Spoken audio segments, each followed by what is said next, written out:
And we're live. Hello and welcome to the 56th episode of Quant Gang. Bang, with bang, bang. myself, Matty Allen, and Karim the Dream. What's up? What's up, everybody? Quant Gang is going to be fire today. I hope you're ready. A lot of things to share, a lot of people to thank, and it's going to be amazing as always. So we have a lot of stories tonight. A lot has been happening in the crypto space and in the hex space as well. There's some new game theory when it comes to PulseX and the incentive token that we're excited to go over. There were multiple hack. There was a hack that happened. There was a hack that was recovered, probably the biggest crypto seizure of all time. And yeah, there's so much to say, but here we are. For those of you that are new, go ahead and hit the like and subscribe button. And we're just some hex crypto multimillionaires who are here training to be billionaires and trying to bring as many people along with us as possible. So Amen. With that being said, we got a lot of surprises and we can run the intro. And this is from Matty Allen of Hex Therapy Live. After Richard's done with stream, I hope it's still hours away. The new Hex Quant and I will go live to show off a new chart for Hex USD price appreciation with staked interest factored in.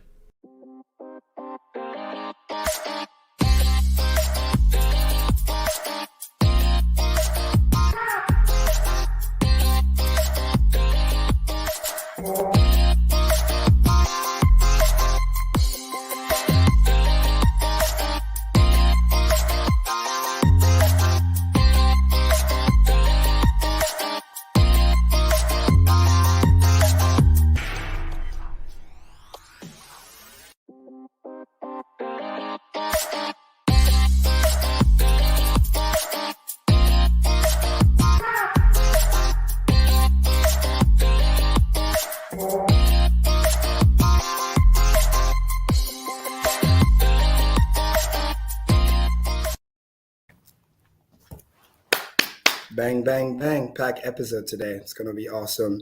And later on, Marco is going to join when he's done. Chinese New Year, enjoying the wife, and then possibly future us. So wave 3. It's going to be exciting. But since we have a lot of news to go over, that's the perfect timing to go over that. So Maddie, please lead the way. Where should we start? So I've got some tabs pulled up. If I may, because I think it's really a big deal. I really want to acknowledge and thank the donor that sent the money for us to be able to secure the merch for the conference, because I think that's a big deal. And, I'm always grateful for people taking the time to understand what we're trying to do and know why we call it a community event. And that person came through major. So if you ask me, that's the first order of business, at least. I want to say thank you. Yeah, I don't have that pulled up first, but let me grab it. Well, the second order of business would be that great video, Troll. Remember last week when we had the famous BitBoy, the joke, like, oh, nobody told us about the top, right? It was finally hilarious. And I think it's Hexagate on Twitter. Shout out to him. That video was so fire. He did a remix, calling the lie. I don't know if people saw that. So it was such a great video. So trolling them, that was pretty cool. I can pull it up from Twitter if need be.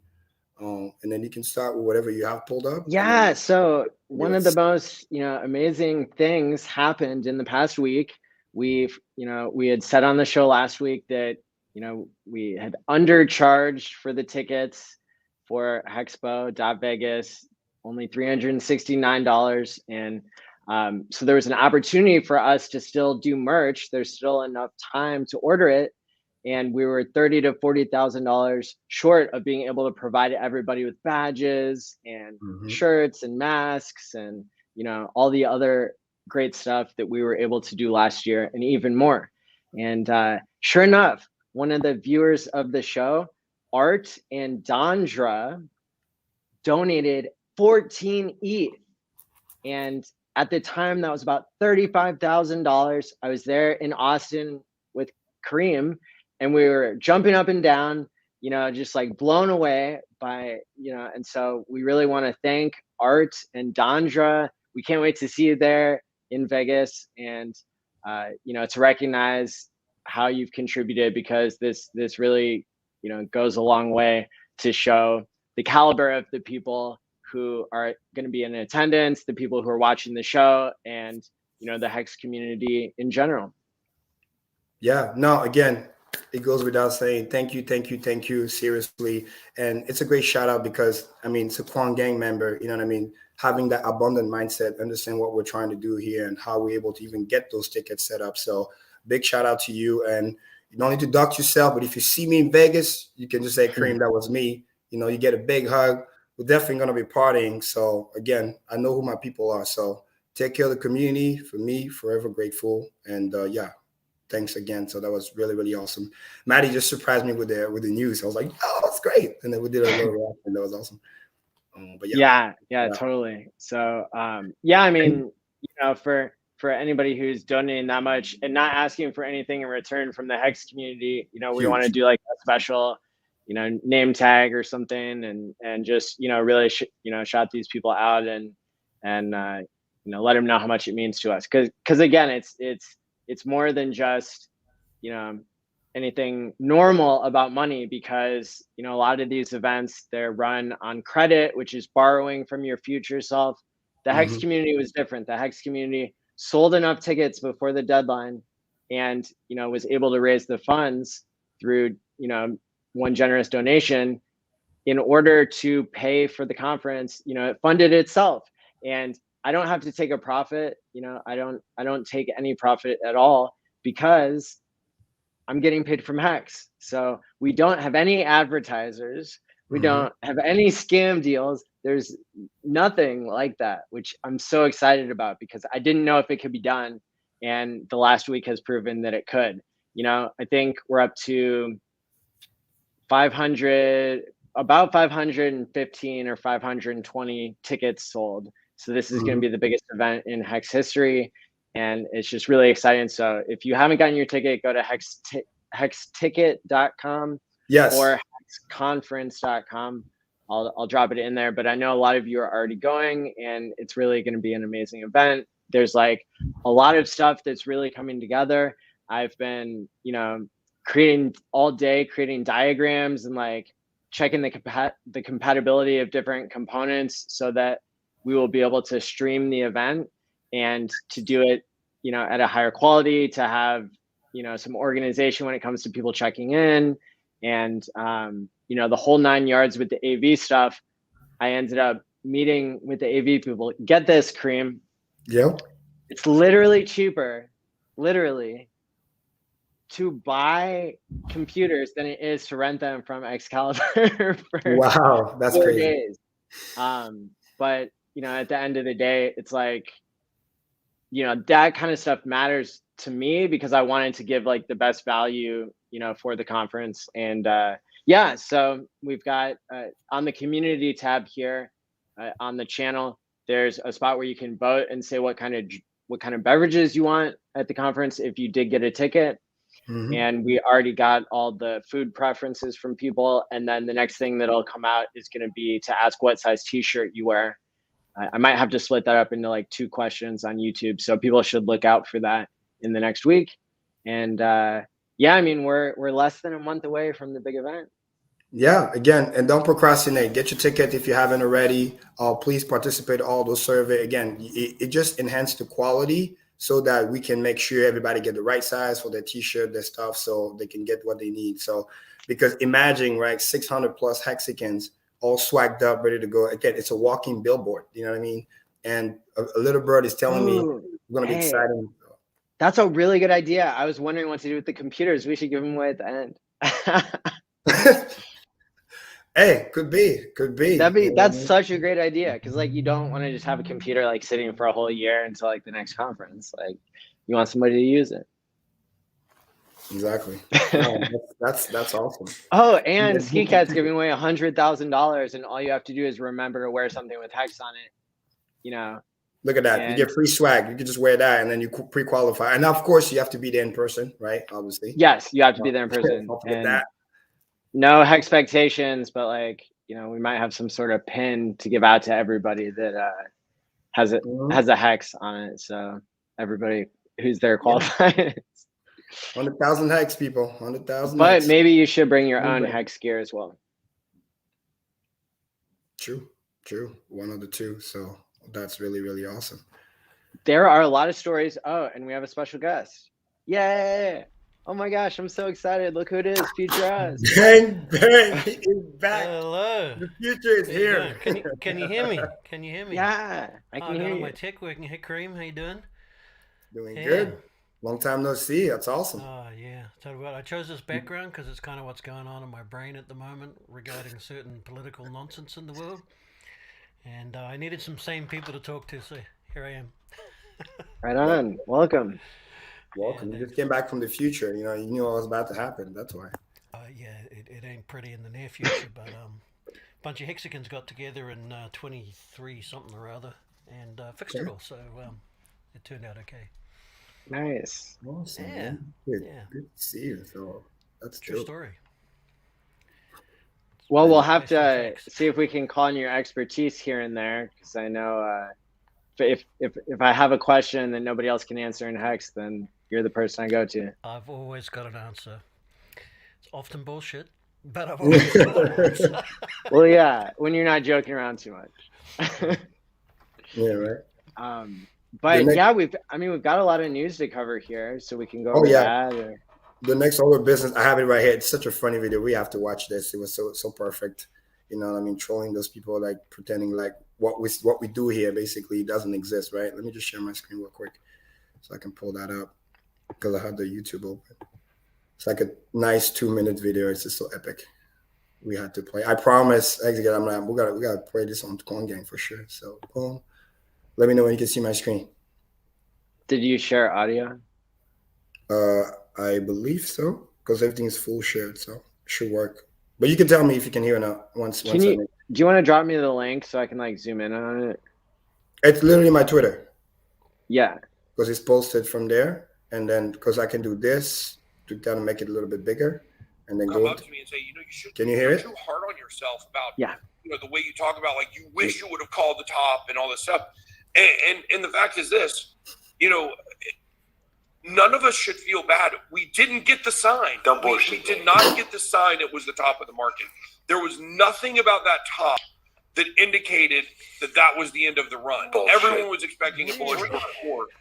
And we can't be mad at ourselves. We did the best that we could. Bullshit. But I think, you know, we always have to remember, I think what it really did is it humbled a lot of us. Bullshit. It humbled a lot of us, made a lot of us realize, like, we don't know as much as we think we know, regardless of the experience that we have. Hello, everybody. Richard Hart here. I called the Bitcoin top on the day 10 months ago while everyone else told you it was going to $100,000. They got you wrecked. I saved you. I'm getting sore from patting myself in the back so much. This arm's getting tired. Oh, my goodness. No matter what, got money on my mind, I can never get enough. And every time I step up in the field, everybody hands go. Watch it probably like 20 times. It was so good. Oh my God. Yeah, literally. I mean, it's like all the work that we do here, it's like it doesn't exist, right? It's just crazy. Like it blows my mind. We've been yelling on rooftops. But yeah, shout out to Hexagate making that video remix. That was so epic. I had to share. It's too good. I have to say too, I mean, like every time the S&P 500 starts to roll over, falls out of a local parabola or something, the whole world loses their shit, right? For 2%. And it's always, oh, it's rolling over. So I guess those people that were trying to find the Bitcoin top hadn't heard that news. It was so obvious. Yeah. Anyway. Marcus, I mean, once we get to that part, I'm breaking the chart. It's going to be epic because I have some fire news for people today. It's going to be epic. But first, we do the news, as always. So yeah, Maddie, that was that cool news I wanted to share. What else in your tabs that we can talk about? I mean, that pisses me off. That's somebody who has 1 million followers in crypto and gives crypto a bad name, to the point where like people that I follow on, you know, who are like excellent writers like Concoda, like is able to point out like all of crypto is a scam because all of crypto is a scam. And so like, yeah, it really upsets me when people like that take hundreds of thousands of dollars, probably a month, like in bribes to lie and victimize their users, right? That's not what crypto stands for, like anything that BitBoy stands for. And so, yeah, it always triggers me to like, to see something like that, you know, it just shows you how much different the Hex community is from everything else. Yeah, I mean, to me, the biggest funny thing was also like the lack of accountability, because I mean, it's all fun and game, but dude, Richard actually went on your show and you were there. Like, what? Like, we have the receipts. Like, are you kidding me? So it's just like, it's one thing to say, hey, I was wrong. That's cool. You know what I mean? Listen, it's not about being Nostradamus, right? You can believe one thing and then it goes the other way, and then you say, hey, I'm sorry, or whatever. You know what I mean? But you double down by, you know, playing the ostrich and put your like head in the sand, like it didn't happen. That, to me, that's where it gets like too much and you lose credibility. So it's like, dude, we have all the receipts. We've been yelling everywhere, posting on Twitter. Guy went, we went Hexicans, went on your show almost every week. Richard was there twice. Like, what? And you're gonna say like you didn't know? Come on now. Yeah, and where's my 100K Bitcoin, right? Oh man, it's epic. Epic. No one could have called it though. There were no signs. There was no signals. It stopped going up, it rolled over, and it started going down, but that wasn't a signal. And then it did it again, and then it did it again, and then it did it again. 3 times within the space of a month. Can you turn up your mic, Future? I can. Awesome. Is that better? It's a little bit better. A little bit better? You want a lot better? There we go. How's that? Perfect. That's a little bit too loud. Oh, okay. Funny story. This is how Future, us, and I met. He was yelling at me in a DM. I didn't know him at all. He was yelling at me for having bad audio on the first episode of Quant Gang. I was not yelling. My audio was perfect. I can't have been yelling. I was typing. No, I was just trying to help. And I was okay with that because I had already ordered a mic. So I was like, yeah I fixed it. Yeah. No, well, yep. So I stuck around, you know, because when people do what I tell them to, I vote for them. No, wait. Good stuff. Wait. Yeah, I'm triggered by politics at the moment. So the word vote came out. I'm so mad. Anyway, but Karim always says, you know, bring a positive attitude. So I can't bitch too much. Maybe afterwards. Yes. You control that mindset. You know what I mean? I mean, you won't have like things that are constructive, right? So I always try to make like, if I complain about something, I'm trying to work on a solution as well. So it brings up and hey, let's solve this. So which is pretty cool. Yeah, I can't think of anything that'll keep me out of jail yet, but I'm working on it. That's awesome. Shout out to everybody in the chat. Oh, shout out to Dahlia Brand. Yeah, Maddie doing a great job. So keeping that going on. Oh, Marco in the chat. There you go. Maybe you come up later when you're done at dinner. But yeah. There's the chat. There's the chat. Cool. Let me see here.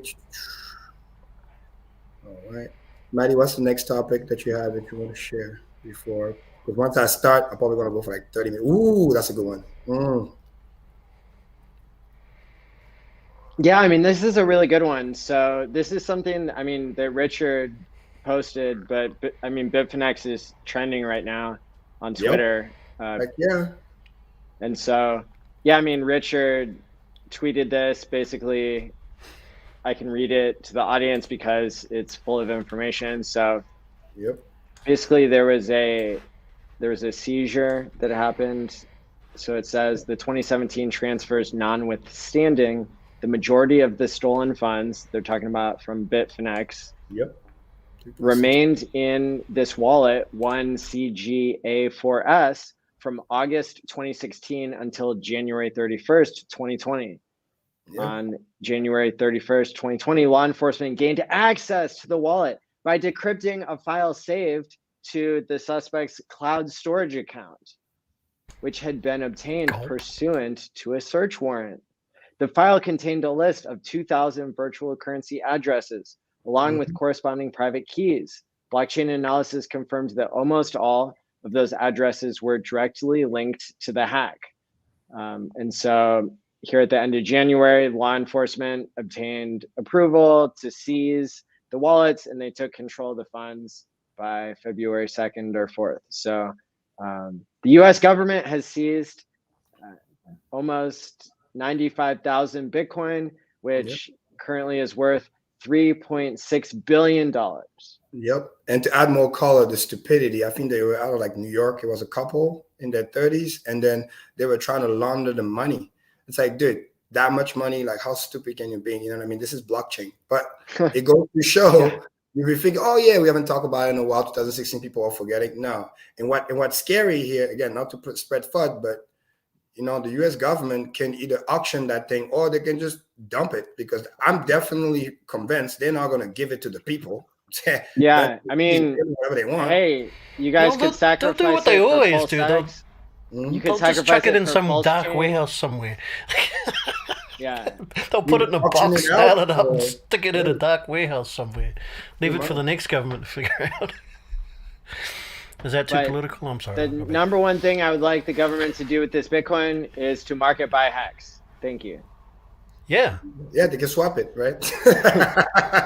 Like, you know, I'm sure like Hodl Dog or somebody, Crypto Coffee has the perfect video for you to walk you through how to swap that $3.6 billion worth of Bitcoin for Hex. Yeah, you get more access on your money. You know what I mean? Ren Bridge or something. Hey, future us, how would the U.S. government do that? How would the U.S. government do that? Or like, how would anybody like take Bitcoin? Like, if you had so much that you didn't care about transaction fees and all that, like, what would people use, like Ren Bridge or something like that? Oh, no. Well, they should take the whole 3.69 billion, send it as a single transaction. Send it on a. 3.629. They should send it in a single transaction to an address I'm happy to provide, and I'll charge them a small fee for doing it for them. You know, and of course they'll get federal discount and whatnot. Right. Yeah. Yeah, Maddie, either they bridge the Bitcoin in or they sell for USDC and then they send it over with that, and then they just, you know, couple limit orders, you know, 1 inch match out, whatever, when you get that liquidity, you know what I'm saying? And then, hey, market buy, you know what I mean? I don't think they would want the shitcoin USDC, you know, they could just print that themselves. Well, that too. I mean, they got to get the crypto somehow to swap for X, right? So either, like I said, either they bridge it in and then they get the WBTC, right? Or they just go stablecoin and then they get the heck. If they transact a single penny of it, then they've validated Bitcoin, you know, forever. Oh, and better yet, Maddie, 100%. They need to download Staker app, right? Get a smart wallet. By no safe. Oh yeah, use $hex.com. Security, right? Gotta make sure. We could probably go get the adoption amplifier out of a box, blow off the dust, and run it again for a week for them to do it that way. Easy peasy. And then hey, that gives them a better deal. Don't do that. Oh, okay. Oh man, yeah, crazy news for sure. So, but the government has sold Bitcoin before. They do auctions just like they would with any property. OTC type, yeah. That's most likely what's going to happen, I think, unless they just decide to play a narrative and just push the price down. Because again, just going to give a little bit of caveat for people what's coming next is that this week is very, very critical because there's so many things going on. You know, besides the chart, which we're going to go over next afterwards, but just for the fundamental perspective, people are very, very misguided right now. They don't understand what's happening. This is literally another really cool buy the rumors, sell the news on top of the dead cat bounce that's happening right now. This week is critical because for those who are not in the United States, it's Super Bowl weekend this week. A lot of those shitcoins, a lot of those other companies and FTX and Solana, whatever, all those other stuff, they have major marketing budget ads. They're going crazy for the Super Bowls and the whole weekend to basically, you know, spread their shitcoins and their stuff. So basically they need the price to be somewhat stable because it will look bad. Super Bowl weekend coming up, you're going to have all the ads all crazy and then Bitcoin is going down or not doing well. It's not going to be good for PR, right? Somebody should tell him not to turn off Solana, you know, during the big game. Solana dumped today. Did you see again? This is crazy. Anyway, it's just, I digress. So this is what's happening right now. So we got the dead cat bounce. We're going to go over the technical later, but the fundamental is the key. Buy the rumor, sell the news. They start pumping since the weekend. We got the little Super Bowl weekend coming up. But what they don't understand is after that, there's no more news. After that, you got to see reality. which is the big federal CPI is coming out on Thursday. You know what I mean? To see what the inflation is going to be again, month over month, year over year, which is going to be either 7.3, which is still bad, or possibly worse. If it's worse, Fed's going to have to rate hike hardcore, and that is going to spank Bitcoin so bad you won't even understand what happened. So people are just looking at the narrative, not understanding that this is about a rumor sell the news event, dead cat bounce, plus a little bit more to the upside, because that's what I was teaching on Twitter. Cryptomatic is awesome. DJ Cryptomatic. I say, hey, this is just a dead cat, just like I talked about last week, and maximum pain is right around 45,000. Lo and behold, again, Nostradamus, he went to 45K and then he spanked down. So for new people watching, look who it is. Our other long lost friend. Wave 3. How's it going, guys? Bang, bang. Hey. Good to see you, bro. How you feeling? Better? Good. Better, yeah, a lot better this week for sure. So, Yeah. It's been a good start this week. I got in just in time because you guys are talking about some pretty interesting, events taking place at the CPI. So, definitely want to hear more of your thoughts on that for sure. Perfect. Yeah, we're still in the news phase, but I want to just heat it up a little bit. But yeah, definitely, I just want to set the play for people to understand. So we're in a dead cat bounce relief rally, just like we talked about last week. And then I say, hey, watch out for 38, 40K zone. But then after that, it's going to try to test where the max pain is. And for people who are new, max pain is where basically the market maker wants to make the most money, and the exchange where you can hurt the long and the short as much as possible, which is literally right around that 45K. And like Richard famously saying many, many times, if you know something is going down and it's going to happen, that still doesn't mean you should fucking short. And those idiots, they go in the short and then they become the liquidity. And this is why those pump happening, because it was a short squeeze. Because if you look at the pain pump, it's not organic. Because everybody's so convinced that it's going to go down, it's going to go down. But then you short and then they know where you are, then they liquidate you. And then you're going to buy back higher. And then it creates this fake demand. You think people are buying Bitcoin when they're not buying. They just got liquidated. So they're forced to buy. And then they run the narrative. Then you add the fact that it's for the United States, it's a Super Bowl weekend, which is advertisement of the wazoo. They need a good Bitcoin for that. So they're running that thing going on, telling people, oh, we're about to dip and this and that. No. And then you don't see the real boogeyman, which is after that week, there's not that much mini news. This Thursday, the CPI numbers is going to come out. And chances are it's not going to look good. And if it doesn't look good, worse than expected, that means Fed needs to raise rate even faster than expected. And just like I said. Does Hex have any news coming up? I mean, it's Thursday. Oh, please. We have anything cool on the horizon? We got freaking Daytona coming up. Oh yeah, Daytona 500 we need in to 12 days. We need to replace this whole news segment and call it a Hex rumor section, because everyone buys the rumor, not the news, right? Yeah. Just a thought. Wave 3. Hello. I don't think we've met. I was going to ask you what the TV stands for, but I had to. Unfortunately, just Wave 3 was taken, so I see. I saw Televisio, right? Yeah. Gotcha. Yeah. I just want to answer nice to this meet. quick question real quickly in the chat. Somebody says, can you transfer your Hex back to the staker app, or do you? Yeah, you can transfer as long as it's liquid, not when it's staked. You can't send money when it's staked, okay? We don't want people to emergency unstake and get wrecked. So any liquid that you have, then you can send it to your staker app smart wallet if you have one, and then you can transfer like that. But if it's staked, the best thing to do is to wait when the stake ends, then you can transfer it then and you'll be safe. So answer that real quick. But yeah, I want to hear your thoughts. But basically, that's basically the place going on right now. I think they're expecting 7.3% inflation. And the joke is they're saying, oh, if it's a little bit less, the market's going to rebound because it's priced in. But they still don't fucking understand. 7% fucking inflation year over year. It's bad. It's a savage number, which means eventually they're going to rise the rates anyway. And if you be watching the rates, they've been trending upward, especially even not just the DXY, which I usually talk about most of the time, but the interest rate itself. It went to 1.8% and higher.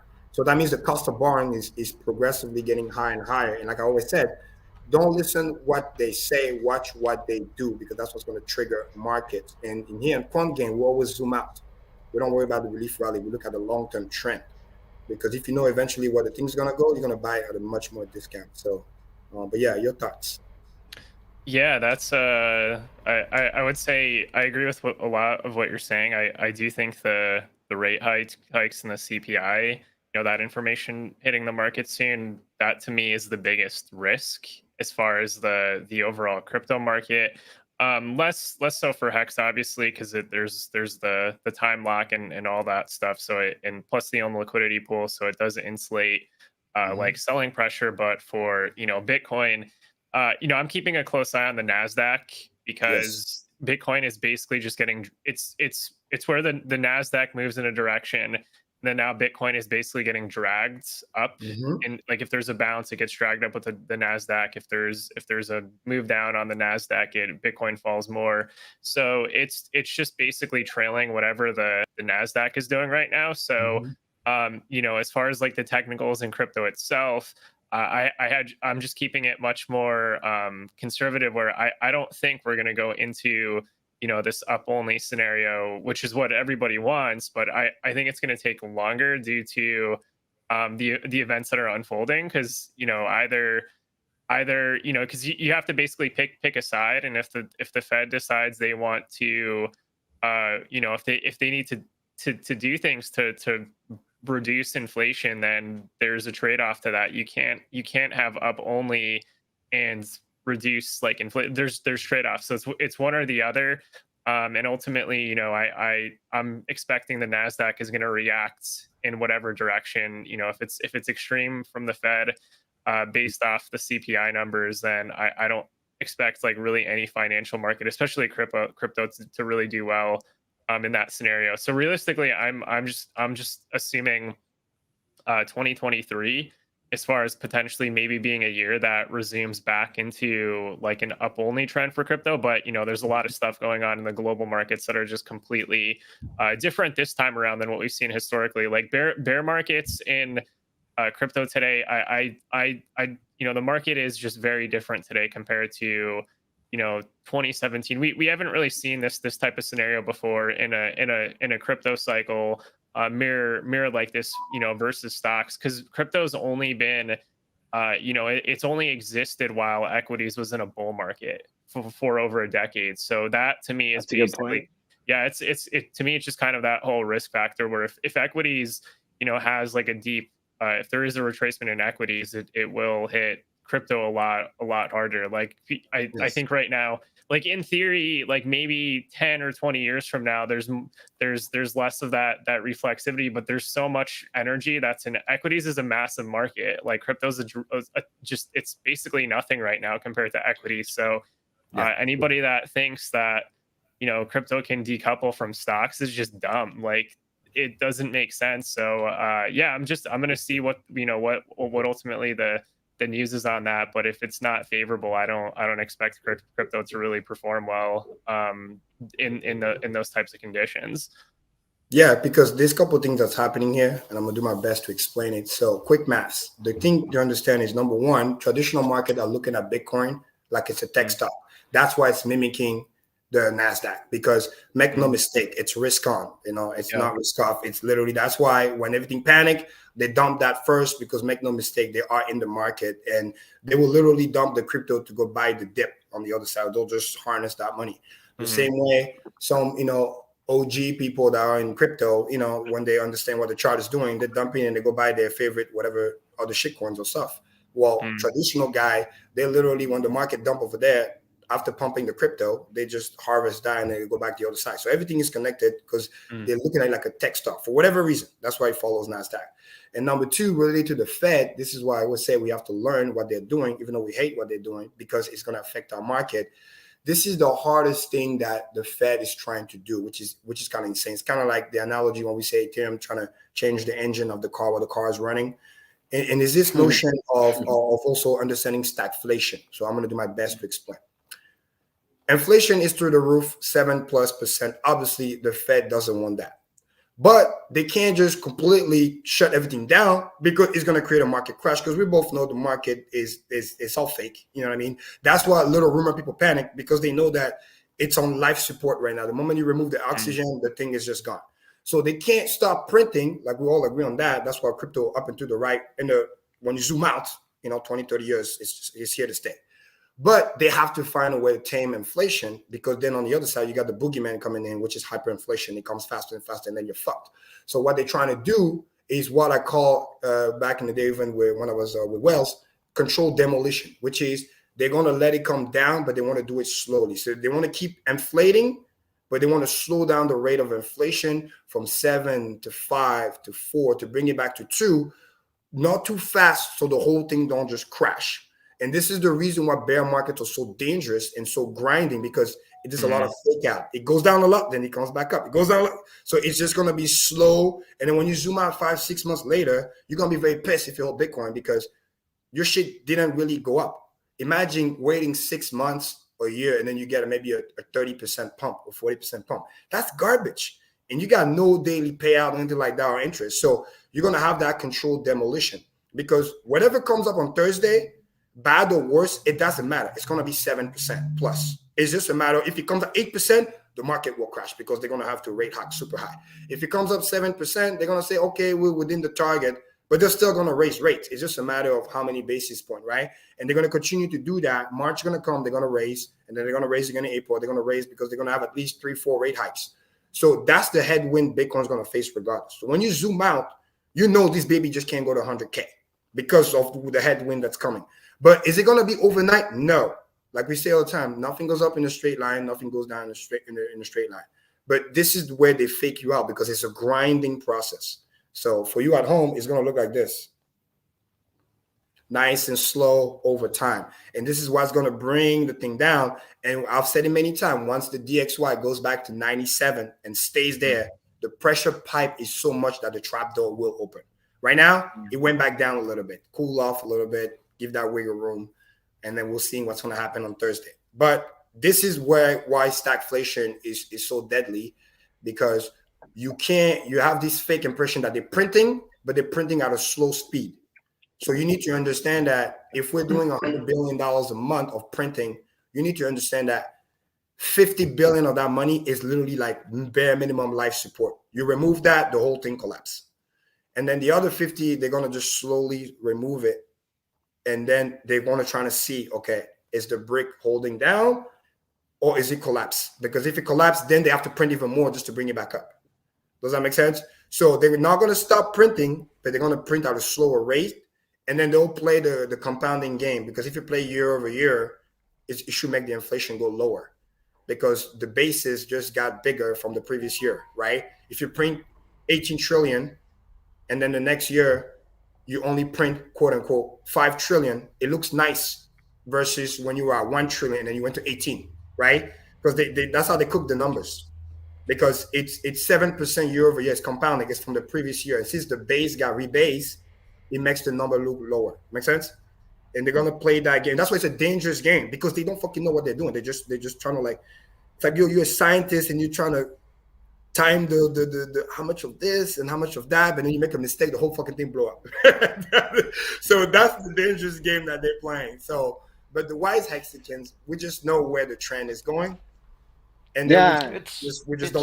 I'm just so impressed that you guys are like still interested in like these narratives that are in the macro space, that are in the mainstream news. Like I read the mainstream financial news that I used to read, and it's just like it doesn't say anything. It's the same narratives just recycled over and over again. Like, oh no, they're printing too much money. Oh no, prices are going up. Oh no, productivity is going down. There's more to it than that. You've now got the financial markets that have only existed for 2 decades or something or other. That the equities and all that kind of stuff, and they're basically operating back to front and opposite to traditional markets. And the Fed's trying to regulate the whole thing as if it's one market, but it's more like it's a mess. I don't. And no one can predict when, and Maddie, but I think everyone can see what's coming. Yeah, and the most frustrating that's going to happen to the Bitcoiners, I can just laugh already, is that they're going to get so frustrated, because they're going to be like, well, but they keep printing money. Why are we not going up? They don't understand what I just explained about the ratio, stagflation, the ratio, because they don't understand that there's a minimum printing that has to happen every month, or the whole fucking thing collapses. That's just literally for life support. They don't understand that. They think every money is just excess. No, because there's literally nothing underneath. It's literally holding it up. Yeah. And they're trying to pretend that we're going to decrease the printing just enough to lower the inflation. But it's fear porn too, because like you know, what does a crisis look like? It looks like just like another day that Bitcoin's down, you know, 20% or like, you know, that's being down 5% isn't a crisis. Like printing money, like printing more and more money and having a Cantillon effect where the central bankers and their cronies are the first ones to get money so they can buy everything at yesterday's prices, you know, and everybody else has to work to pay for things at tomorrow's prices. I mean, you know, that story hasn't changed. And, you know, so yeah, I just like, I'm over here like feeling super bad because we've seen these narratives like coming out all the time. But today we heard about more game theory when it comes to PulseX. And I think like, if we don't discuss that next, then we should get off the internet because like it's that important. Get out. No, yeah, we just did the little teaser. But yeah, Maddie, by all means. So, I mean, we've got basically, you know, this whole vertical integration that is being built out for the Hex ecosystem. So Hex is the store of value. And that's an endpoint that a lot of people get to when they're ready to delay gratification and when, you know, they buy the mad gains narrative that actually came true and can continue to come true now. Just like, you know, you can see that Hex has another 1000x to do even to catch up to what Bitcoin did, and is already 3000x on the way to its, you know, 3 millionx or whatever. So, but more has had to be built on since Hex was a finished product. It got its security from Ethereum. Well, Ethereum now charges higher and higher fees and is a system that, you know, is trapping you inside of their ecosystem, just like Apple and Android and Google and everybody, right? They like, you know, they can't help themselves, right? Apple just signed some, apparently this has been for a long time. They have get $10 billion a year from Google to, you know, to have the default search page as Google, but apparently they, you know, they just cut Facebook out of the whole advertising stuff because they're not leaking data to them anymore. So like, you know, I thought Apple was the company that was not, you know, selling me to advertisers, but they couldn't help themselves either, right? And so, so that's the problem. It was a company, but it's a corporation. Maddie, like you said, it's all about narrative. You fall for that narrative. That's all. No, they didn't used to like be so bad, and then they got bad, and now they're, I don't know. But the one thing that they did, right, which is funny, if you look at it in terms of business, right, they literally cut the Facebook's leg underneath them. They rock pulled them. The reason why Facebook jumped over 20% is because thanks to Apple protecting the users, right, by shutting down some of the data leaking, basically, that Facebook was able to extract by increasing the privacy settings, which is actually good. But the joke is they have the great PR. Oh, we're doing this for the users and which sounds kind of cool. But the reality is like, that's a direct shot at Facebook. Well, I mean, Apple added a partnership with JP Morgan a couple of years ago that doesn't get talked about very often, but is probably relevant to the whole, you know, bashing in, you know, Facebook's teeth on the, you know, on their whole business model. But, you know, and that's good maybe for the end user, whereas, you know, they're not protecting. Basically, they're making it harder for, you know, the user to get out of their ecosystem, and, you know, then they're taking advantage. They're rent seeking. They're doing these things that we really don't like. And so, you know, so I think when we look at the vertical integration that's being built in the Hex ecosystem, there's Pulse Chain that's going to replace the Ethereum chain, and then there's PulseX that's going to be the decentralized exchange. Basically able to charge fees, right? Able to charge that 0.33% fee on all the swaps that happen in the ecosystem. And so that's a very valuable thing. and it just came out. I guess the newest part of the game theory for that is having to do with what the relationship is between PulseX and the incentive token. Nice. Most DEXs, decentralized exchanges, give out, they reward people for providing liquidity with their own token. So they inflate to pay users.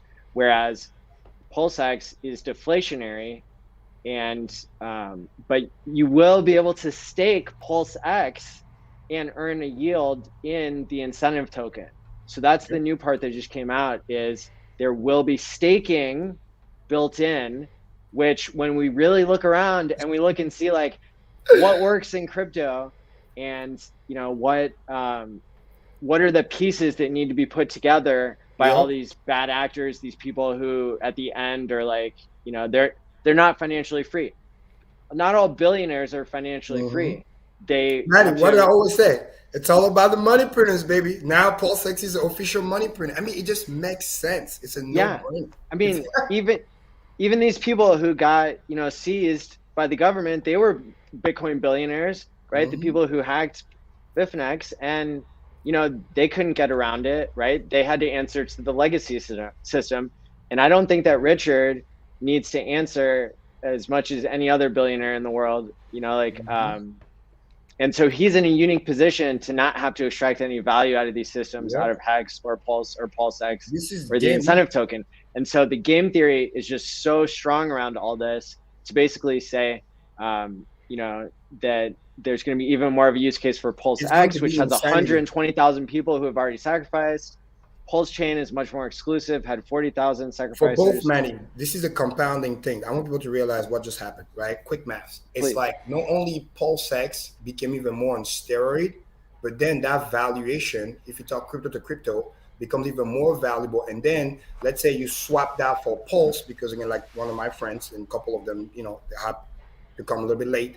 So they had to do the next best thing, which is you load up on the PulseX so you can swap some of it for Pulse Chain. Now imagine you turn that into a money printer, which I always told people to do anyway, to begin with. Now that valuation goes up even faster because you slow down the velocity of the PulseX even more, becomes even more valuable. And let's say you then swap that for Pulse, it gets even more insane on the exponential growth for Pulse Chain. And then when you swap that for Hex or PX, it gets even more insane. So everything just got compounded, because I always say the money printer is the key. And I was looking at, well, what's the most quote unquote safer way to do it to get that incentive token with the minimum amount of risk? And in liquidity providing, the biggest risk is obviously impermanent loss. So that's why the next smarter thing that I thought about was, well, the smartest pair to do so is EXPX, because for a true Hexican, and I've said this many times, Hex is Hex. They're both finished product that you can use to stake. The APY is going to be useful on either side. So if you provide liquidity for that, you don't really have, in my book, impermanent loss, because you're just getting Hex, and that liquidity is going to be strong. Now, even better, you can just fucking stake the fucking thing, and that's it. End of story. And then you just watch Token Burn doing his thing. You're getting the new incentive token, which is the fourth coin, and then you just chill. You stake, you date, you chill. Now you got 3 money printers, and hear me loud and clear. Again, repetition. You got no excuse. I think that's trading. I think that's unadvisable. I think that when you take one coin and 3 tokens and you set the game theory correctly in all 4 of them, then whatever happens, it's good. That's what I think. Yeah. Literally. You know what I'm going to do now? It's funny, for every just new capital, every month, I'll be just like, okay, which one is quote unquote, the cheapest? And I'll just buy that and I'll just stake it. That's it. I just create money flow. That's it. Just stacking, because now it's literally no excuse. Like before, I was like, oh man, maybe I'm going to switch to this money printer. But now they're all money printers. Pulse is a money printer. PulseX is now officially a money printer because you can stake it. You get what I'm saying? So it's just going to be like, oh my God, especially in the beginning, right? Hexicans, all my Cron gang fam, you already know. In the beginning, when everybody's playing the shenanigan and trying to time the market, make no mistake, nobody's going to be in a pool. APY is going to be insane. Did you see the screenshot that Richard shared? People missed that. It says 4.8 million%. Some crazy ass number. But usually in the shitcoin space, they have a crazy APY, right? And I want Web3 to talk about that. I've seen it, crazy APY. But then the inflation is so insane that the impermanent loss actually kills the value of that APY. So the liquidity farming is actually garbage. But PulseX is Yeah, scenario. it's a scam. Which means when you get that crazy APY, because everybody's out there trading, and the value of the coin gets higher over time, holy shit, it's going to be amazing. It's going to be another mini hex. It's not hex, but it's going to be a mini hex because there's no T-share out there. You know what I'm saying? You know, there's no yeah, you'll be able to unlock, but yeah. What's up, everyone? What's going on, man? Sorry I was late. Marco with the hat. What up, man? How you guys doing, man? Chilling. Wave 3, how you feeling, man? Good, feeling good, better? yeah. That's good. Definitely Future, what's up, man? Much better. That's good, man. Good to First time, I guess, in the ever house. wasn't the same stream as you, bro. It was a pleasure, man. Pleasure. Thanks. Maddie, Karim, what's up, guys? How you doing? Right. How was dinner? Good. It was good, man. Chilling, man. Everything was fine, Happy you know. Chinese New Year, you know, for the fam. Appreciate it, brother. Appreciate it. What's up, chat? What's going on, folks? I don't want to cut you guys off. I apologize. You want to say hi to everyone? Yeah, I mean, I think as much arguing and like point making that we can do about this game theory behind the new incentive token, the idea of staking, the idea of impermanent loss, and how maybe we could start. Some of you must know some of the history behind you want to argue? the summer of DeFi. Oh man, you're wrong. You're just totally wrong. What Yeah. did you say again? Okay, you're agreeing. What did you say again? Disagreeing with me. I like this comment right here. It's a great day to be a Hexican. Facts. Every day's a great day. Every minute, every second. These t-shirts don't stop. Yep. It doesn't get. You got what? You guys don't want to admit it? Who dabbled in the summer of DeFi? Which DeFi? Were you guys all in, like, when Hex came out? So Hex came out what? December 2019, and then that summer that followed is when all the yield farming started. Mm-hmm. Oh, I was gonna get into I remember. And then I researched how it works, and I was like, "Are you kidding me?" Yeah, like Yearn Finance. I don't know. I didn't keep up with it. Yeah, I was playing. Me personally, I was playing in PancakeSwap and doing yield farming over there, trying out different things. Can you tell the users a little bit, the viewers a little bit, how that worked? Yeah, so if you go to PancakeSwap, either you could use the function that way, or you could provide liquidity and join other. If you go to PancakeSwap and you use the DApp2, there's a lot of other companies that come out. They come up with different projects they could yield farm. And usually when I jump in those things, I usually only go in there for like 2-3 weeks, because that's when it's usually hot and the APY is ridiculous amount. And then that's when I exit out all the time. Yeah. A lot of people I started researching them about the time you were getting out, I think, and I was like, oh hell no. Yeah, man. That's something that I learned, and the person I learned that from, believe it or not, was Trevon James. He was very big, and he's still big in that type of stuff. So I learned that from him. The little steps he took and stuff like that, and it helped me. I didn't win all the time, so guys, nothing's ever guaranteed. It is gambling. It's the same way, right? Yeah. But like I said, when I do things, I go in, I get out. I never chase the extra zero. The extra X, I never chase it. I'm happy with what I got. If I get a 5X, a 10X, a 20X, I'm out. I don't try to wait for the next 50, for the next 20. No, that's when you're the liquidity. So that's why. So when you lost, how did that work for people who have never provided liquidity? Well, it's depending on the side I try to choose. If the coin goes up on the opposite side, and I try to stay and don't make any moves, it's almost like impermanent loss, right? It's like, I'm just sitting there. I really didn't make any money. Well, I could have, exactly. I could have done something else, But then of course, like everybody else said, when Hex comes out and came out, it's like it's game over. There's really nothing else you need to do. So, it's just something that I test out the waters. And now this time around, I could go back and doing it with PulseX this time, because now I get the free side. I get to play even better, right? You reduce the risk even more. Still risk. There's always risk, right? But you get to control the risk a little bit better than you could have ever done, So.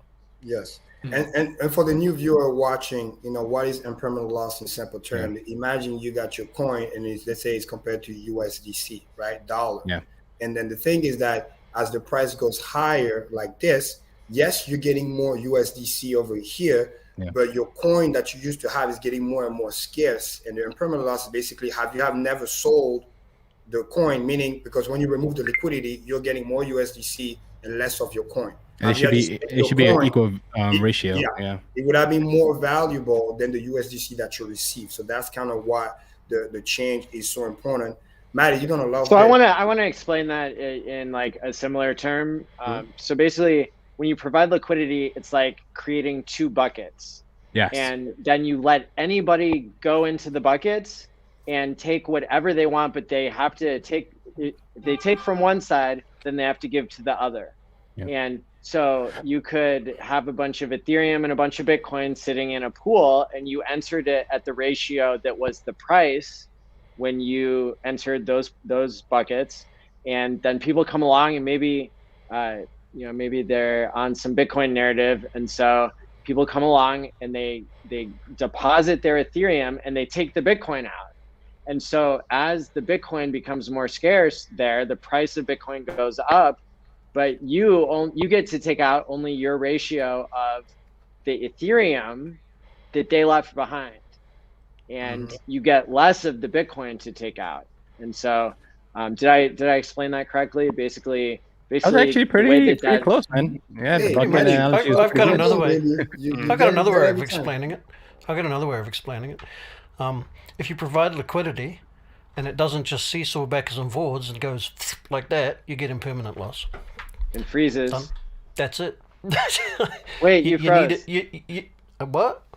Say it again. Sorry. I froze? It's funny, Maybe I'm I hot. froze.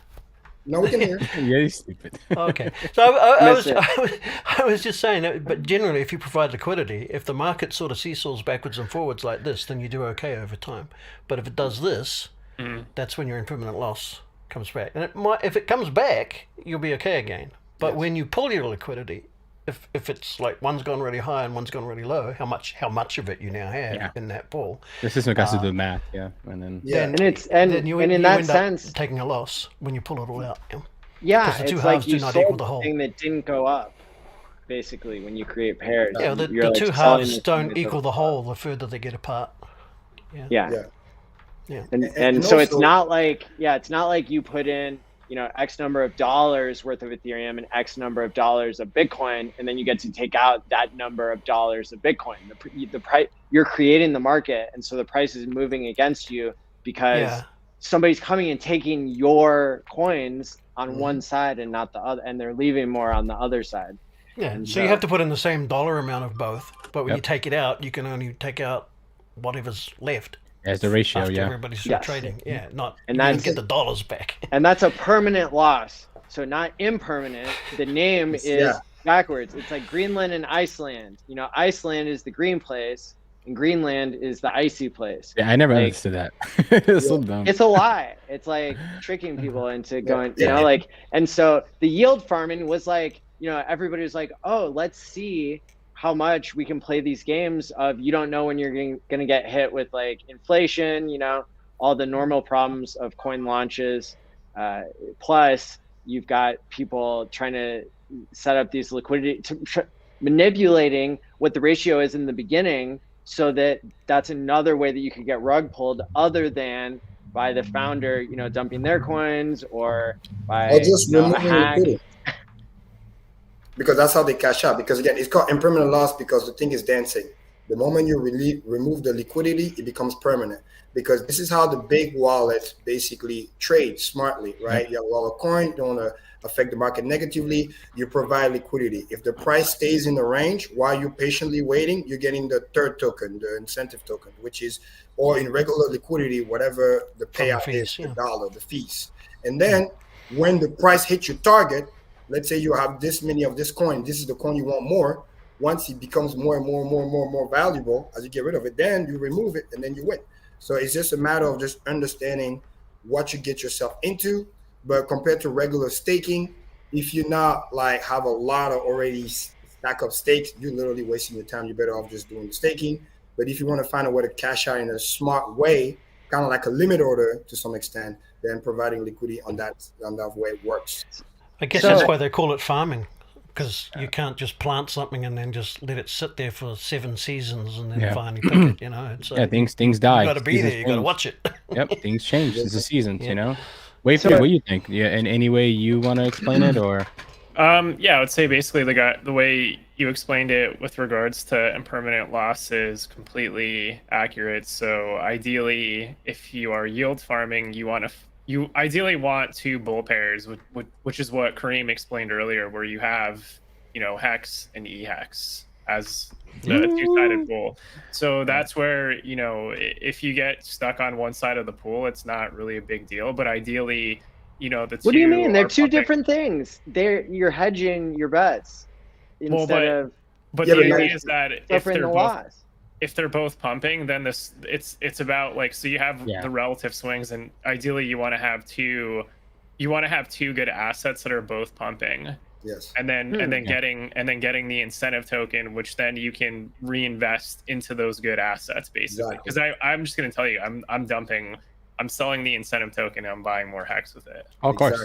And Maddie, I clearly said, very important, that's the catchphrase most people miss. I said for true Hexican, because true Hexican don't worry about price. True Hexicans worried about money printers. So whichever hex you're getting, E or P, you know that anytime you can take that, go stake it and get APY. So if you're getting 38% on one side and then maybe 45% on the other side because everybody ran the other side, well, guess what? You can take that and then go stake it. And then you will always be able to generate more because it is a money printer. And the liquidity, most likely, in common sense, and again, this is just math, bigger wallets who actually affects what the pair is going to do, they're going to provide liquidity for that. Because guess what? We want our other bag to be whole. We don't want it to be lower price. But you don't. But the problem with that argument, I think, is that a whale could come along and take all your coins on one side, basically. And then you wouldn't have he can't. But he's gonna give me the other side, Maddie. That's what I'm saying. Yeah, you have to do both. Yeah. You can't have it both ways. Let's say you dump the EX and you take the PX. That's fine. Because guess what? I have a copy on the other side. You can go pump that. My bag is ready for you already. My T-shirts are ready for you over there. Now you give me all this extra EX. You ran on the other side. Chances are to be able to dump that many, you left the pool. APY went up. I take that. I go stake it 45%. Remember, guys, it's bond math. You can't have it both ways. Higher price means lower APY because velocity on money went down. Velocity when money went down, APY goes down because everybody's in that pool chasing that higher yield. Price goes higher. When you leave the other pool, yes, they push the price down, but the APY explode because in order to push the price, you have to sell hex. This is why we're different. This is decentralized. There's no shorting here. Like you can't push the price down of hex without selling hex. This is why you see how the share rate's been accelerating, how the APY has been rising, because all those people that sold, they're no longer in the pool. So you're gonna have different share. People need to be very careful about that. Right now, it's gonna be the same at the beginning, but then he's gonna do his own thing. And I want people not to I think to the extent that like, so the price and like the scarcity of T-shares is not directly related, but they're linked, right? Like through this behavior of staking, but and they're going to be very linked no matter directly. Because the big wallet are going to set the share rate. So you can be like this in the beginning, and then EX share rate goes up a little bit faster because all the people that couldn't end stake before, now they got cheaper fees, they're going to end stake. That's cool. But then when a big wallet that has hundreds of millions of hex end stake, he's going to reset the price and everything's going to go back to the same. So it's going to be like this. One goes up a little bit higher, and then the big wallet end stake, it goes like this, and then it goes up a little higher, and then you always catch up. So the other share rate will never be too far because every time a big wallet end stake on both sides, because they are the best and they have the highest return ROI, they will be able to reset the price and make the two share rate goes higher. Because remember, it's a system stake. It's still hex. This is why I confidently say when you provide liquidity for E and PX, you do not have, in my book, impermanent loss because you're still getting a finished product ready to be staked at any time. You do have impermanent loss. Like you do have an impermanent loss. Like what you're saying is not true. I'm sorry. Well, you can. You do have impermanent loss. Like just because you think like the share rate is going to change based on like, the sequence of events doesn't mean that you don't have impermanent loss because you're providing liquidity. So you do have impermanent loss. You're talking about ways to like make up for that. Or you only have permanent loss when one side really tanks and one takes off. If it's like this majority of the time, and whales get to decide that at any time. I understand, but Maddie, what I was just explaining was just the reasoning behind. Like I said, if for true Hexican, you don't have that now. mathematically, the reason why you won't in the long term, it's because if we don't set the liquidity to be thick enough to maintain that, or arbitrage bots will make it that way. Because he will buy on one side, sell on the other side just to keep it. Look at what happened when Maddie got launched. He ran away for a little bit. The bridge wasn't ready. And when the bridge got ready and people could move the other way, they dumped that shit so hard they brought it back to But it's not, remember, Hart's Law says that it's not bots that keep the price of things moving together. It's the liquidity that bonds them and denominates the value in the first place. Yes. And so I'm telling you, the people that can provide the bots can liquidity- play the liquidity game, though. Yes. But like bots, but that's just the same as somebody like setting a limit order or like deciding to buy one more than the other.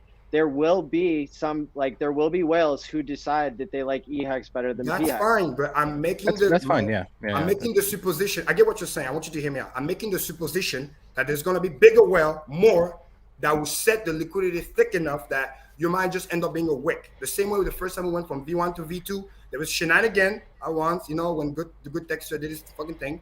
But guess what? It came back to reality after that. When you look at V1, V2, it's not exactly the same, but it's very close. That's what I'm saying.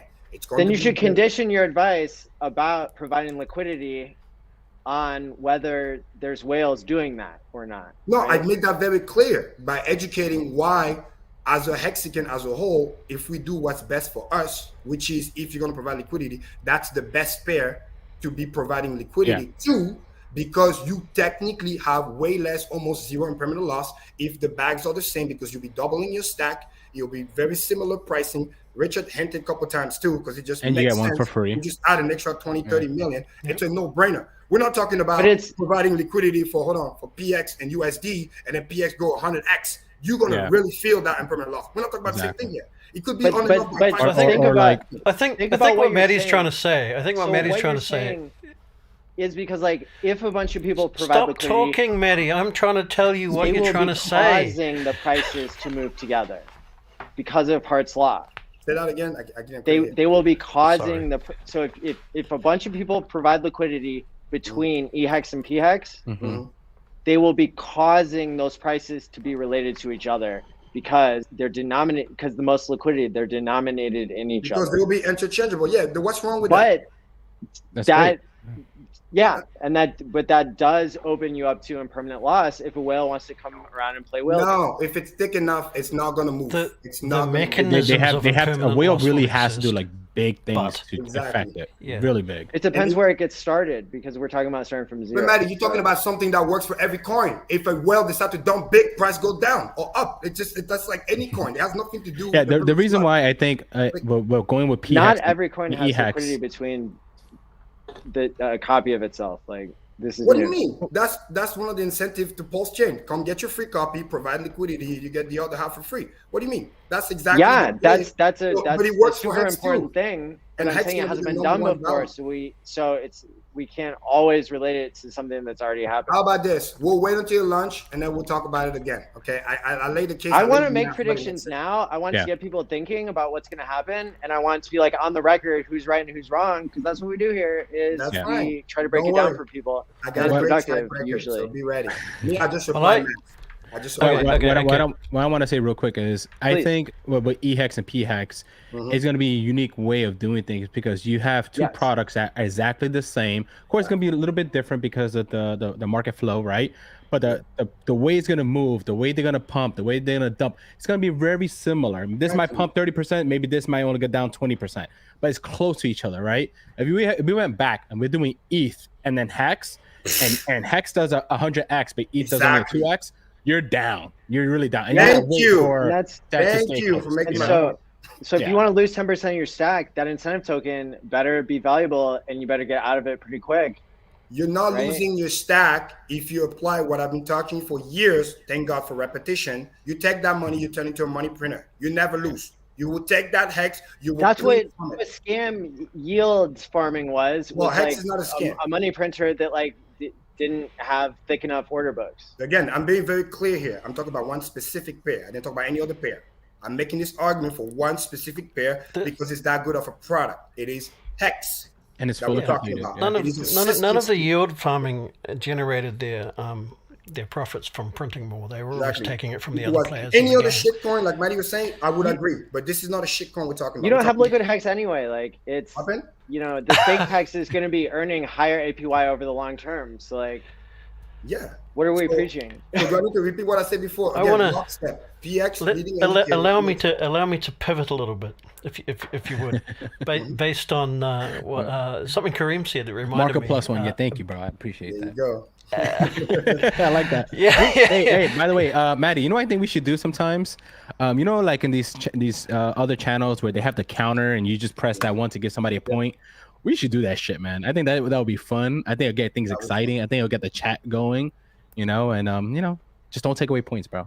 Well, my main thing is this. I've said it many times. I do not seek. I think that'd be great. Right. I want to make sure that I'm fully understood. I want to articulate with the math. Now I have a tendency to be right, but I want people to get the math. My point is this, because Maddie is pointing out a valuable concern, and I'm trying to address that with math, not with Absolutely, opinion. yeah. I am just saying to reinstate the full statement.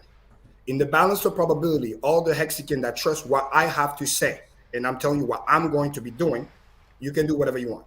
In the balance of probability, because I want my second bag to double, it is in my best interest, and everybody that listens to me, to provide liquidity, if ever, because I've almost never talked about providing liquidity, I always say stake hex, if ever, to do the EXPX, because in the balance of probability, mathematically, you will have the least amount of impermanent loss, if any, and you will be able to provide that support that will make your second bag double. And all we need to do is add an extra $20-30 million liquidity for that other side, bridged over those USDC, whatever it is. And next thing you know, you're starting to compound 80% daily on your fucking money. To me, it's just common sense. How? So if the community, Let's talk about that. Let's talk about the talking game about like theory 40 that's going to make that He's happen. kind of talking about like 40% here, 40% there, both bags, No, but 80%. that's stake. That's You know? not. You can't earn incentive token on staked hex. I'm not talking about incentive token. Yeah, but when Manny. you- That's not. I never said that word. I never said incentive token. I said the reason why you will do that. I need to hear me very clearly. The number one reason why I'm doing this is not for the incentive token. That's just cherry on top. Yeah, we're dumping that Doing shit. this to create the valuation for my bag, so that when the PX launch at 0, it rapidly go to 20 cents or wherever we are now, and literally within a week or two, my second bag just went up 3,800x, whatever it is that we are right now from the bottom to whatever. It's going to look like that. That's for sharks and whales to do. Like the majority of people Around watching the that show corner, I like that. are gonna get swallowed up in that game. It's not a game. It's not a game. It's not a game. You're doubling your bag. And then you keep just stake, date, and chill. You're doubling the value of your T-shares. And now, every time you got your nice ladder, now you're getting double payout on either side. How am I doubling Then- my bag if I'm keeping my hex liquid and not staking it? Well, we're not talking about those liquid people. They're not relevant. Second class run the show. So But my to- point, To provide liquidity, you have to be you're liquid. I understand, your but liquid. it's whatever that is left. And make no mistake, always going to provide liquidity too. No, I think Because what Maddie's trying to say is, I think what he doesn't understand what you're saying is, when you go to your P hex and E hex and you do that, how you getting 80% behind the scenes and how you doubling bags behind the scenes. That I think you had to explain to him a little bit more. Exactly. At least he understands what you're saying. Because the consensus is this. Number one, first thing first, like I always say, get your staking ladder in order. If you haven't already, like what are we even talking about? Liquidity is not even your show. Period. Full stop. End of story. So we assume you got your ladder, you got everything, dream account, blah, blah, blah. So we don't go back too much backwards. To me, those assumptions are clear. Those are your priorities. Now, once you got everything set up and your bag is about to double, the next best thing you want to do is to increase the value in dollar of that second bag, because the coin copies, but not the USD value, right? Now, your goal is, how do I make that USD value rise to match the other one?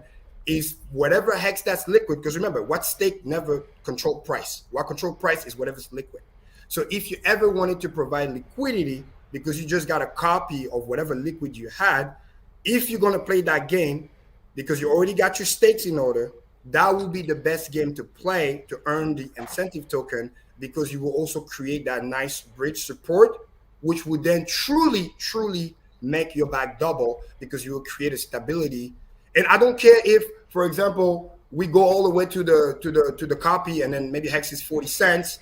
And then after the copy, we maybe go down to 35 cents or 30 cents. But then the other side goes also to 30 cents. I'm cool with that, because I'm just going to do times 2. And on StakeRap, we're going to show you 60 cents because we're going to just combine it back. The point is, I'm creating stability, and then from there, we move up in lockstep. I think I just had an aha moment in terms of where the contradiction here is. Maddie, when he's saying double bags, he's talking about and correct me if I'm wrong, but he's talking about the dollar value. He's talking about setting the dollar price, which is... Yeah. By providing, all that sort of thing. At the cost of whatever the impermanent loss is. Which may or may not happen. That's what I'm saying, and it's not a cost. Again, but why do you want to set the price of Hex now at the cost of impermanent loss? If you're more of a long-term thinker, you don't want to add that liquidity to the system, so it's harder to pump the price. I'm talking about what's left. I have less liquid than most people on this panel right now. What are you talking about? So you're talking about we want E-Hex and P-Hex to equal in value, right? Here's the only way that can happen. You had to make it even on both sides. And here's the math that you're not seeing. Why the impermanent loss is not really there. If something is 30 cents, okay, let's say we run to 30 cents, possibly more before the copy, right? And then hypothetically, copy happens. And let's say we dump from 30 cents to 20 cents, but then you got a copy and now they meet themselves. When you combine the two, you actually have 40 cents. So you did not actually lose. Your bag went up. I just need to create a stability first. You was at 30, down 20, but you're positive 10. Exactly. You have less hex. You have less hex on the valuable side. If you're I don't have less hex. I just got a free copy. You're just valued it in dollars instead of in hex. So your unit of account should be hex if you're valuing your weapon. It was hex, but you're the one talking about impermanent loss, so I have to bring the dollar. Maddie, you can't move the goalpost, okay? You get copy in hex.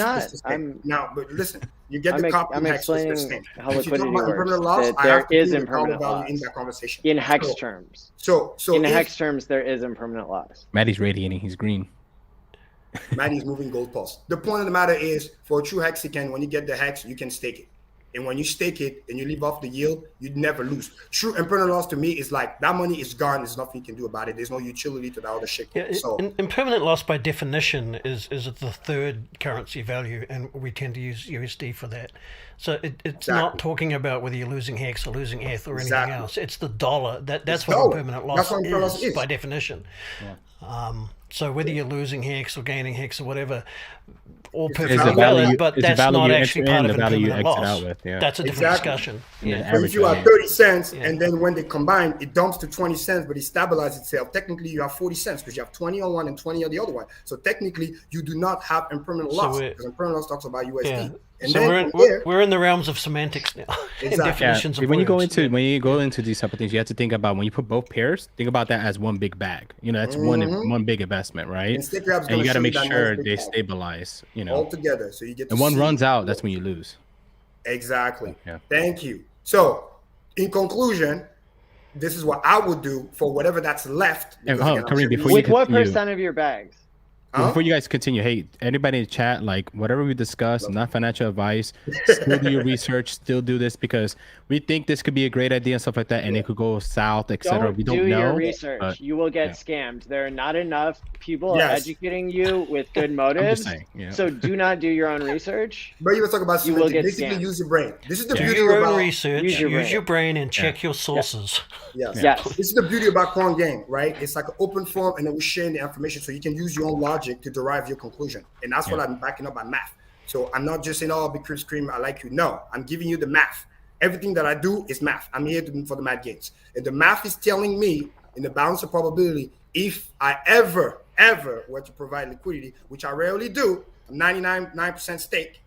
And the rest that I sacrifice. So it's not much. But whatever's there, if I were to play that game, this will be the pair that I'm the most incentivized to do so, because by bringing that stability, I will facilitate the increase of my second bag to reach a sufficient dollar valuation. And then for wherever we're there, and Big Well can play whatever they want, they're going to end up being a wick because the true Hexican, they're going to hold both sides. And after the little noise, when we start to really rise, make no fucking mistake. It's going to pump on both sides, lockstep. Because we do not want any arbitrage but to come in and siphon value by buying on one side and selling on the other side, which is why we have to, it's in our best interest to maintain the price of both so arbitrage but doesn't run away with a lot of money. That's another reason why it's in our best interest to make them be the same. I don't care if we have to retrace 30% to make it that way. because the moment we make it that way, the bag essentially double. It's just like big payday. Everybody was running for a long while ago, and then we were just smiling on stream. Why? Because on that day, price dump, our bag fucking double. Period. It's the same thing. But now everything doubles. Your bag double, your t-shirt double, your APY will double, and possibly rise because all those people that are trying to dump, they're gonna leave, and you're gonna benefit on that other side. What does Send Staker said? Impermanent loss is basically a non-desired limit sell order unless the price comes back into your LP range. Yeah, I've said something I agree. like that before. USD dollar. It's a great comment. I agree. Thank you. Yep. This is awesome. I like that. Wave 3, So, anything? so you're an OG whale, and you've got you've got both, of course, because they get copied. Yay! But you've got a big ass I'm a stake whale. you got a big ass stake in Ethereum, right? And the stake comes to term, when it hits 5 days, and so now you got to make the decision. Am I going to? Obviously, I'm going to restake, right? Maybe take some interest. Am I going to restake it on Ethereum, or am I going to restake it on Pulse chain? And this is where it gets interesting for me, because if I take it out of Ethereum and bridge it across to Pulse chain, then I just increase the payout per day of everybody on the Ethereum network by reducing the T-share total supply, right? Everybody go. I don't mind. Yeah. So maybe I don't want to do that because I'm, I don't know, selfish or whatever. And if I go to the PulseX side, then I'm reducing everybody's payout over there, including my own. Exactly. Because the pool size is going up. So stay in your lane. Stay where you're at. Everybody right now. Yeah, so I think what people tend to forget, right, That's is the really good incentive game that theory. keeps them. That's a really good observation. because a lot of people are planning to, like, a lot of people, you rumors, you hear this, oh, I'm going to take all my EHEX and jump to the PHEX side. Let them. Yes, I please can't do listen. that. Please I can't wait.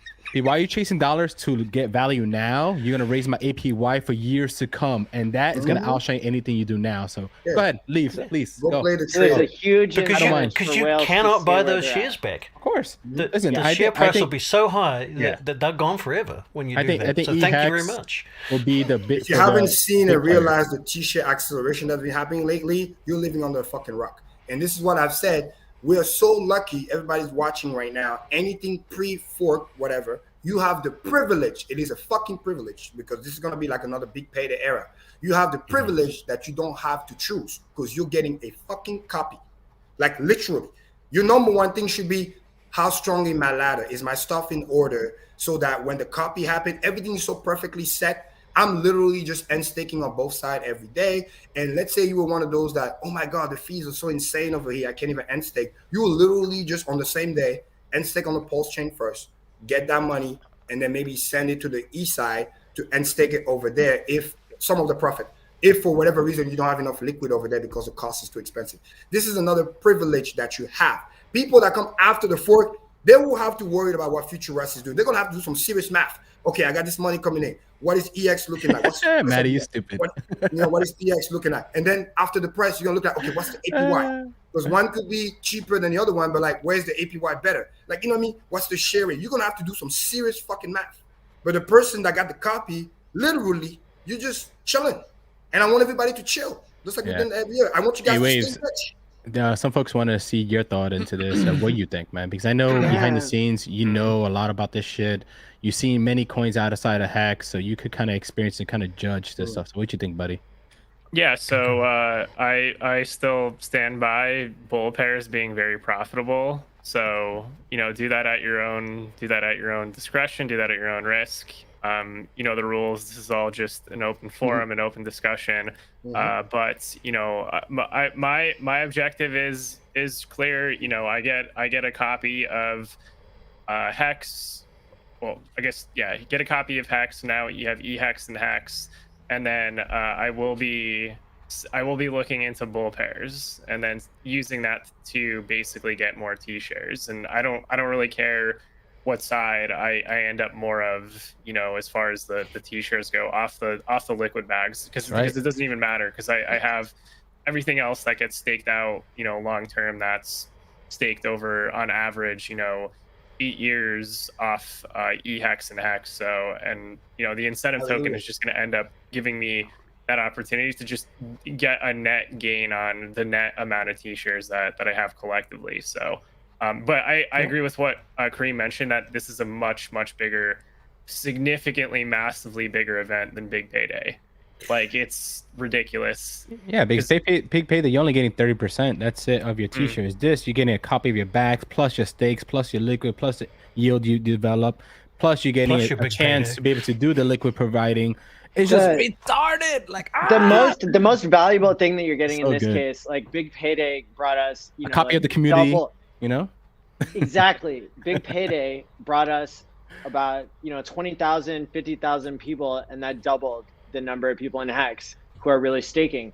What this is going to do is it's going to bring hundreds of thousands of users, maybe millions of users, to come get their free money. And the amount of free money that they get will be worth less than we get out of onboarding them and giving them something that works for once in crypto. Yeah. It's going to be a lot of dips to buy. Yeah. Absolutely. Yeah, I just have to step out for a couple of minutes. I'll be back in. I have to go. My neighbor's at the door right now, so. You never heard about Hex? Like, he actually has. I got him to throw some. Nice. He participated in the PulseX sacrifice, and I got him set up on. I introduced him to Trezor, all that stuff, security. So he's gonna do well. He's gonna do well. Nice, man. So cool. I'll see you guys in a couple of minutes here once I get back. Yeah, no problem. Cool.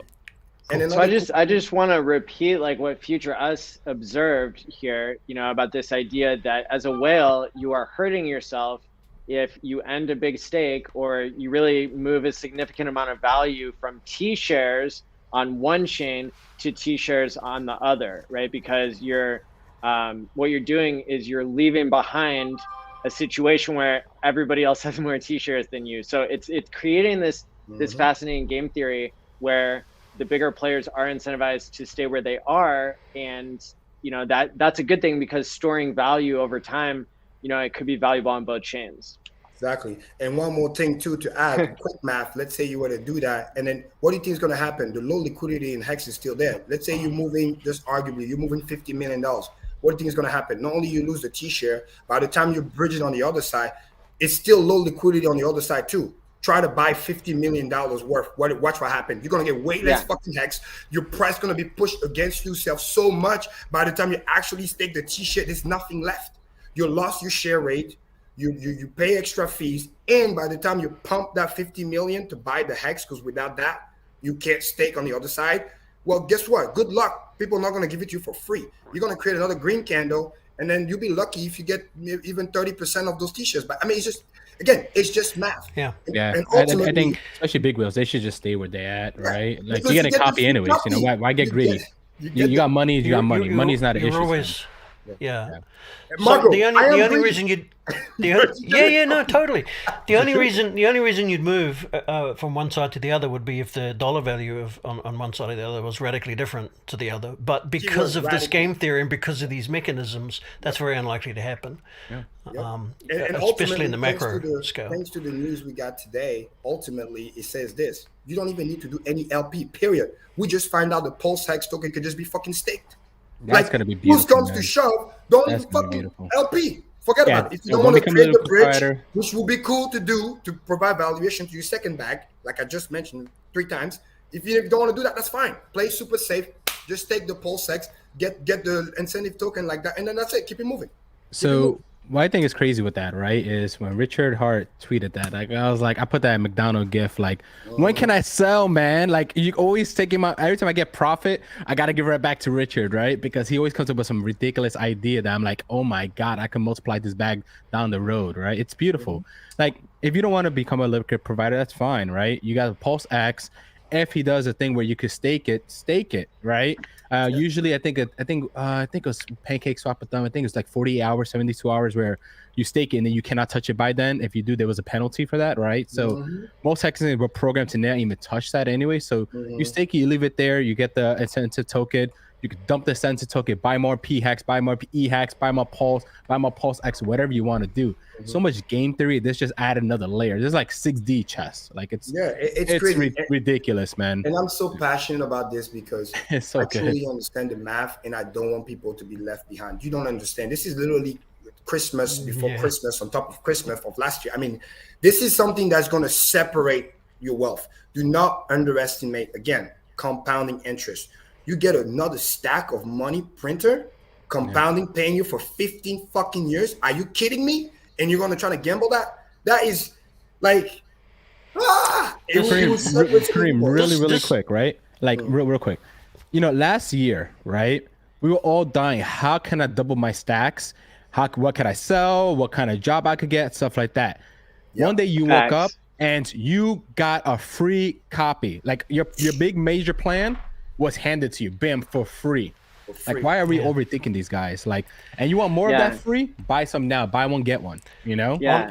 In a similar vein, I remember when I first met Maddie, and I was freaking out over what do we used to freak out over as Hexicans? What was the first thing? Something about profit, making too much money. What did we call that? Like, seriously, I can't remember. What's the sudden wealth syndrome? Yeah, sudden wealth syndrome. And I was like, so you know, should I stake? Should I do this? Should I do that? All the things Marco was just talking about. And in the end, the answer was always, screw it, just stake. Figure it out some other time. Yeah. Now we got like 12 new options when you do it this way, that way, every way, and all the different combinations, or 16 different things you could do. I would suggest just stake. I mean, shit, the giving tree of crypto just striked again. Like, casually, they say, hey, you can just stake. I mean, it's crazy. It's money printed up the wazoo to a point where, like, it's a no-brainer for you to not get wrecked. I mean, the only way you get wrecked is if you just don't listen, and then you don't see the sign, and then you just, like, it's crazy to me. So, you know what I mean? Like, that's like, I'm just grateful. There's no other word. Like, there's no other word. Doesn't get any easier than that. Like, if you're being spoon-fed, like, dead us. Boom, stake, chill, copy, money printers of the ass, pulse chain, money printer. This, PulseX, now you can stake it too, money printer. I mean, it's just money printer everywhere. And I know that was kind of when we started the conversation, I might have said, like, game theory and stuff. Matt is going to love this. I actually have a cool controversial take. You know how I used to say Hex, you know, Pulse, and then PulseX? And with that news that just came out, guys, I might say it. PulseX might actually, you know, be on top of Pulse. And I can break down the math. Let me know if you want to start this conversation or wait for Wave 2 to come, because I just ran some numbers in my head and it's like, whoa, this thing just got next level. We've got an angry viewer who's come on the show. He criticized us for not including people who do super chats. I love this guy. Although this is our show and we love everybody who contributes. Hopefully, sometimes the conversation flows more naturally when we don't stop on every comment. But we've brought you onto the show so you can tell us how much. No, Maddie, kick him out. Let him do a super chat and then we respond. No. Toby, what's up, bro? I want to thank Toby Wan, because we met up in Columbus, and he gave me an idea, because I was trying to come up with, like, what should I hand out for whenever I take the DeLorean places, and he had the genius idea to hand out hexagonal magnets. Yeah. And so I've got tons of these magnets printed that, you know, have a link to Hex on them and picture of the DeLorean. So thanks, Toby. Hey, no problem, man. Leave it to Maddie, the psychologist, to bust my chops and then back it up with a compliment. You know. Hey, that's what they do, man. I'm keeping it real, man. I'm keeping it real. I rolled in late to the chat, and I've been working hard, and I'm literally in an Epsom salts bath right now. Hey, that's what's up. Be careful. Echo or some splashing. I'm literally naked in a bathtub. What's your OnlyFans link? Sweet. How big's the bath? Where are you? But I've got a stupid question, and you know, please, Karim or any of you guys, Maddie, all you guys. My understanding of impermanent loss is not vast by any stretch, but my thinking is, if you're doing this parity play, and you're anticipating, you know, which I think is highly likely, quite frankly, that we're going to end up at parity on both chains. But if you don't, and you're providing liquidity in the hex pair, I think you better be strapped in for the long haul, because I think people are going to get wrecked and pull out of the liquidity pool and end up with a lot more of the token that is worth a lot less if we have not reached parity, thereby ending up with a large impermanent loss. I think people need to be, if I'm understanding it correctly, I think people need to be properly warned of the risks of that. Long term, I don't think it's going to matter. I mean, if you're willing to leave that liquidity there for a long time, then I think we will eventually reach parity.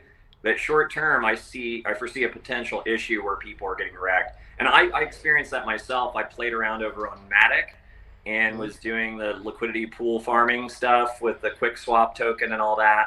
Yeah, I played with that too. I remember when you did Yeah, that. and Like with like small amounts of money. I can certainly see a scenario where the price keeps running away on the Pulse chain hex, and only catches up on the Ethereum thing in sort of big jumps.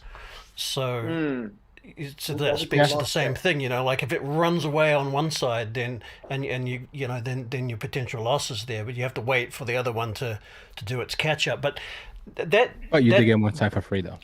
Yeah, but that's in the absence of arbitrage bots and how profitable being an arbitrage bot ends up being. And I mean, so a couple of things, which is, and Toby, I want to thank you for this question, and that's very honorable. That's a great question. Because Great. I want to be able to break it down, and you'll be able to get this. Okay, so quick maths. First of all, for this if statement to be happening, because again, this is an if statement, right? I want to use that same example with Matic for people that don't understand the difference. Why this is different. On Matic, you were just trading the coin over there and bridging. You could not fucking stake. You had to go on the other side.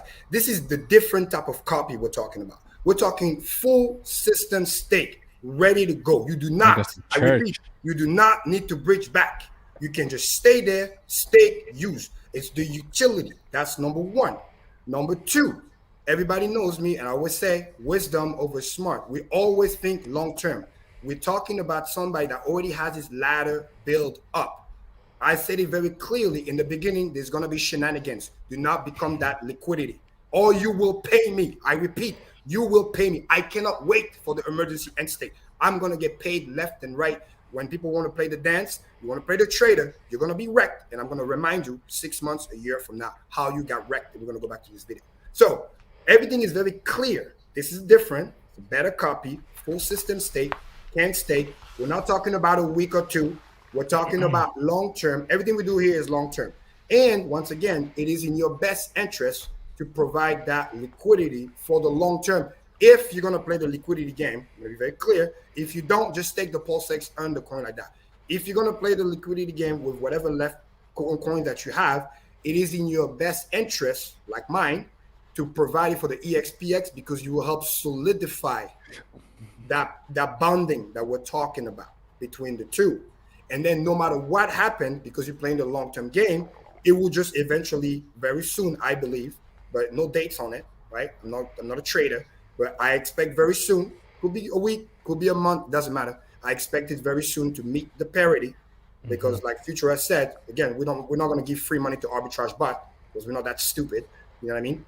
Because if the cost to bridge from one side to the other side is less than trading, buying left, selling right, make no fucking mistake, the bot is going to do it. So it's in your best interest to make sure that we find that parity. So everything combined, it mathematically makes sense, and you help solidify the value of your second bag to bring it to a higher value. And that's what I use the analogy, because probably you were not here. If we go to 40 cents and then we dump to 30 cents, but then the other coin went from 0 to 30 cents, I will gladly take that, because when you combine the two, I'm 60 cents value. Make sense? Or even let me be even more harsh and say, if we are 40 cents and then we dump to 20 cents and I get 20 cents, I'm not losing anything, because my bag just doubled. And once it stabilized itself and the big wallets, you know what I mean, shark and above, make no mistake, we're just going to raise all ship. And then it's going to go in lockstep. PX first, leading indicator, because its cost of onboarding is way cheaper over there. I'm going to go ape shit. Staker app is going to go crazy. Make no mistake. We're going to give free wallet over there. It's going to be crazy. Then the bot is going to kick in. And the bot's going to be like, oh, this guy went up 20%. Let me buy EX to go dump on PX, because it's more expensive over there. And that action is going to create the stair. So we're going to go like this. 1, 2, 1, 2, 1, 2. And then I make the joke. It's like, okay, then PX is $2. EX is $1.95. We want to sit here and complaining because we just left 20 cents. Like, what? No, money fucking printer. That is the goal. So great question. I hope I answer your question. I want to make that very clear. We're not traders here. This is quant game. We look long term. We're not looking. Yeah, right on. Cool. Yeah, that's kind of what I thought. So appreciate you going back over that for us. But I kind of felt like Maddie was like leaning on that, and that's where I was coming from too, which is like the impermanent loss is a thing. Yep. So I mean, just as long as people are aware that it is got to be a long-term mentality, because I don't want to promote people doing the liquidity thing, even for the ancillary benefits of helping us attain parity, and then freak out because they look at the USD value and pull out of it and end up wrecking themselves. So it's definitely something. Impermanent loss is tricky and confusing. And there's definitely upside to doing it on the Pulse chain because you're not dealing with bridging back and forth. You've already got both pieces of that pair in hand on that side if you're coming in with liquid, and then you get that copy. So I can see where it makes a lot of sense in certain scenarios, but the time frame I think is key to just Absolutely. I'm always erring on the side of caution. Yeah, no, makes sense. This is why I say worst case scenario. I wouldn't put any liquid in anything until the shenanigans sort of simmers down. And exactly. One strategy I don't hear most people talk about, right? It's almost a strategy of, I call it the art of doing nothing. And what I mean by that is this, right? Yeah. You got your hex. Buy as much hex as you can now. You're going to get your free P hex on one side, right? You got 2 bags. That's simple. Then you're going to go and you're going to have your Pulse chain and your PulseX. Take your PulseX, stake the damn thing, get the incentive token if it does happen. Pulse chain, don't try to bridge it. Don't try to do back and forth. Leave it alone. Why? Because the function of it is the burning function. So for the next 6 to 9 months, where people are going the roller coaster effect, people are going back and forth, if they move E-hex to P-hex or whatever it is, you're going to get the emergency end stake bonuses on either side, because they're going to go back and forth, these people, okay? Yes, they're going to be degens. It's just going to happen, right? Then people are going to try to do the Pulse and the PulseX switch back and forth, right? As long as you're staked with your PulseX, you're going to make money on the side, right? Exactly. You have the burning function, you have all that, the incentive token, stuff like that. And at the end of the day, when people are doing all this movement, Pulse chain itself is going to raise little by little because of the burning function there too. Exactly. So 6 to 9, I would say, and 6 you can delegate that baby exactly, and earn there too, right? So the hidden strategy is really not to do anything. Sit there 6 to 9 months, let things cool off, let the degens be degens, let people ratchet the rates of everything, ratchet the rates of T-shares, ratchet the rates of the emergency end stakes, ratchet the rates of the burning function on both sides. Let them ratchet. That's why I call it the ratchet strategy. Let them do it. You chill, you make it, right? Like, do that. That's my mindset, you know? So I would add to that this theory of doing nothing that's exactly what you want to do with your diamond hands. Yes. You want to hold. It's almost like you're delaying gratification, isn't it? And that's how I'm going to tie it to like the last episode of Hex Therapy that I did about the marshmallow, experiment, the famous study of delayed gratification, right? It was strategy. I like it. It was the 3 to 5 year olds that actually distracted themselves with something else that were better able to delay gratification in the moment. And even though there's a lot of inaccuracy in the facts, actually there were animal cookies being used, not marshmallows. The whole marshmallow thing came about a lot later and kind of stole the show. But those of us who actually go back to the original studies and read the methodology, don't get tricked by, because really, and this is central to Hex, and this is central to what we want people to understand. I think just on the show, and what you learn from becoming a more long-term minded person than you were before is that people can change. And so when going back to this Stanford marshmallow experiment, it was conducted by Walter Mischel, and he came out saying that everybody interpreted his study wrong. And Dev Kyle talked about this in the first Hex conference as well, this idea that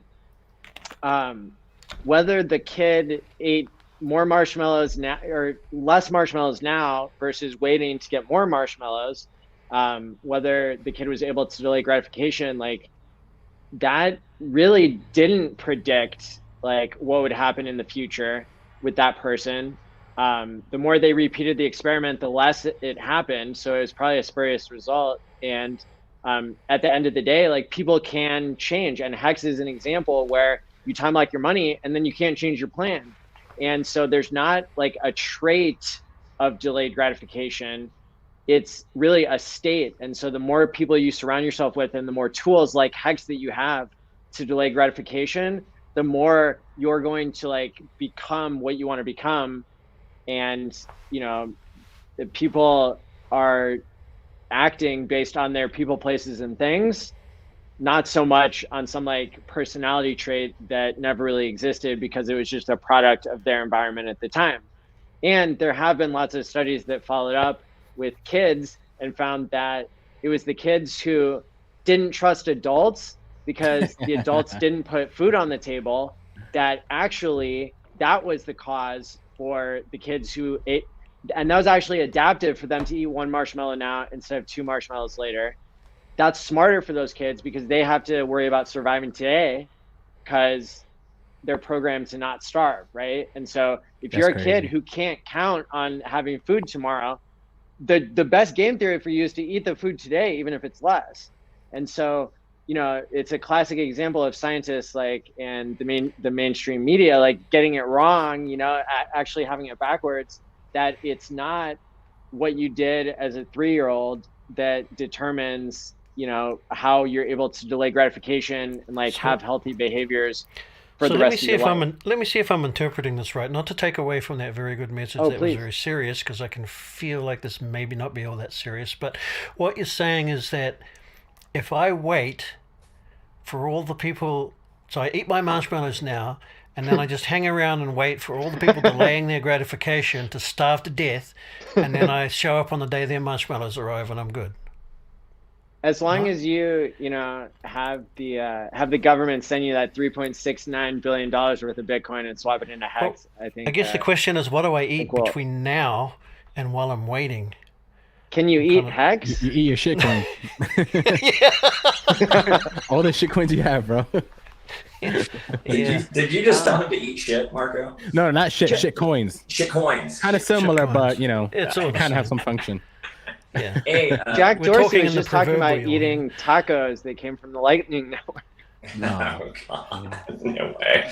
Hey, to that point, with the marshmallows and the delayed gratification, I think also what's been interesting, and I can speak up to this from my own experience as far as being a trader, and I did better than most, so I wouldn't consider myself a degen necessarily. But there is that kind of, especially if you're into TA and you're watching things and you have indicators that would indicate to you that maybe there's going to be a better buying opportunity, or maybe it's even a good time to sell short term, which I have done, but I've always bought back more than I sold, just FYI. But recently, me too. Still DG. Just in the last couple of days, I did have this itch to be, from my TA, like, I think I might be able to buy this back on a dip, and I had a fair amount of liquid sitting. And I went to do it, but because my autopilot is so set to staking, I forgot I had staked it for 6 years. So I'm like, shit, where's all my liquid? I'm like, you saved yourself from yourself. Right. Your past self did the right thing. So you could have been wrong, because of what Hex is about. And I'm sorry, I don't mean to be talking over people, but sometimes I don't hear you guys. No, go for it. No, go ahead, buddy. I do it all the time. But I was going to say, it's like, because of the conditioning that Hex has kind of trained me personally to do over the last 2 years of just getting those T-shares locked, it was autopilot. I mean, it was not a small amount, and I staked it out. Awesome. I had a gap in my ladder, and I staked it, and I forgot. And I literally went back thinking, man, I can probably sell this right now and buy it back lower. And I'm like, oh no, it's gone. And then I'm like, oh yeah, I filled that ladder gap. You magic carpet righted yourself. Yeah, and it feels better. It feels better. W1, you know what our trading is for us, our level? It's called daily payout. That's our trading. Yeah, totally, right? That's it. Yep. When you look back, you're gonna be like, "There's nowhere would I get that many coin trading." Period. Full stop. Oh yeah, it's the math doesn't lie. It's so boring though, and in the wise words of Agent Smith, humans define reality through suffering or something like that, and so I always got to do a little bit of trading because otherwise I get bored. Go find yourself. Hex though. Richard, do you think the Matrix will allow you to release crypto code that is superior to that of Bitcoin and gives decentralized financial freedom to all? What? You already released it? Oh, we better stop gatekeeping. Congrats on 100,000 Twitter subs.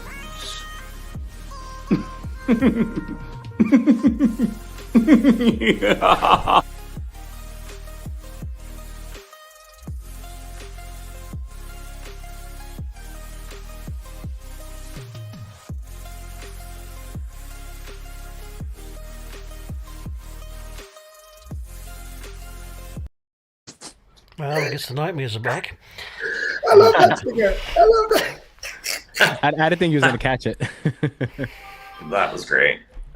All right. I forgot about that. It's automatic, isn't it? Somebody put in the Yes. chat. It's $4. It's as automatic as the buy and burn. PulseX. Yay. Oh my God. Well, guys, I'm gonna have to bounce out, but thank you so much Hey, Toby. for bringing me on and calling me out. It's like, you know, for those Nah, bro. listening, it's always good to tip Maddie in their stream. It's like, you know, all that goes to a good cause. Not necessary. I've tipped. It's not necessary, but you know, if you want to show your support, that's a good way to do it. I've done that in the past. Thank you. And it's like, and these guys are spitting so much knowledge constantly. It's like, you know, I know I was trolling a little bit on the front end, but you know, this is kind of more a listen only stream. There's some streams that are a little more engaging with the chat. And, you know, this one, it's like there's just so much rapid fire good information coming. You know, sometimes the chat will go on by, but that doesn't mean they don't notice. And it doesn't mean they don't appreciate watching and commenting. Yeah. So, you know, for what it Yeah, is, I do my just wanted best say to that. answer the chats and stuff. But yeah. Yeah. And Toby, love. you're like an all-star at onboarding, and you're an all-around Legend. awesome dude. So thanks for everything you do, man. Yeah, and much love to all you guys. Keep up the good Scrub work. your ass, bro. I'm gonna finish my bath and dry off. Get There you some go. sleep. Hey, Cold showers. stick Right, around in the right. chat because there's some fire contents coming up. We're going to All talk right, see you about guys. PulseX a little Later. bit. Later, buddy. Peace out. Later. I That like was Toby. awesome. Yeah. Toby Wan is awesome. Love him. Somebody All put right, in the we're chat. warmed up. Now we can argue about the next thing. Yeah, somebody put in the chat to I sack don't right now. argue, It's it's so bad. $4.54. Not bad. Still a good deal. I still think it's a good deal. As long as it's cheaper than a Starbucks coffee, it's still a good deal in my book. Right? That's how I Let's say go it. to another funny, potential controversial topic, which is funny that I just thought about after that bombshell of an announcement with PulseX, you know, with the staking. So, and I'm gonna start with that, and I think the chat's getting excited. If Orca is in the chat, this is for you because you invited me on the Twitter thing, but I was like, well, I'm about to go porn game, so just come watch here. So, let me set the premise here. Let's go. This is gonna be fun. And again, this is just quick math, right? So I used to always say, again, we got new data today, so we gotta, you know, reassess. I used to It's say like the city hex behind the first. throne. Yeah, right. Hex first to me all day, every day. That's what I thought too. Pulse chain and then PulseX. And for the first time today, mathematically, actually, potentially, PulseX might be better than Pulse chain. And here's why I want to set the premise in case somebody's brand new watching. How does that even work? What's the premise? Blah, blah, blah. Let's go back. And I put it like on the scale. This is how my brain works, right? Okay. Rule number one, both deflationary. Okay. Check. Rule number two, one is 21% burn. The other one, 25% burn. So clearly 25 is bigger than 21, right? So you're like, okay, this guy goes a little bit more.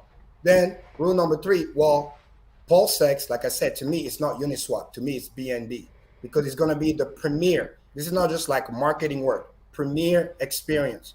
Every other, thanks to the AMM bot and the harvesting liquidity, it's going to be the only game in town.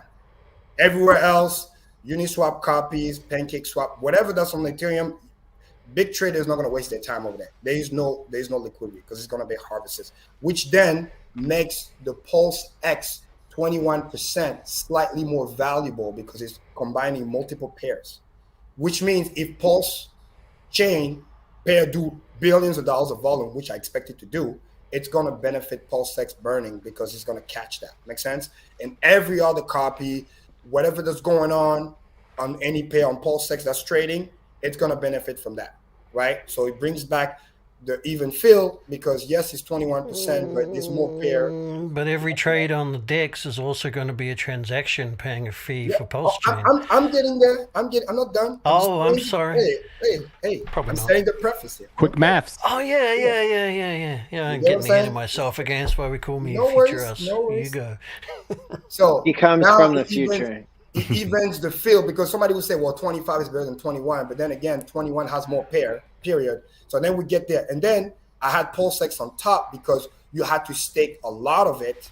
That's the key. You had to stake a lot of it just to be a validator because make no mistake, there's going to be big whales. They're not going to play the game. Oh, let me go talk to the community and vote for me. No, they're just going to get their own seat at the table. They're going to put billions of Pulse and they're going to be like, bye-bye. I'm going to be one of the 30. Joe's back. Remember, I was in EOS, derivative proof of stake. I'm an expert at that. I was there. I saw it. I know how it works. Big wallets are going to just make themselves in that position unless obviously OA intervene. But the good news about that is that those coins are not going to move. So now we're talking about my favorite topic, velocity of money, because velocity of money dictate pumps. So a lot more Pulse is going to be locked away because those people need to secure their position. A lot of Hexicans know where Pulse chain is going. This is a Richard Hart project. So we know what time it is. So, and they want to get the free delegation. So a lot of us are going to stake, delegate, which creates, again, more slow the velocity because those coins go away. So that's what I had Pulse chain on top because of that extra factor. Well, guess what? Fucking PulseX now has staking. So now it brings it back because now you're like, well, token burn. But if it's liquid, psychology of people. Something is liquid, they're going to play with it. But now you can stake your PulseX to get the incentive token, which is the fourth coin that nobody knows about that is going to have some value. It's not going to be crazy, but it's going to have some value, which is going to be the number one value for the degen, what's it called? People that like to play the liquidity farming. They're going to ape into that shit because they love to get. And Karim, don't forget, buddy. If let's say, Richard said we can do the buy back and burn type of thing, but let's say that address actually does the function, to honor it. That's another thing that can make PulseX even go more because of that feature itself. So, that's what I counted it as the 21% burn because to me, again, I'm thinking long term. It's going to get figured out manually, automatic. It doesn't matter. It's going to buy and burn. I trust it's going to happen. It's going to get done. So now, again, to recap, I had Pulse chain on top because of the staking mechanism, because you want to get free Pulse. And if you're a big wallet, you just want to stake that because if you're a delegator, just by yourself as being a delegator, by one of the 33 validator, you're going to earn extra Pulse. So it's in your best interest to do so. But now PulseX has staking now, which is going to allow PulseX to lower its velocity as well. Because if you get you're not going to get PulseX as a reward, but you get the incentive token, which is the value is going to be non-zero. Let's put it this way. So you're incentivized to stake the PulseX because you're going to get that other coin. And on top of that, by being staked as the coins are being burned, it increases your value. Just kind of why compared to BNB and not Uniswap. So good, BNB, man. I call so just PulseX. PulseX is stake. going to be PulseX is going to be a decentralized exchange with the liquidity of a centralized exchange. That's what makes it so powerful. And now that I bring them in the same even field, in conclusion, now I got to look at, okay, what's the negative externality? Ready? This is where it changed. Pulse chain, whether you like it or not, it's way better than Bitcoin, way efficient, blah, blah, blah. But at the end of the day, server costs money. Operation costs money. I run businesses, I know. So some of those validators, not the whales, some of those validators will have to sell Pulse coin to pay for upkeep, whatever the upkeep is. Sure. It's not going to be major, don't get me wrong, but that's a negative externality because you need to sell to continue to secure the network. It's not like Bitcoin mining, crazy stuff, but there's still bills to pay. PulseX doesn't have that. Some overhead, just some. Yeah, exactly. Overhead. And literally, that's the key. That's what I waited to the end because I raised them because we got the staking. And then this is where PulseX goes slightly above because Pulse chain has a small negative externality, which is you got to pay the bill. A couple of those 33 validators are going to have to sell Pulse to pay the bill. You think that's more than a rounding error? Maddie, you're talking about, again, that's why I said slightly. So again, quick math, right? It's less than is being spent on the documentary. It's how much it costs to run 33 validators, according to David Peter. Yeah, people wanted to hear the top. It's a rounding error. That's what I bring to you. Here's the funny thing. I like PulseX too. Yeah, here's the funny thing. Ready? Back to the beginning. I don't care. I'm not going to be trading. I'm just going to be staking both sides. This is the joke when I said last week and maybe week before. It's like we're arguing one go to 100x quickly and the other one do 80x or 90x, and we're going to sit here. The person that go back and forth all the time are going to the one that's going to get loose. Those who just stay in position are going to be fine. But just for fun, just doing the math, unbiased, that's my reasoning. Because of that slight difference, because PulseX literally, it's like Hex in a way. There is no negative externality. You literally buy it, it gets token burned, you can stake it, earn another coin, and you can sell the other coin, aka incentive token, and never sell the PulseX. Again, it's just math. I love Pulse Chain, make no mistake. So Karim, I want to thank you for that. So what Karim just did was he just further told you why you should do the ratchet strategy I came up with 10 minutes ago. It works. Just chill, man. Let people ratchet up the price, the share rates, everything, man. It sounds like it's a ratchet strategy, yeah, but the ratchet strategy is the strategy. It is, even though it's ratchet. Yeah, shout out. Right. Yeah, SBCA, you're welcome, man, all day. The reason why I want to talk about this just for fun is because, you know, Maddie likes sometimes, which is cool because we don't just all agree, like talk about controversial topics. I would have thrown that one in there. So to be fun, but I want to make this clear, like joke, but no joke. I'm not going to be trading. My position is wisdom. I'm in position right now. I sack, I stake, I buy money printers. That's it. The PulseX is just going to go to a cave, never to be seen. And then when the time comes, when I decide there's enough excess, then they may come out of the cave. But other than that, nah, I don't even have time. But just for fun, you know, quick maths. So this is the reason. You know what's crazy? That all this is so good. Yeah. It's so good. The opportunity of making so much ways of money that we didn't really talk about the stakes ending and cashing out the yield for those things, right? We don't need to, it's just like we got banks all over ourselves. Just got so many ATMs in my house, you know, just. And you know what that does too, which is amazing, is for everybody that ever felt like, oh my God, I'm late, I missed the Pulse chain. Well, lucky you, by creating this additional staking. Again, Richard's a G. It literally just make it like you're not late because this other thing might do slightly better token economics wise, which then you're not late. You can ape into that. And then once you ape into that and it really, really kills it, then you can use some of that to swap to the Pulse that maybe you never had before. So it's just like you set. You can. It's like forever FOMO. Like whichever coin you get, you're good. So that's why I'm very excited because it makes it look like, wow, the token economics got even better. Yes, you may have missed Pulse Chain, but you can go ape shit on PulseX. Ape shit. Because this thing's gonna hold its value very, very well.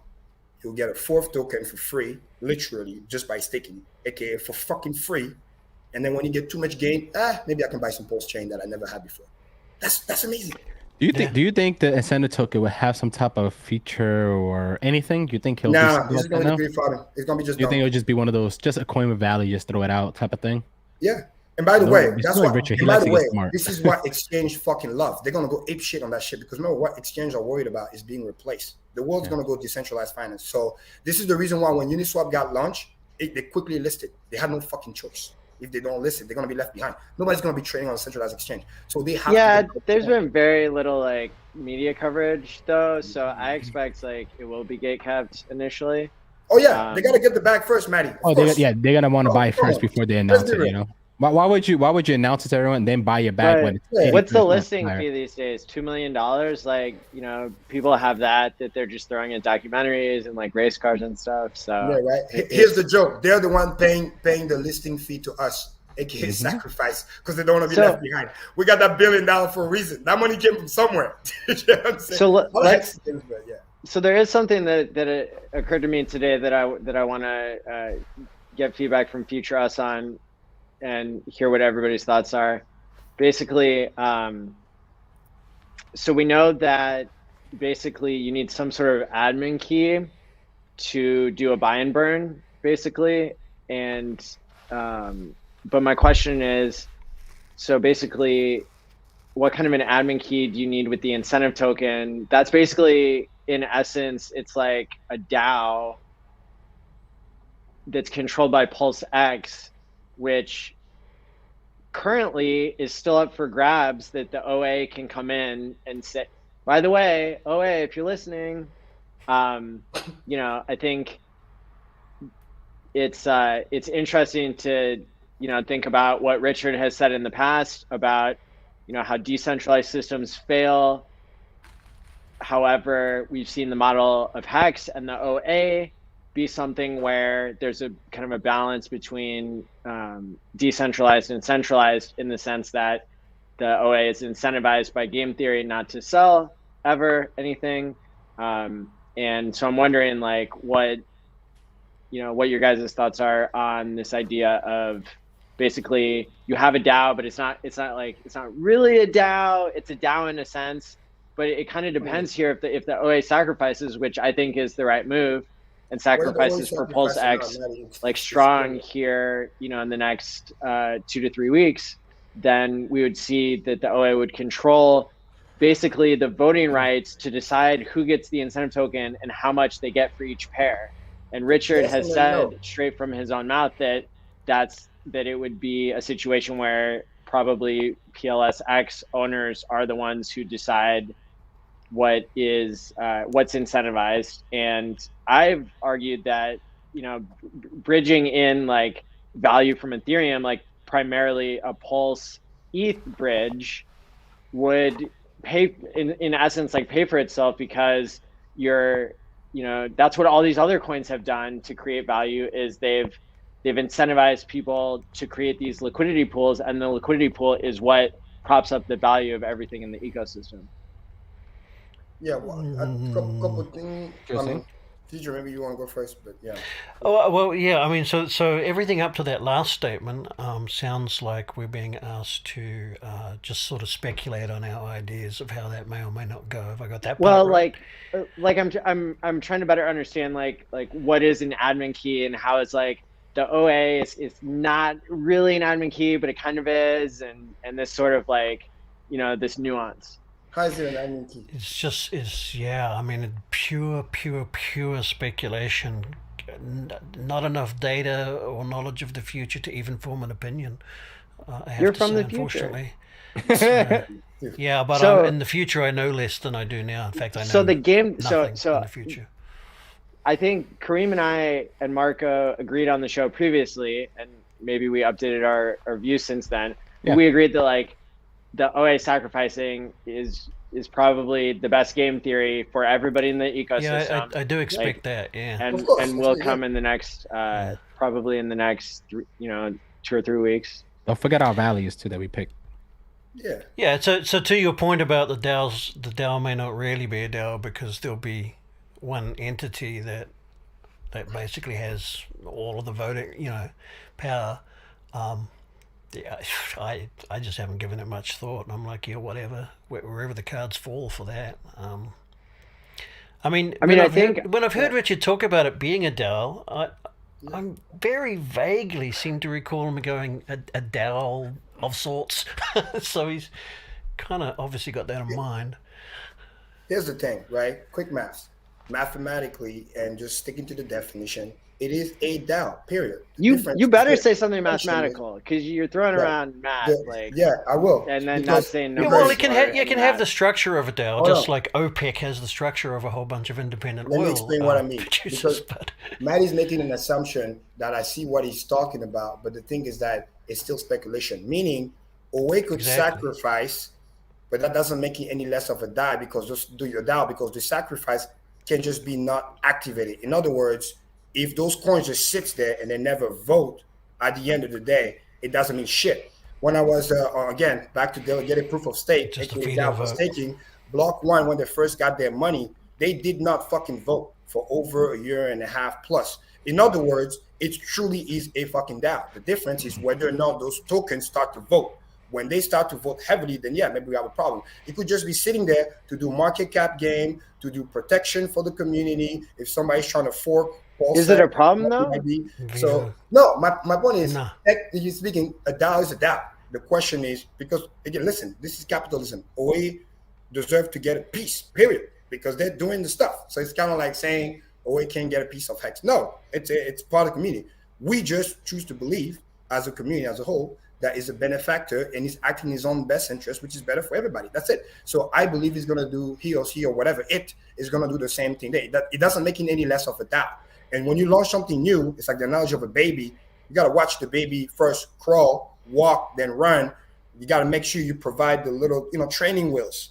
Because again, you're launching something to the wild. You need to make sure nothing bad happens. We're also operating in a sort of a global sort of truth engine thing here. So it's not like your politician who shoots himself in the foot and then changes the story after the fact to get a new toe for free, or whatever happens in the real world.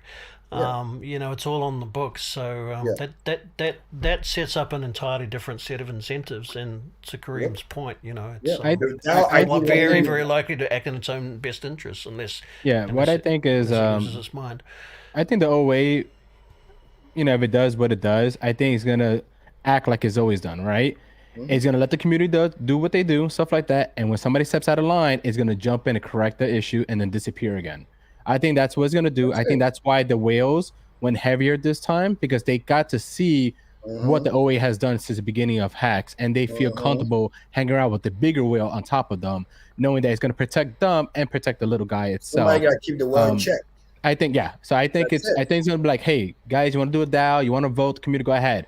If for any reason, in a split second, I think it feels like there's some type of bad suspect trying to do something, I think it comes in and takes over and changes things for a while, and then walk away again and come back again if it has to.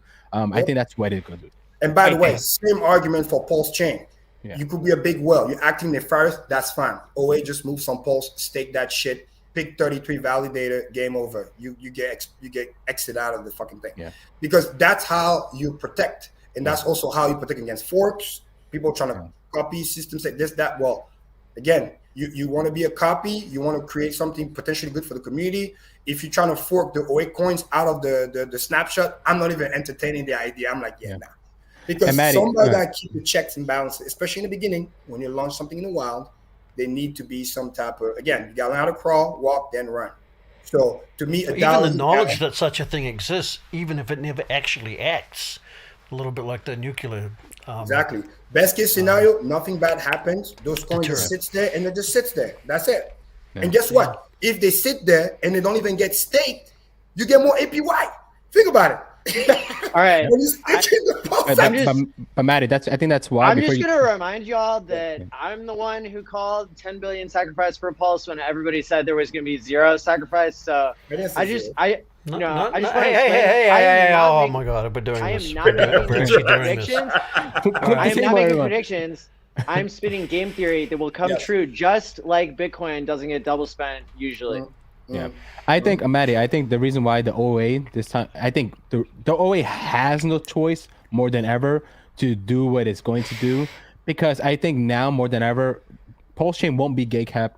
I think the world will accept it, stuff like that. You will have exchanges buying it, trying to do something to get a piece of the pie, but they will get a piece of the pie. So somehow you're gonna have other whales that we're not used to in the community come in or stuff like that. So I think it's in its best interest for the OA to actually do what it's going to do, and just protect the whole system. It has no choice. You also underestimated, another quick math, you underestimate the amount of money that's sitting on the sideline. You'll be thinking, oh yeah, we're good. You think even the wells that you got right now, a bigger well can show up, start buying the shit out of the. I have seen it. At any given moment. In EOS back in the day, some random Chinese group came out of nowhere, miners, they just bought a lot of EOS. The big whales they literally started to stake, and then they created multiple validators, and they bought so many coins during the crazy dip that they literally got 4 or 5 spots as a validator. Never talked to the community, never provide any value, just sitting there siphoning. The whales that are sitting outside of crypto, holding sovereign currencies and just waiting to see what happens, they're never going to get in until they see the system stable and works and learn its nature.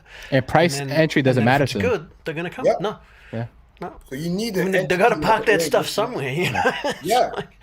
They don't have to come into the sacrifice to get a multiplier. Like some people have so much money that they create their own multiplier. They don't have to. They just wait for the thing to launch. Nothing bad happened, and then they start to ape in. So again, that is my speculation. That that kind of money needs to find places to be diverse, to reduce losses. Well, even just to reduce losses and like Marco said, this is 6D chess. You know what I'm saying? Like 6D, you got a stack until a bigger guy comes in and buy your stack, and you're like, then it's 7D. You know what I'm saying? You know what? Don't beat that. Nobody beats the OAD. Nobody beats that. That's it. Nobody beats that shit. That's the biggest bag. Let's go. By the way, the incentive token, we still haven't come up with a name for it, but the Hey. name's Hey, been in the description the whole time. Duck, We're just going to baby, call it incentive token. Nah, we call it duck Hey. token. Back up for a second. Somebody say it's a The dog. it token. Cat. Or it. Ooh, that's a good one. Come on, the duck token, bro. Let's get it. The duck. The duck. Oh, Duck. the duck. The The duck. duck right here, the LV duck, baby. We're gonna do it. Hey, yeah, duct tape, right? Duct tape, Duck tape. Hey, That's right. Bitcoin Bear. I think Vince tweeted that earlier too. Shout out to Vince. That's good. I love that guy. I actually like that. Well, the gaffer, we could call it the gaffer token because Yeah, it's kind that'd be of cool because we only have gaffer one tape's a duck little and stronger than cats out there. So imagine a tape. duck. That's sick. Think about it. Yeah, I like it. Duck for I don't duct tape. yeah. Yeah, Vince, our boy Vince came up with that tweet. Somebody said quack. Call it quack duck. Oh, call it quant. I like that. Quant gang. There you go. Oh, that'd be cool. Yo, you got that That's quant some camp major coin? big ups, man. People gonna be like, what the fuck is We- this quant coin? We could call it the incentive token that hasn't been named yet. There you go. And it will fit on Maddie's overlay just perfectly. You know, Hex, Pulse Chain, PulseX, and then Quant. Right, it's right there. Pick it up and then be like, the gang token. Quack. I love this We show. have no idea when Anyway. it's ever going to be named because there's no expectations. The show gets better every week. Yeah, Or- because domain squatters will make it not be Exactly. called whatever the best thing we come up with, unless you DM it to Richard, which is what happened like the last time. Somebody said call it Forgot quick about that. maths. Yeah. Thanks. Oh dear. man. It's gonna follow like the conventions of every other name and brand name that Richard has come up with. Down to a stage name, down to Hex, Pulse Chain, Pulse. It's all on the screen right now. But these are outstanding names. Like they follow all the principles that Richard has covered. In his branding education. So the way you could tell if somebody's starting a channel and they've done their homework on all the things that Richard has said in the past, he's gone into great detail to help those of us who paid attention, like to have better branding, to be working together in this, hive mindset, hexagonal existence. Like Steph says, the DAO is really all people who are staked in Hex, and we're all incentivized. I mean, we've all kind of talked about that in the past. Like, what are the incentives of the community? Well, when you have people accidentally time lock, and then now we're all surprised at how much it's worth in such a little amount of time. Now we have literally so many people becoming streamers. There's new streamers popping up every day. We've got an entire army of people that's not going anywhere, whereas with every other crypto, people can defect anytime they want. Heck yeah. Oh man, shout out boy in the chat. This is awesome. That's a cool name. Somebody say HL, Heart's Law. Oh, Benny, you're funny. Love you, bro. The dream XTC was Hey, another that would one. be cool. Listen, it's a dream. XTC. Think about it. You do nothing. You just stake, you get a free coin. That's crazy. Like Hex is already crazy. You stake, you get free Hex. Now you stake and you get a free coin. That's most likely going to have some value. That's great because big exchange, they love to play that game. They have to come in because that's the way they're going to get trading fees. So they're going to play the trading fee game, provide the liquidity, and they'll get their free coin. That's why Uniswap became popular. Because for them, they were there for the fee, and then they were collecting the uni for free. That's a dream coin right there. that'll be sick. But I like the Heart's Law one too. Or Furies. That's funny. Can we take just a moment, guys, and just pause everything and think about, like, I was thinking about this the other day, right? Me and my wife was talking, and not just to throw the subject off, right? Like how beautiful in the past literally 2 years we went from jumping into something unknown like Hex, right? That was completely different from everything else. And now we have a whole ecosystem, a whole community, a beautiful founder, and we literally changed the game within each other, right? Yeah. And this whole time we didn't get scammed, we didn't get screwed over, we didn't do the wrong thing. We're not screwing people over. Like, how beautiful is this, right? Like, it's remarkable, and it's just the beginning. Like, it's I know it's just random thought, but it's fucking beautiful, man. No, like, It's not random, bro. It's not a day goes by I don't think of that. Like, look at the conversations we're having, right? Like Yeah, we, yeah. could, Job so look, much easier. we could be talking about like right now we could be yelling at each other like, oh my god, we're going down, we're doing this, our coin, or the SEC's gonna let us go, or this and that. We're talking about That's theory. exactly what being exactly better, it like, was I before all love this this shit, started. man. I love this shit. Like, I love Yeah. you guys, man. I love this. Like, you have no Yeah, idea. yeah, Like, no, it's no, beautiful, totally. man. Respect. It's beautiful. Future man. us, what were you? Yeah, I'm sorry, buddy. Go ahead. Oh no, that's good. That's good. I was just saying it's even a little deeper than that for me. I was going to say, but then you kind of covered that, which is, not only did we have this positive experience, but prior to Hex, but I mean, I still had hope, but looking at the way the so-called crypto, and it was whales that come along and really hit that one, and said the rest of that shit isn't even crypto. Because the way it was looking and the trajectory it was all on, the whole space before Hex came along was incredibly depressing. To me, was, man. Like the more you knew about what the regulators were doing and the narratives that were coming out and the corporate takeovers and the and the EOSs of the world and what happened there, and just it was depressing as all hell, and no one was telling the truth about nothing. Yeah, long It was about. all just and then Hex came along and this coined the term the truth engine, and everything changed. It got back to some of that boyish hope I had when I read the Bitcoin white paper way back when. The essence of it, the intention behind it that no one ever talks about. Get all hung up on the details, but the intention, its purpose, what it was there for, that's all back. I know, man. And yeah, so yeah, amen. I totally agree. Absolutely. Totally agree. It's beautiful, man. Because think about it. When 2008 was around and the biggest thing happened to people got wiped out. 2 years later, Satoshi came around and created Bitcoin and gave those people a chance to change their lives around if they participated, right? And our time in the past 2 years, like the world literally went to chaos, guys. Like everybody was lying, people screwing each other over, countries screwing each other over. I don't get too deep into it.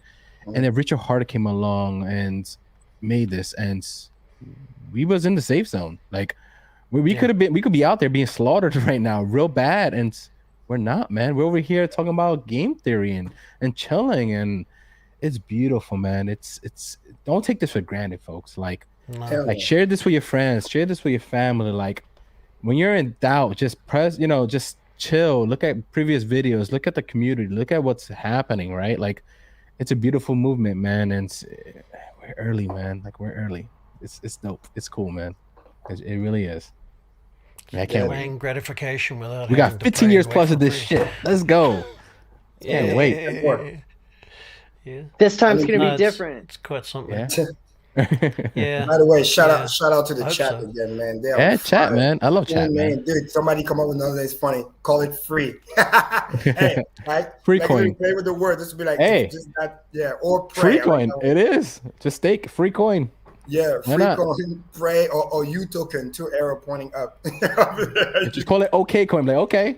Okay. I think it would be best to like name it, like give it something that has a good name, or give it something that's very descriptive. So like a descriptive, I think we should name it after the ideal behavior that we want to incentivize. And I think the best behavior that somebody could have to Delay earn the coin. incentive token is to bridge in real value from Ethereum to the value that's being created, and that will create sustainable value, right? That's why the dollar is so valuable. That's why Bitcoin and Ethereum are so valuable, is because they have so much liquidity locked up in them. And having another ghost chain, like that's not going to help anything. And so we need to pay people to bridge over value to get more participation in the system. Gotcha. Yeah. So bridge, we could call it bridge token or Bridge something token. Like Well, that could be confusing with the actual bridge that we have All the because- delay token. You stake, you delay, you or earn this something coin. that rhymes with pulse, kind of like hard pulse, you know what I mean? Like something I related think, to I mean, even Pulse Chain needs to change, as Yeah, Richard that said beats. many times. His temporary name. He likes single syllable stuff, so Yeah. it'll be Pulse. yeah. It's just Yeah, Pulse. yeah. Somebody will give us pulse.com just like they gave us hex.com when we used to be hex.win. Like, Marco, maybe we call it the veins. Veins, right? Lottery token. That's what I was trying to get people to realize. No, it's the white blood cell. The white you got blood the cell heart, coin. you got the pulse. You get what I'm saying? You gotta get that. You gotta get that fixed. So it's like, in the veins. Would it be too pretentious to just call Because it think about crypto? it. The veins, the blood goes through. Oh, somebody put gift token. That's rich, not bad. That's what you're looking for. Yeah, that's not bad. Gift token, yeah. Gift token is not bad. Because if the blood's not circulating, your arm, your leg don't move. You know what I'm saying? The Tears of Haters coin. That's what it is. That's what we're gonna call it. Oh, rich token. Rich token. No, but it's But Marco, to piggyback on what you said earlier, I mean, the gratitude is crazy because I sit back, I look at it. Beautiful, bro. Think about it. It's like my job becomes so much easier, which I love. Like literally, people don't realize all I got to focus on is just explaining stuff that I understand, but the game theory is already set, which makes perfect sense. So it's like, it's much easier for me because I'm good at explaining, but the thing is the game theory is already set. I'm just explaining what I'm seeing. Make sense? Mm-hmm. But like somebody has to think very, very hard to create the game theory to make it happen that is good. And then the other hard part that I'm doing is the delivery. It's like, do you understand what you're saying? Why is it gold? And let me break it down why it's gold. But somebody has to make it gold. Make sense? So so that's why it's like that's the cool thing about Hex. You don't have to Hex itself. You don't have to ever speculate about how it might change, if they're going to introduce this or take away that, or what if somebody forces Hex to require this or require. You just exactly. The game theory is designed to protect you. Impossible. Cannot happen. And I'm just a messenger to show you how it's protecting you. You know what I mean? We came so far, man. We really did. So I appreciate that. And even Maddie agrees. I just heard him say something. I said I disagree. I think Hex can be broken. Right? Encapsulated stakes. That otherwise, like, it's a cult of like people who aren't free thinking, and so it's important for us to like remember where the value comes from. The community, God bless us all, could go to hell. Buy pressure and time locking are the key components that you can't change. Even if the price goes to zero, Hex remains pure. Correct. You heard it here first. Correct. Just like the OA isn't the OA, and I love that you bring that technical side to things. Thank you. Yeah, you're welcome. Yeah, but again, it's like which is why the price won't saying it's like basically saying the rules are set perfectly to protect you, and then you decide not to play the rules. Well, it's like, print token. I like that print token. Okay. I like that a lot. Yeah, print token. Truth engine. Hey. This time around, we print our own money. That's all it is. Hey, I like it. Money printer. Hey. The MP. Bounty token. Okay, that's kind of cool. Oh man, so many cool. Oh, Huddle coin. USD. Huddle dog, you like that? Huddle coin. I know. That's so cool. Let's replace the US dollar. Call it USD. Acronym. Somebody said beat, but the thing is that the slowest pulse of pulse wave, is beat, no? pulse is beat. Yeah. No, you can't do it. The beat is already used. Yeah, you can't use it instead of Gwei. Thumper. Somebody said the brr. Yeah, that's pretty good. I like that. The brr token. People are stupid. Yeah, because how many R do you have to imagine you misspell it? You miss an R. How many R? 4R, 5R? Like, it's funny. Freedom coin. I like that. Freedom coin. Freedom coin. Yeah, money printer. Man, it's on fire. Hexican peso. No, watch out. Some people might be like, yo, that's the value. Hexican peso, that's funny. Oh, that's funny. Next, cancel culture comes around. Historically, right? Incentive tokens get pump and dump. So hey, maybe this story. Oh, you guys want to start off the charts or? Oh, I'm ready. I never got to do the news. Go ahead, Maddie. To do the news. Yeah, we're about 2/10 of the way through the news, so just carry on. Yeah. I was just letting it go naturally. I didn't want to. I'm glad we got to talk about PulseX and this stuff. So. Let me see. Which screen am I? Here we go. Pizza token. Okay, so we talked about this. Let me change up the screen here. Great stream, guys, by the way. This is what we were talking about. It's Richard's tweet. I dropped a link to it before when somebody asked. Shout out to everybody who subscribed to the channel. Shout out to 280 people watching live and thousands on the replay. This is I think the most watched like regular time show, but it's an honor to have so many brilliant people watching. So hit the like and subscribe button, and let me see. Let me throw up our flag here. And Pulse. okay, cool. Sorry. What's up? No, I was just in chat. Pulse Y, which reads Pulsey, which is Yeah. anyway. Yeah. And Pulsey kind of sounds like something else. Sorry, Karim. Oh my God, Craig in the chat. You Richard stupid, might like bro. that. I love it. Castle token over Toyota token. Right, news. So it's getting bigger and bigger, man. yeah, I just had I had this on there because Volume. there's tons of content out there about the biggest Hex road tour meetup of all time that just happened in Austin, Texas. Karim and I were there. We got to see Crypto Heartbeat and so many other OGs. The biggest meetup happened in Texas. Huh. Everything's bigger in Texas. That's right. Exactly. Yeah. Back to back. And by the way, the week prior, we had almost 100 people in Dallas. So, and this was incredible, man. That's awesome. So the tour is definitely heating up, and it was just a blast to hang out with everybody. Also going on in the social sphere of Hex, it's reported that Richard is filming more of the Netflix style documentary in Spain. Is that where Malaga is? Yes, Malaga, Spain. Yeah. Okay. Cool. That's exciting. It's a good picture. Good content. Yeah. That puts them almost precisely on the opposite side of the world to where I'm sitting right now. Within about 80 miles, I would say. Yeah. Gonna be filming all week, so can't wait to see. And then there was the Meter IO bridge hack, which is that the same thing as? No, it was a much bigger hack. Yeah, the bigger hack was a Solana bridge, which is crazy. With the Solana bridge last week, yeah. And I think that is it.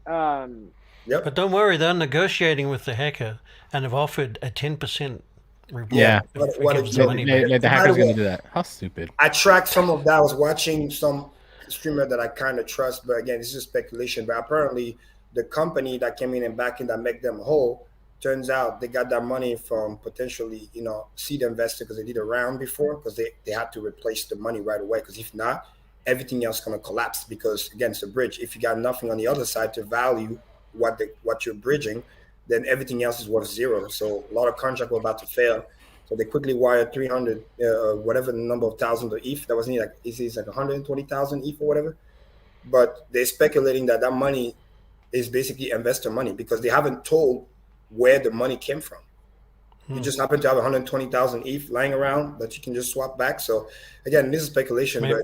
Maybe one of the VCs is the hacker. Yeah, I wanted to save that for a little bit later. 90% of the time, it's the inside job. I mean, well, there was a 12% pump in ETH, so that made me think that somebody was buying back into ETH to cover what had been stolen. I believe the pump is due to something else, which is related to what the timing, the again, macro, and what's going on. We saw the pump coming anyways before this even happened. The bounce. This 120,000 ETH will come back. Make no mistake. This is going to be another kind of black cloud, kind of like what the Malgoins coins are, because make no mistake, the hacker has not returned the fund. They just used other money to cover. That's what they did. And people don't know where that other money came from. And the speculation is that investor fund, because they did a big seed round, Solana and the big company that gave the money, forget the name off my head, but that big company has done a seed round and they raised about 300 something million. So speculation, that's the money that Solana they use. just makes no damn sense to me. But this is why Solana kind of crashed today. So again, it is speculation, but it kind of makes sense because they still haven't told where the money came from. It's backed by the ALLin podcast billionaires, as they've said on their show, that they are major holders in Solana and have been seeing it through. So when they talk about crypto, if you go back a month or two, you can hear how little they understand about crypto if you just listen to them talk about it. They clearly, I like that comment in the chat. Clearly, obviously, they don't want it to collapse. But the problem is, if you're touching investor money without telling the investor that you're using their money to go do the collapse, that's a big deal. because maybe investors doesn't want to do that, because when you see around, that money is not supposed to move. It's not your money to decide to move around. That's what I found sketchy.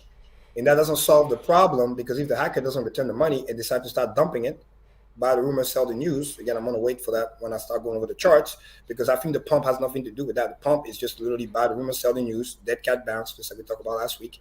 And they're leveraging the fact that this is Super Bowl weekend. You get what I'm saying?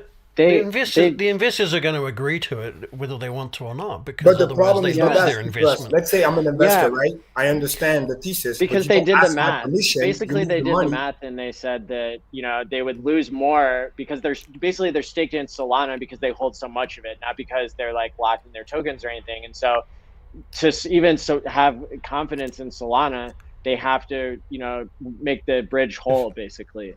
I get all that, guys. What Karim's saying is, he understands they had to do that, but they never told anybody they're doing that. Exactly. Right? That's the scary part. Yeah, because why would you tell the open market when you have to market? No, not the open market. No, Maddie, we talk about investors. Investors. It's all private VCs. But it was their money. Yeah, it's private VC money. No, but it's not their money. It's the investors' money. That's what I'm trying to tell you. Who are the investors? Is that an open public investment? $300 million to throw into anything. Because he sold the top on a bunch of stuff, along with Bill Gates and Warren Buffett. I'm telling you, it's not their money to be moving around without asking permission. How do you know whose money it is? What? Was it a public investment round or was it private? I don't know. That's what I'm telling you. The issue is they never disclosed where the money came from, and coincidentally, couple months prior, they raised about a similar amount of money in Ethereum, which match, because where does the money come from? That's what I'm saying. There was no new buy or whatever. Somebody just did a transfer. It was just a transfer that just turns out to be exactly. And the people that transferred, the company that transferred, is the company that did the seed round. That's what I'm trying to tell you. I'm just putting the two. I guess it's like the opposite of the adoption amplifier. Instead of asking where did the ETH go, people need to ask where'd the ETH come from? Exactly. Yeah. You're right. Yeah. But the funny joke is this. Solana, where the ETH came from. It's funny. We should start trending that shit. The hacker money that has not been returned, because everybody thinks, we've been made whole, and then the guys start to dump it. And now you're going to be like, what the fuck? They got the funds from Richard. Richard saves them. It's better to return the money, so we know it's not going to be dumped on people's head. All I know is somebody took the idea of a decentralized platform that was invented to get rid of centralized corporation septic crap, and then took it to an investment round, buried it before they even got off the ground, and then trying to make it popular through old school means, when the whole damn thing is just standing on quicksand. It's like, yeah, they're doing some cool tech and everything, but the foundation's it's quicksand. It's unbelievable. I try to wrap my head around Solana, what's the whole purpose of it? I still just... Same as XRP. I really don't see the big deal for Solana. I try, because I'm always open-minded. It's like the narrative is that they're pushing the tech forward all faster. The people in XRP, instead of, we're gonna have partnerships with banks, they're like, we're gonna copy ETH with our centralized people who are already in the system. That's works. That's a narrative that works.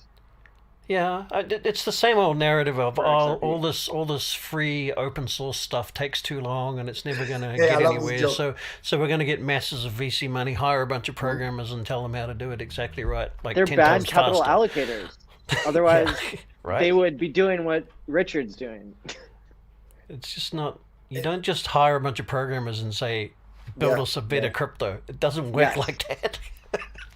And the thing that adds more to my suspicion for this is that, again, the big dump early today, because if it was quote unquote made whole and everything was kumbaya, then why are they dumping the price? If they're dumping Solana more, that means they realize... It's the hackers usually that dump the price. No, I'm talking about the price of Solana, not the ETH that was stolen. Yeah. Listen, interesting. Because if there was vote of confidence, the coin should have continued to trend upward, which it did not do, because you haven't fucking fixed the problem. The stolen funds are still stolen. Now you use investor fund without telling them, and you go put it over there. It's all kumbaya until they start asking for their money, and because you're trying to buy time, right? But if you don't get the money back because the hacker don't give it back to you, you're still technically on the whole for 120,000 ETH. Has the vulnerability even been patched? I don't even. Yeah, no, they patched it. Yeah, they patched it. Oh, they have patched it. It was very stupid. Richard explained that. There'll be something next. Audit the code. They just go, because The guy was just able to use a trick, from the bridge to act like the bridge thought that the coins were there backing it. So he just minted extra figure on the other side, and then he bridged it over and then stole the Ethereum. Like I said, you don't It's crazy just how hire a smart bunch these of hackers programmers are, and man. say, build us a better crypto. That's not how it works. Shout out to Russ. XRP with a Wave 3's back. Perfect. Right on Let's cue. go. Okay. Yeah, I almost put the 401 on you, bro. I thought your neighbor kidnapped you or some Yeah, shit, man. like No, I called police. So, yeah, I got some pizza for you. And perfect Okay. timing. Wave 3, I want to hear your opinion on this, right? We're talking about the Solana bridge hack stuff. And again, I trust this source that I watch on streamer, but it's still my speculation. The 120,000 ETH has not been returned.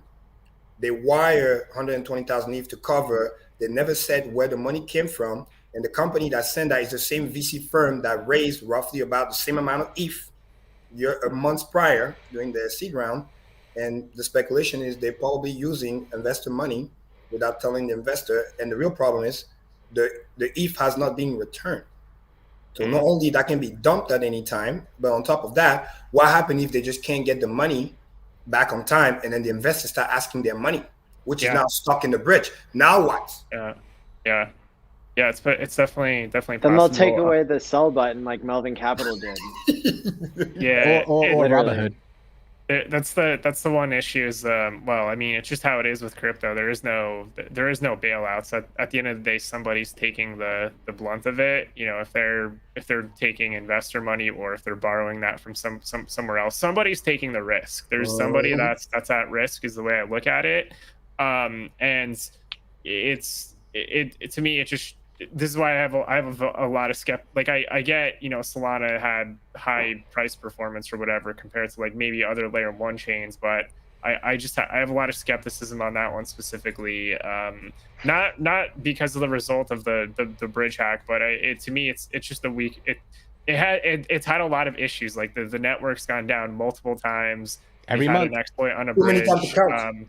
And the developer, it's just the quality of the developers that are building stuff there's way better stuff I see that's far away from Solana. So I have a lot of skepticism of that ecosystem. It just looks personally. like a big organized pump and dump scheme to me. The whole thing. I was Solana going to itself, ask, why do we think Solana has performed well? Because they've I don't obviously know. gotten something. Because the right. price went up a lot, Manny, in the past. Okay, It- but like, honestly, it was why just- did the I think it price was- of that go up? I think it was the biggest hype. You had literally everybody and their mother talking about it, sharing about it, stuff like that. It's going to be the next biggest thing. It's going to be this. It's going to be that. But when they've really turned it on, 5 minutes later, the shit turned off. Like, and it keeps on doing it, And then They you got had a these bunch of hacks and you features got and these things issues. and- Like, All Yeah, untested, all just published. It's just crazy. Yeah, the one thing they did well. This is from a price standpoint. Because the supply in Solana, and this, what I'm about to say here, this part isn't necessarily bad depending on how you look at this, but the supply on Solana is very centralized, which is good that's good for price performance. So whoever the VCs are in that ecosystem just held on to, they sort of just strong-handed it through the bull cycle. What I'm more so concerned about for Solana specifically is that it's very weak compared to like the actual ecosystem that's built around it is very weak compared to other building that's taking place across other chains in crypto. It's very weak, and the way I see it is like the VCs that are invested in that chain probably don't know that much about crypto. If I had to speculate, I'd be very surprised if they did. And they have started to exit because week over and week. they could be exiting. I've heard them talk for hours and prove that they don't understand. Yeah. They talk about how big their bag is, and they even on live TV, on live stream, talk about them planning to dump sooner or later. Like they literally said that, like literally, like, hey, when you plan to sell? Pretty soon, blah, blah. Like literally, like guys. So they don't even understand. The community around it is supply not and demand. strong. It's pretty weak, right? Yeah. The dev teams is okay. Like Wave 3 said, there's really no real structure around Solana. So once this starts to collapse or whatever it does, what's really going to hold it up or continue to bring it up like that? Me personally, I think is all the influencers, all that stuff, they have big bags of it. So this is why people keep on hyping it up, you know, because they're heavily invested in it, and sooner or later they're gonna want to like exit out. You know, they could Coin make poster billions child. of dollars and spend it on marketing, and they could buy every ad in the Super Bowl, and they could get more users, and that pays for itself, right? And And then they that's exit not out. really working because fundamentally the technology is weak. It has been like underperformed, constantly being stopped, proving that it's not a blockchain because they can start and stop it. Now they're getting hacked. At some point, doesn't matter how much money you throw at it, if your reputation goes to the toilet, even the VCs start to shake up because fundamentally you keep proving to the market that you're not it, you're not doing it. And that's why this thing dumped, because it went, I remember it went over fucking $300. That thing didn't go back to below $100 by itself. I thought the highest I went was like 260. Was it 270? No, it was 300. Yeah, that was like 270 something. But it doesn't matter. It's still high. Yeah. You know? So and then it went below. It went all about like at the low it was almost like $60 or whatever. I don't know what it is today. But the point is like massive dump, especially after even this situation with the hack, the bridge hack, and on top of that, you see what he performed this morning because the confidence is starting to go to the toilet. Because they were typically playing the VC game, right? Like wave to perfect stronghold. Would you call use the name of the FTX, I'm banker free, whatever. Oh yeah, we're gonna do X, Y, and Z. We got the money, the war chest, boost up the valuation because the whole point about the seed round, 300 million, was to create the valuation of billions of dollars. Make sense? To make the exchange also stop. But now you got hacked. All of a sudden, that valuation is no longer there because the money's gone. And now so the fact that Hex has had the same dump from all-time high makes that a massive dump as well? No. I mean, no, we're talking about the reason for the dump, not the... Yeah, we're talking. Well, Karim said that there was a massive dump, and it but it's massive dump because of lack of confidence, Matty, because Yeah, money you- was lost. you- And the Yeah, blockchain he stopped many times. raised it in the context of evidence for a theory. Of Exactly. Basically screwed. X went down because people took profit because he went up almost 10,000 fucking X. That's different. That's not because people ran away. And Solana, people didn't take profit? But they take profit for different reasons. Like no, because during the time when it dumped hard, it's when all the issues coin. was happening too. Yeah, like The a lot of VC issues owns was most of the happening. coin, I which think the means- difference is new whales and old whales. Hex has new whales. No, Solana the has reason old to whales. sell matters. That's my point. The reason matters a to lot. sell matter. If you sell because you're taking Doesn't matter profit, to the price. if it works, it's gonna go back up. If you sell because you're running away because confidence is no longer there because of too much failure, now you add the bridge hack. I mean, it's just like the PR is just bad. Period. No matter how you slice it. Yeah, All I of think the- it's all of the important to hype was- understand Solana because we want to understand the space and we want to understand like what makes something successful if it sucks so much, right? And Well, it's a like, promise coin. It Because was a a few VCs heavily pump the marketed, gas, man. Pump and dump. well financed. Yeah. Yeah, and it's so a why huge wouldn't that pump and dump continue? promise coin. Yeah. I You mean, have to understand, like Because the the beginning- 120,000 ETH is missing. That's Yeah. why. in the beginning of That's last why year you too, watch that it. How you all you gonna heard pump was about Solana. You know, You lost every $300 streamer million was streaming Real it. Yeah. Every They were thumbnail has Solana on it. pumping Like, PR.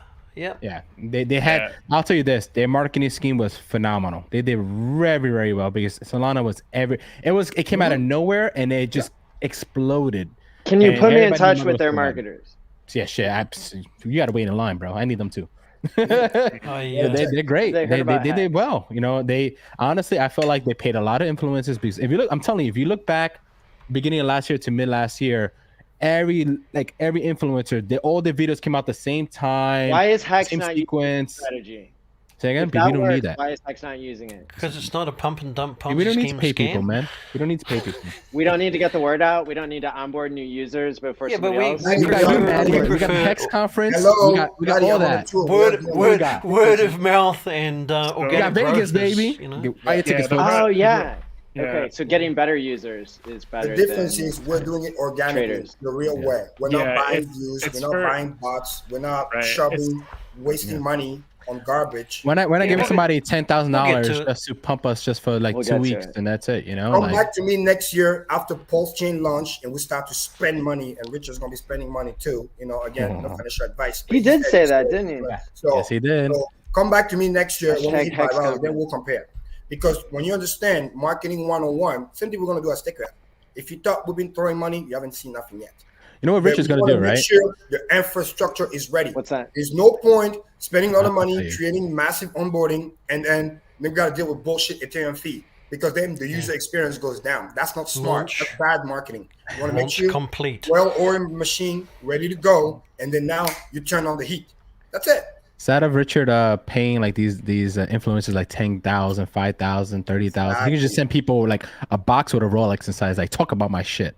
That's all he's gonna do. Just send Rolexes out. That's all. Imagine how far we have gone with not really spending money. We're replacing the influencers, right? Like replacing them with people like us who are not incentivized to, sacrifice our audience. You can't buy us. Benefit. Like, shout out to Joe. He's right. Yeah. We got Daytona 500 coming up too. 10 million people is gonna be there. We're in it for the tech, not the money. You cannot buy us. I'm in it for Richard Hart, man. I love that guy, bro. I'm in it for the psychology.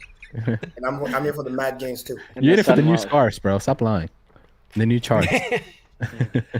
Perfect example, and I love this. The Daytona 500. It's a perfect example. That's fucking spend money.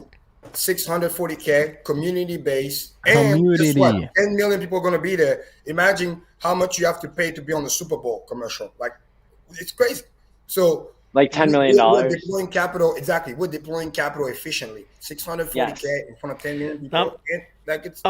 I'm pretty sure if RH had called up the CEO of NASCAR Inc. And offered them money, they would have just said no anyway, right? But community goes in there and it's a better story because it's community. Exactly. It's our car. You get what I'm saying? And we got the rights, and we can show it everywhere we want because we got the pictures and like that. And that's a beautiful thing. We could say, hey, it's straight from the community. Oh, you don't believe us? Go on YouTube, look at the streams, look at the tweets. And God forbid 100%. We're on the podium because the driver is actually fucking good, by the way, FYI. He's actually won the damn thing before more than once. So what'll be great is that we win it. Then you have Mayweather with his car that tried to copy hacks. It's gonna be insane. I don't want to hype it too much, but if he wins, oh my fucking god, that would be the best dollar spent in freaking crypto history. Yeah. 640K, and then you're in front of. Better not blow his transmission off the line. You're gonna be in front of at least 50 million people because they're gonna be talking. You know what he should do, honestly, guys, just for the ratings and all that stuff. Take the damn car and ram that shit to Mayweather's car. I swear to God, the publicity on that shit will be all over because he would not stop talking about it. Everybody will talk about it. That would be great, man. That would be great. Listen, that would be I am publicity. There and I see Mayweather, I'm gonna run to him. I'll be like, bro, we gotta talk about Hex. Like, there's no way. Yeah. I'm gonna be this.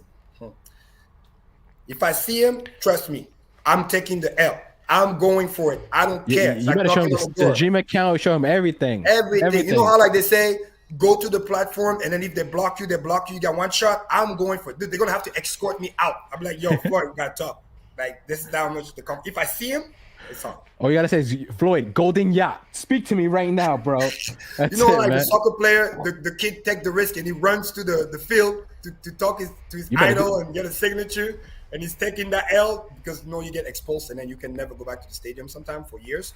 But you get that autograph. Hey, dude, if I see Mayweather, make no mistake, I'm going to go there. No way. There's no way. That's what you got to do. And then you can make an NFT out of the autograph and sell it and buy your own stadium. Listen, Hexican, they banned this, man. Hexican's will build his own stadium, man.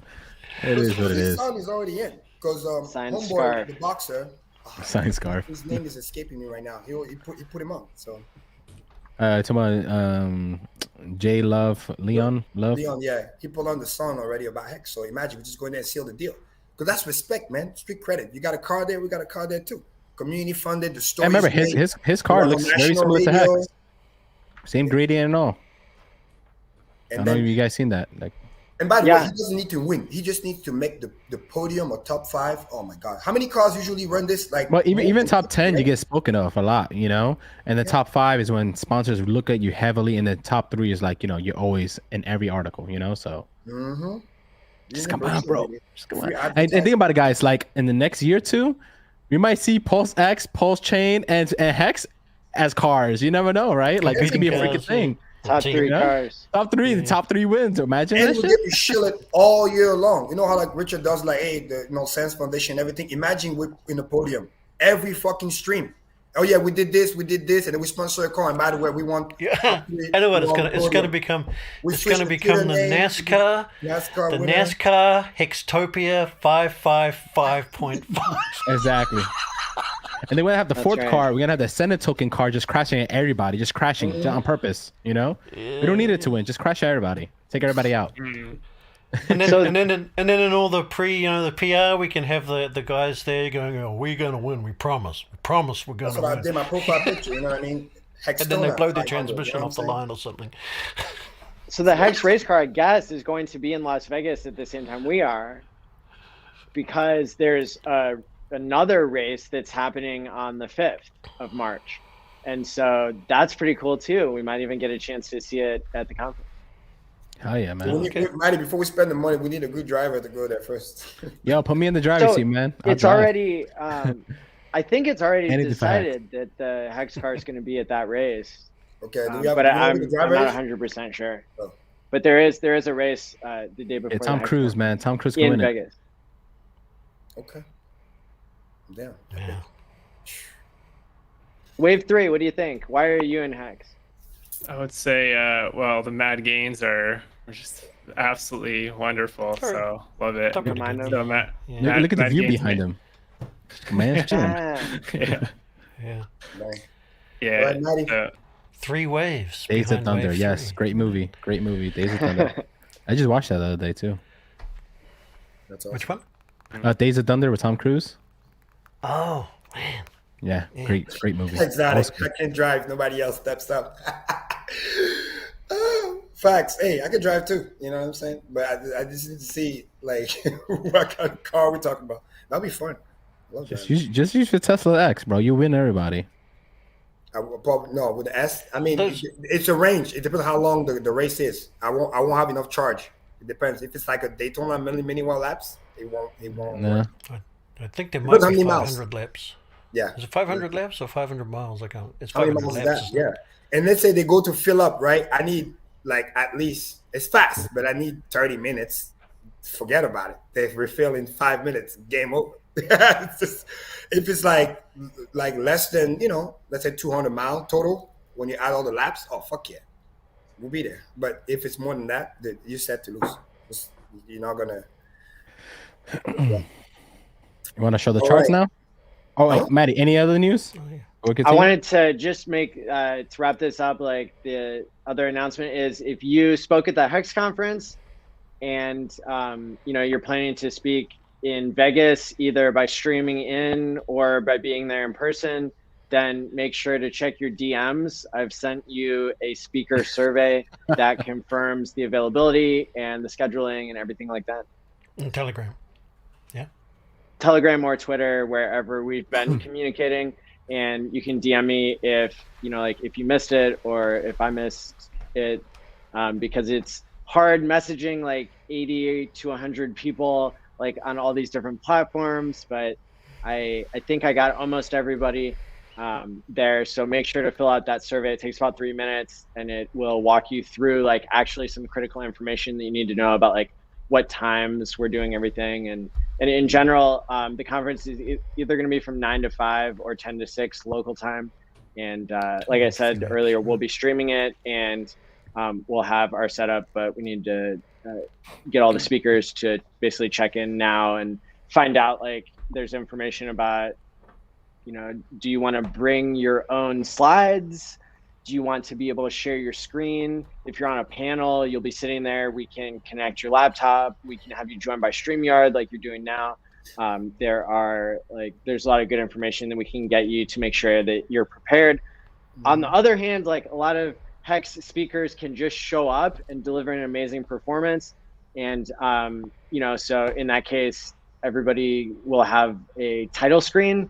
And so we'll make that for you in case you don't want to prepare your own slides, and you don't have to bring your own computer or anything. But yeah, it's gonna be really exciting. And then there will be more news coming out in the next like 3 to 4 weeks before the event to explain like what the different social events are going to be at night.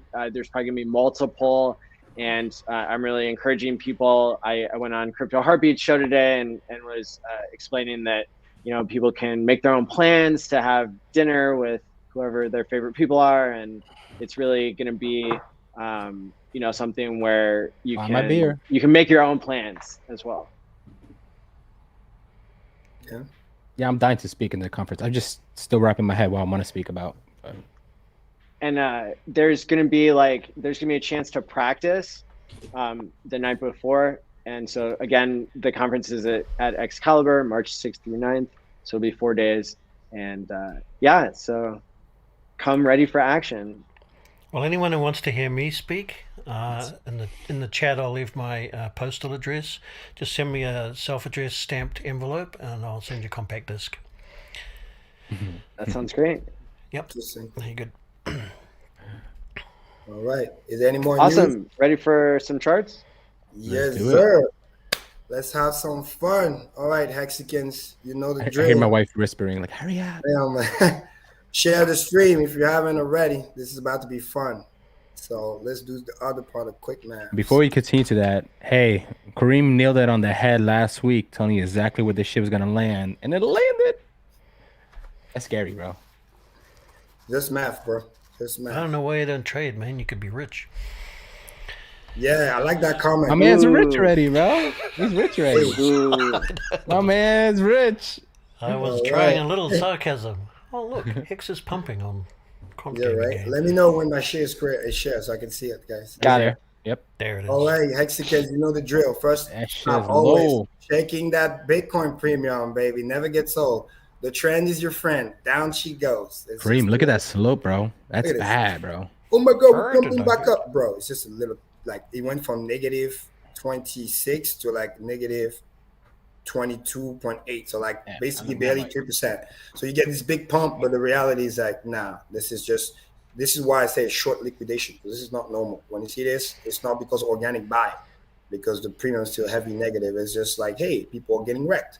Because like Richard said many, many times, and I said that earlier, back to the chart here, when something literally is going down and you see this is how they got faked out right here.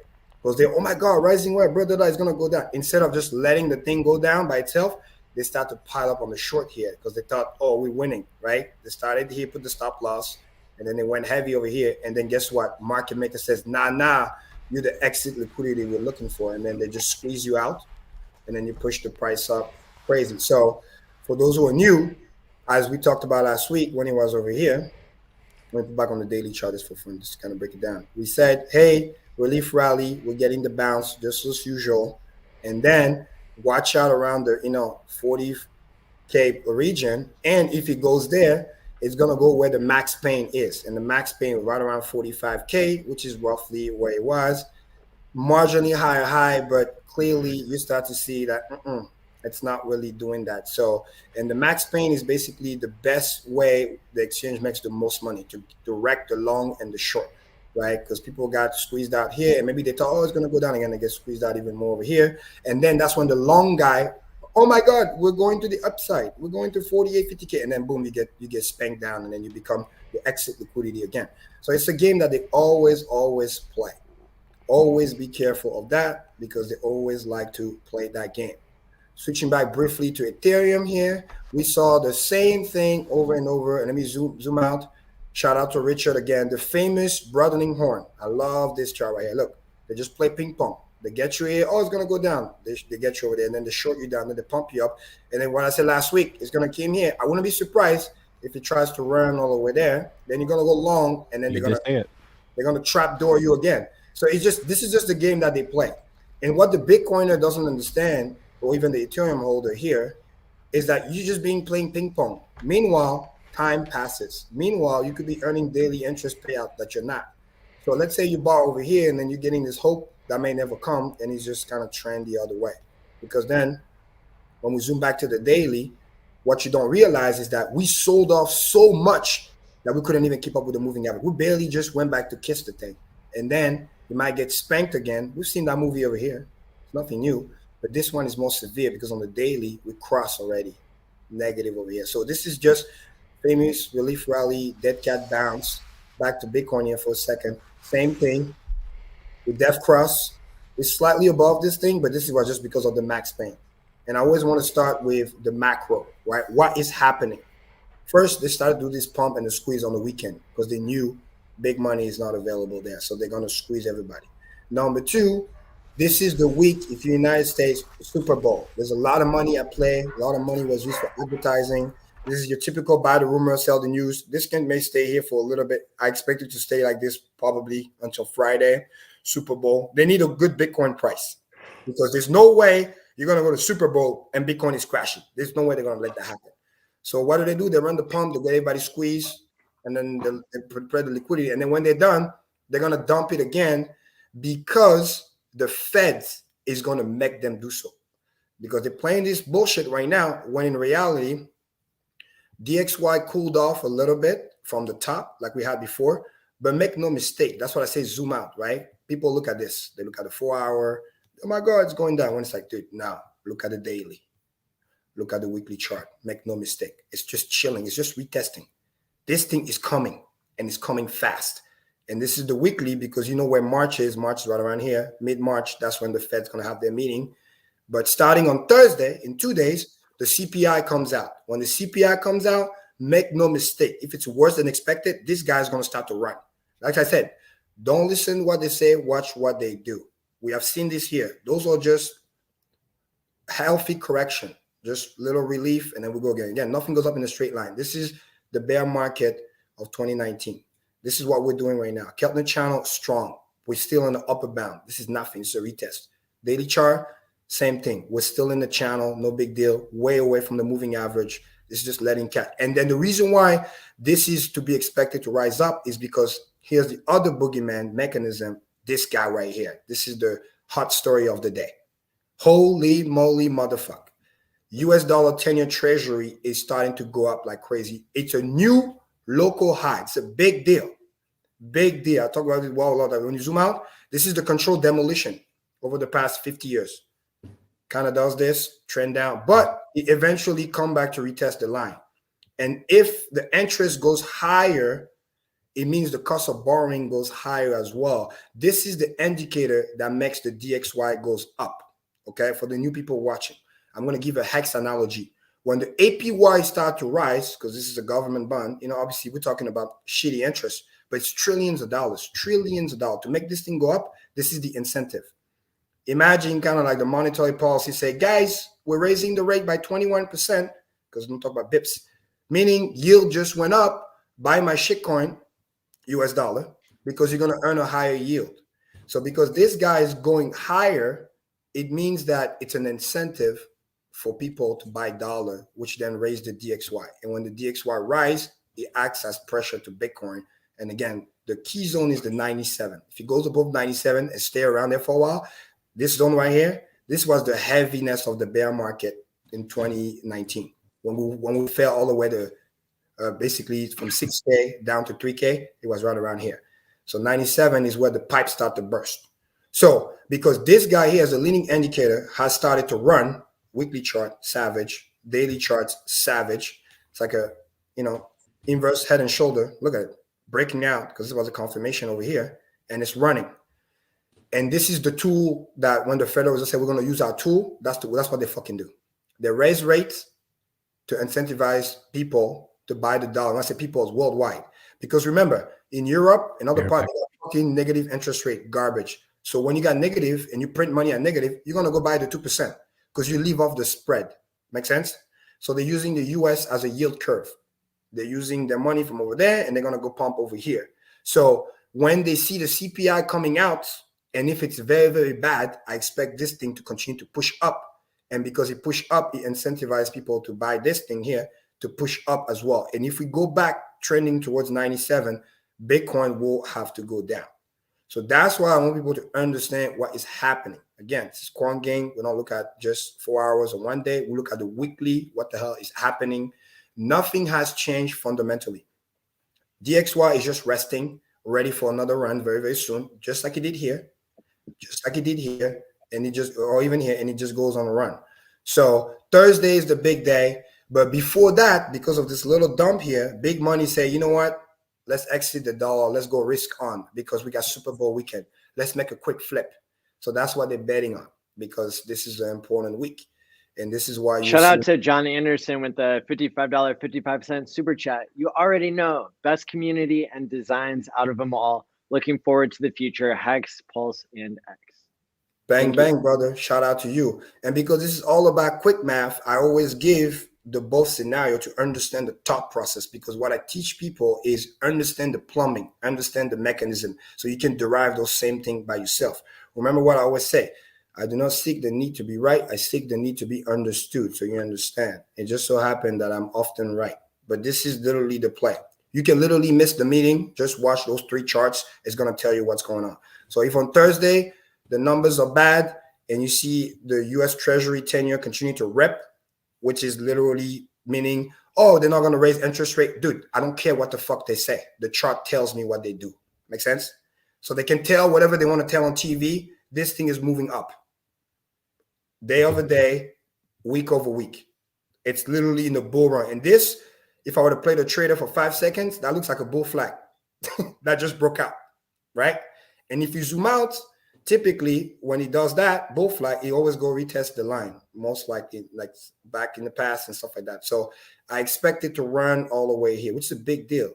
It might take weeks. You might get by the end of the year, who knows? But this rise here is going to be massive, trillions of dollars. And this is going to be massive because it's going to make this guy go higher and to go back to the 97 plus range, which was literally the similar range the US 10-year was in the past, previous bear market. So we're just playing repeat. When it goes around this much here, it's enough incentive for people to buy the dollar, to raise your, and that's the tool that they use. They will never let the dollar completely collapse. This is why I say it's always a controlled demolition. They do the same thing with the interest rate and the inflation. Nice. Pick up that call, baby. So by controlling what's happening here, even though the yield are forever going down, they're doing it in a way that they can control the demolition. So it's slow. It's not like, oh my God, we fall off a cliff. We're trying to make it like a straight line. No, you're welcome. So by making this go up, this guy goes up, and then we keep the dollar in that range over the last 20 years. It doesn't just collapse over here. It stays over here. And this is also why if you ever heard about the dollar milkshake theory, this is a big deal, because when you're able to hold the dollar in the range while all the other currency around the world are fucking collapsing left and right, literally by owning your same dollar, you're actually making more money per se, because your purchasing power is raising and raising fast. Just like I told you guys a story way back in the day in my country, in Africa, like we woke up and we literally got devalued 50%. Literally overnight, with the same amount of money, people can just come in and literally buy twice the goods.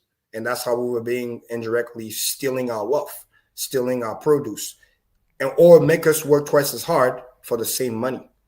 And this is why it's so nasty, because just kind of like, crypto, our central bank, fun fact, is not even in the country. It's somewhere in a village in France, somewhere. They print the money out there. It's crazy. I mean, just decide to choose what the peg is going to be. So this is why you have to keep an eye on this. The 45K for Bitcoin was just obvious because of the max pain, but don't forget what I said again and again and again on the weekly chart.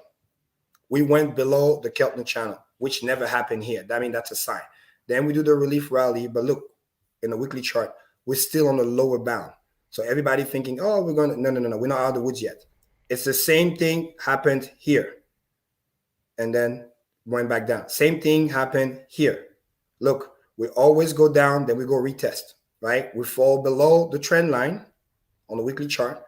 We go retest, we get rejected, and then we go back down, and then reality starts to settle in. People realize, oh, we're not going back to 100K anymore, and then trapdoor. And this is when the DXY is going to be rising, because this happens over multiple weeks. We're talking about April, May, raising rates are happening, rate hikes, all this other bullshit. People realize, oh my God, Bitcoin is not going up anymore, and then trapdoor, and then you're done. Same thing here is going to most likely happen on the weekly chart. And also, fun fact, every time we fall below and we lose the moving average, we always retest the 200. Look over here, because this kind of hanged. This, we lost it, went back to retest. Guess what? Here, we saved the day, and then we lost it. So all we're doing is just the dead cat bounce, and then we're going to lose it. So understand it's a long-term game. Like we can literally slowly die like this, and then by June, Bitcoin could still be like 30K, but just a slow death. And all that 4 months, you could be earning interest You could be on Pulse chain, you could be on whatever, and you're never getting your 100K Bitcoin. You just slow death. This is how the market makers are just milking you like a milkshake. And that's what you don't want. Okay? So in conclusion, enjoy the dead cat bounce. Like I told DJ Cryptomatic, that was awesome. We saw the Max Payne. I literally told him hours before. So if he was smart and if he was playing that game, maybe he saw it. But then he tweeted back. He said he's staked. So cool. But yeah, I'm saying this is just a buy the rumor, sell the news. It might last the whole week because it's Super Bowl weekend. They're trying to make some money. And then when they get everybody in, then they're going to fucking dump on your head. Do not become the liquidity because they're going to create a path, make you believe, hey, we're going back over here. And then you're going to become the red candle. So do not become the red candle. Okay? Please, because it's very, very important. Understand what's happening here. DMI just for fun on the weekly chart. Always make no mistake. Look, we haven't crossed yet. Still orange, still dominating. It's the same thing over here. He just likes to tease you. Oh, look, the bulls are coming back, and then fake out. Oh, look, the bulls are coming back, fake out. Oh, look, the bulls are coming back, double fake out, and then trapdoor. Make no mistake. Zoom out. It's still controlled by the bears. There's more selling than buying. We're still below. The selling hasn't even really begun because when the reds start to rise, it's going to be a real shit show. And the Keltner channel, on the weekly channel, we're still in the lower bound. So that's what I have. Questions, comments, wave 3, please chime in. I just saw, here is the gentleman who donated like the $37,000 to the Hex conference to make sure we could get the best merch and awesome. make it all happen. Art. So phenomenal, man. Shout out to Art. Thank you so much. Bro. Shout out. Like, it looks like you've got Ski Cat there on your shoulder. You two are awesome. Bang, bang. Yeah, shout out to you. Much appreciated. Yeah, thank you so much. That is a huge relief to be able to have everything taken care of. We're going to make that merch count. Make no mistake. We're going to be wearing every day. It's going to be great. That's beautiful, bro. Thank you. Yeah, well done. God, this community never surprised me, man. Like, phenomenal, guys. It's like, wow. Bang, bang. Yeah, so before you continue, think about that. He could have took that and bought a Bitcoin and decided to just throw it in the community. That's facts right there. We'll talk. Awesome, bro. Yeah, and even yeah, that's why going even back to the conversation we had earlier with Solana, that it's all about, to me, it's like the sustainability aspect of it is you only see really amazing things take place in communities that are like, if you look at the Hex community, it's growing in size over time.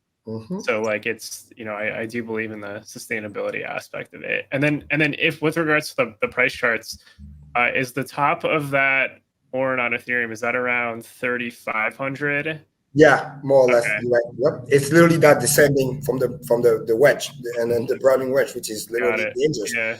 Because they're gonna probably do that fake out. Oh, look, we're going back over there, and then see you back. Because then it opens. Because when you fall from higher highs, even more death, right? Because people are gonna go long over here, thinking you're going back to the moon, and then see you later. You know what I mean? Yeah, that's because it's usually just an elevator at certain. It's fast when it happens. So. Yeah, and then for Bitcoin is because I think it was on the Bitcoin chart, there's the green moving average. I believe it may have been on the weekly time frame. Oh yeah, my favorite. I'm guessing that's around is that around 48K? Yeah, more or less for the Keltner channel. Okay. Yeah, right around 47.5, which is basically, it's funny. It's that upper structure from before. If I go to daily, just make sure like that was kind of like my floor that I've been seeing, right?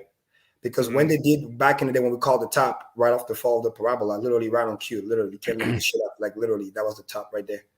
And then what Richard was also, we were calling it also same thing. And then the Coinbase and blah, blah, blah. That was the famous Wyckoff distribution pattern that we're talking about, right? They rise the fucking shit out of it. Then they did the distribution and then they dropped it, right? Right on cue. So now you see why this is such an important zone, because for me to be bullish, I need to see this being retaken. If not, forget about it. And you look at the 200 moving average, it's still flat, ready to at any time curve down, right? So that also tells you, again, back to the old school, similar here. If it stops climbing, It's chances are the moment, because it's so hard to curve this thing down because it's 200 days. But when it curves down, it's so hard to push it back up. Look, it took literally a year. It becomes a heavy resistance. You know what I mean? Don't play with the 200 moving average. It's your good friend when he picks you up when you're in trouble, right? But when you're not like good, it's just, that's crazy. Yeah. And on the weekly channel too, you get to see, well, this one has never failed yet, but my biggest thing is every time it falls below, it retest, fail, and then trapdoor, and he goes retest here. And then it's literally right here, right around 20K, waiting for you patiently.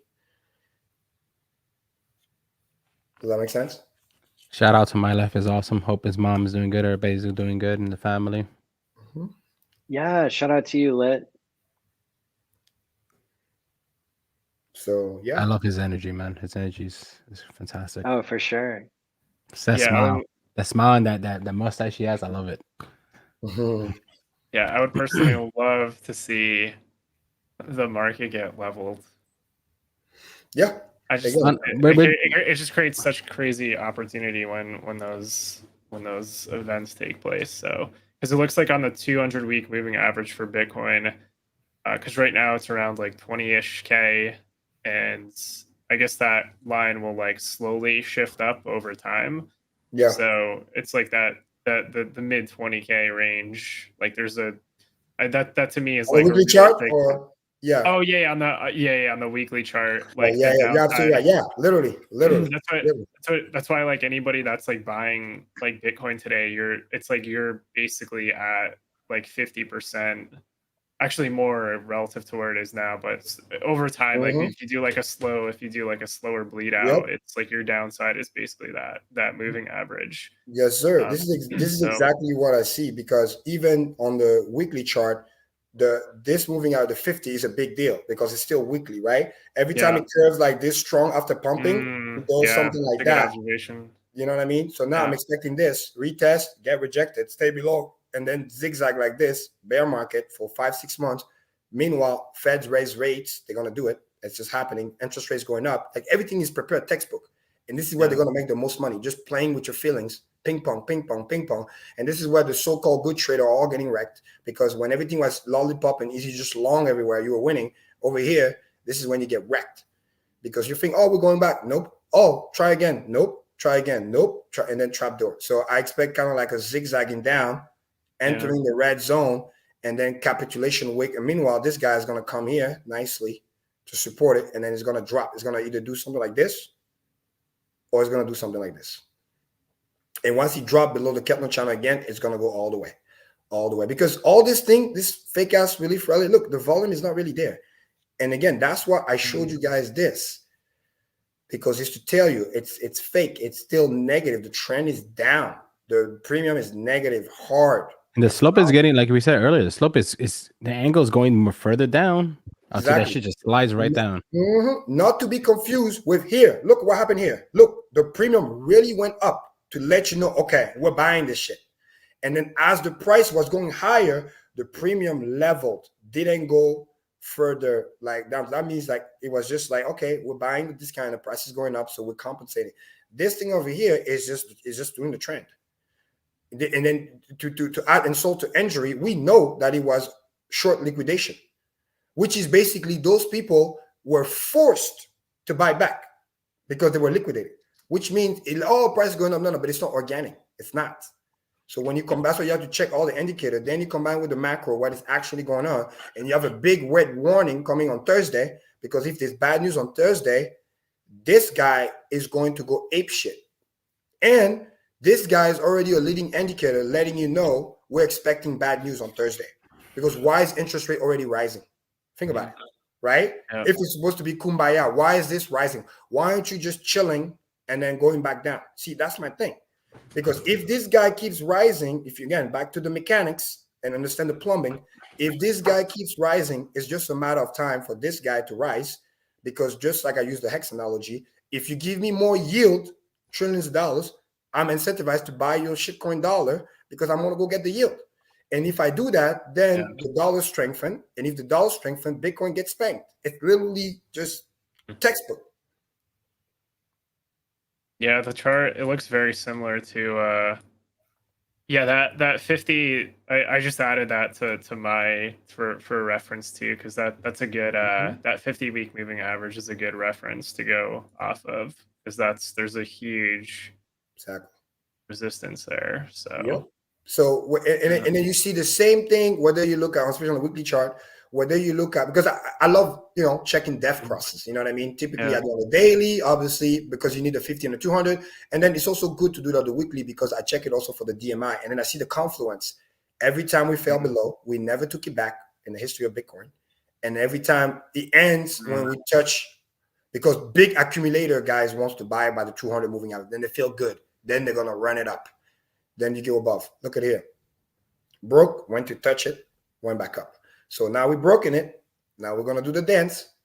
Come back here, buy a 20K, which perfectly coincides at the beginning of this pump over here. Look, it's kind of like a nice confluence over here. And then we can go to 70K or whatever. But if it doesn't go touch this baby, people are going to be like, nah, we haven't seen enough pain in order to go back up, so to speak. And you combine that confluence with DMI still orange, telling you, no, I need to see cross like this and continue. If I don't see this, this is fake out, because you see what the market makers are doing, and that corresponds to what I was saying. It's fake ass volume. This is nothing. This is chicken. This is just people getting liquidated, and it happened in the weekend when there was low volume anyway. So it's just like, dude, no. And you add all the confluence, what's going on, Super Bowl, what's going on, buy the rumor, sell the news. Get involved, have your fun if you got to get your fix, but understand that this is all just temporarily, because he's going to go back and do what he's going to do. So he might go kiss this thing a little bit, but if it doesn't go above the middle bound and above, nope, it's just another fake out that you're about to get spanked again. Yeah, that 50, that's a good one. I just want to see the because I think Mike Saylor's cost average is 30K. Yeah, it is. It is. I want to see him get liquidated. I want to see him cry on stream. Nah, yeah, right. Which is funny. Yeah, and then ALLin too. ALLin, they're around like 32K, some shit. They're all around here. That's why I call this box the zone. They're all around here. The moment he goes below this, trapdoor. This is why on the weekly, I expect the dance that you see here, where people went crazy and they call Bitcoin a stable coin at the end. We're just starting the dance right now. Because when the Keltner channel, you go below and you go below it, and then you retake. If you don't go above on the upper bound, kind of like here, and then retest, bro, look how perfectly retest here, because they knew the moment it goes below, bearish. This channel is really good. This is one of my favorite other indicators, that's just to see what trends are doing. So but I thought Bitcoin was only going to go up forever, up to like $100,000 per coin, according to Michael Saylor, because Bitcoin is operated by a swarm of cyber hornets. Yeah, exactly. Maybe down the road it'll probably hit 100K, but no time soon. He said it was just math and cyber hornets happening to it. You just like to use fancy words to confuse people. You know what I mean? Like, it's just like, we'll just look at what the factors of how the mechanism work. Because again, once you understand the mechanics, literally, you got all the tools to do what you need to do. And then you combine with the micro environment, and you're trying to be wise, not smart. You want to zoom out, then you're going to be good to go. It's called micro strategy, not macro strategy. Ooh, good point, buddy. You hit it on the head. So again, so in conclusion, I believe we're in this section here. We might go kiss the green and then get spanked, but we're going to stay in that channel. And then once we know what's going on Thursday, that is going to be the key.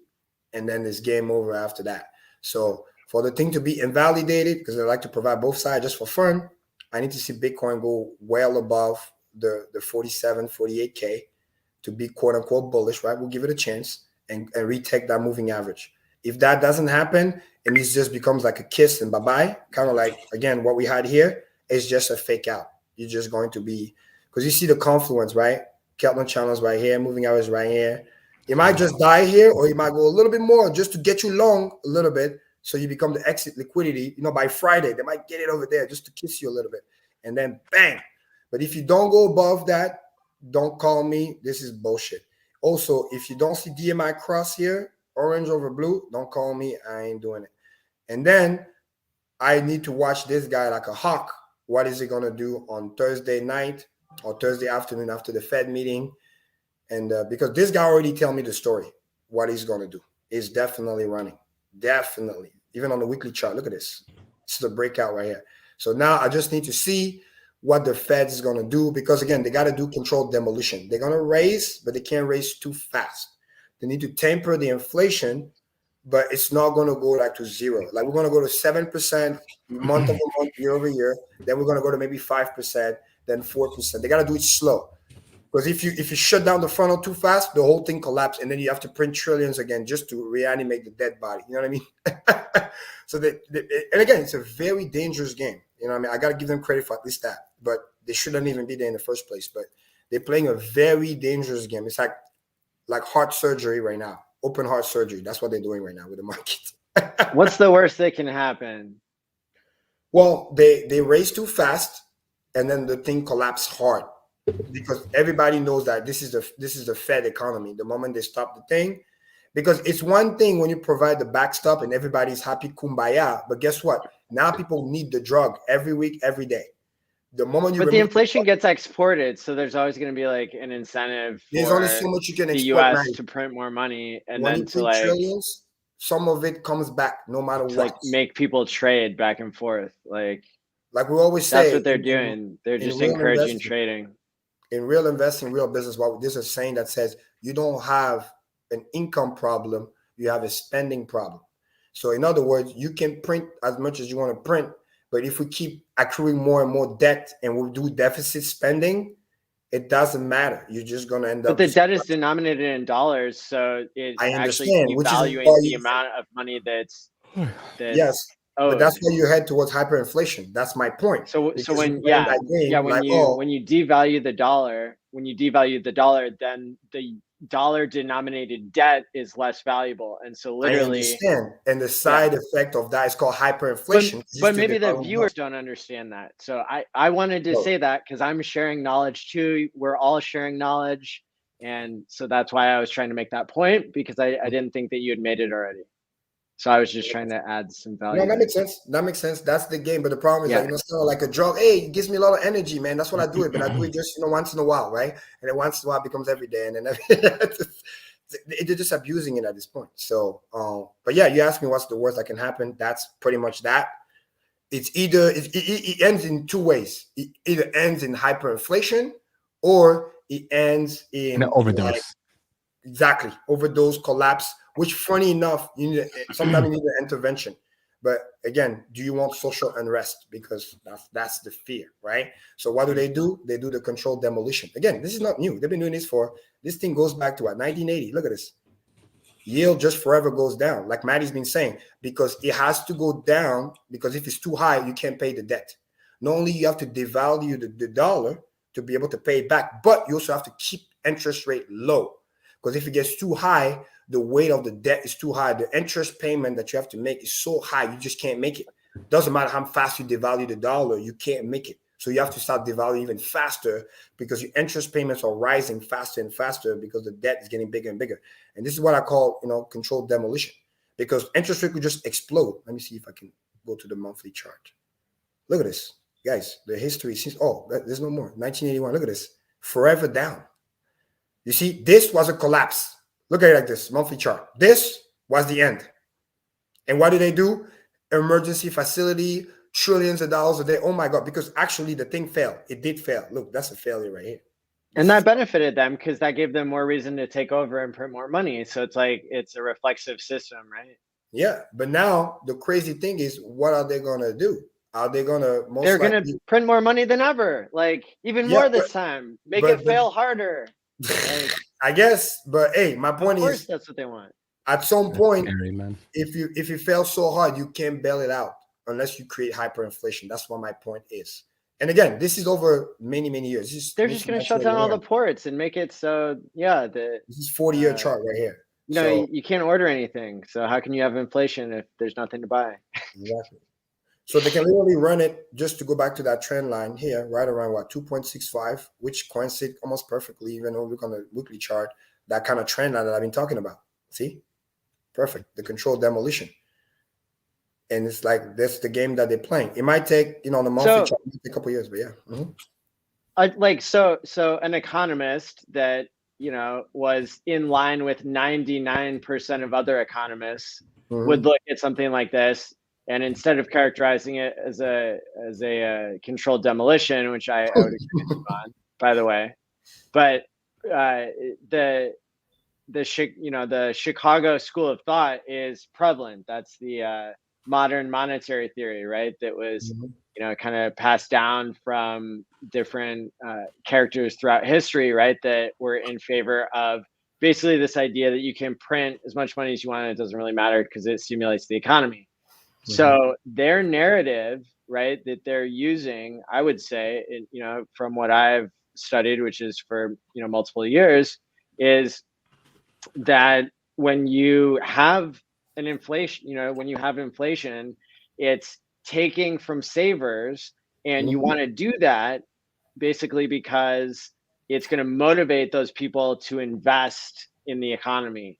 And because if you just get yield that has no risk, then it's going to basically like stop economic growth, and that you can grow your way out of these deficits. Well, that's a cool story, but you actually have to look at the numbers. And you know, global growth, it's really denominated in like how much trade and how much output you have more than anything, your gross domestic product and everything. And so I think because that's carried on the back of technological advances, really the money printing, they get away with it, you know, way more than they should. I think that we're being stolen from like way more than 7% compound a year.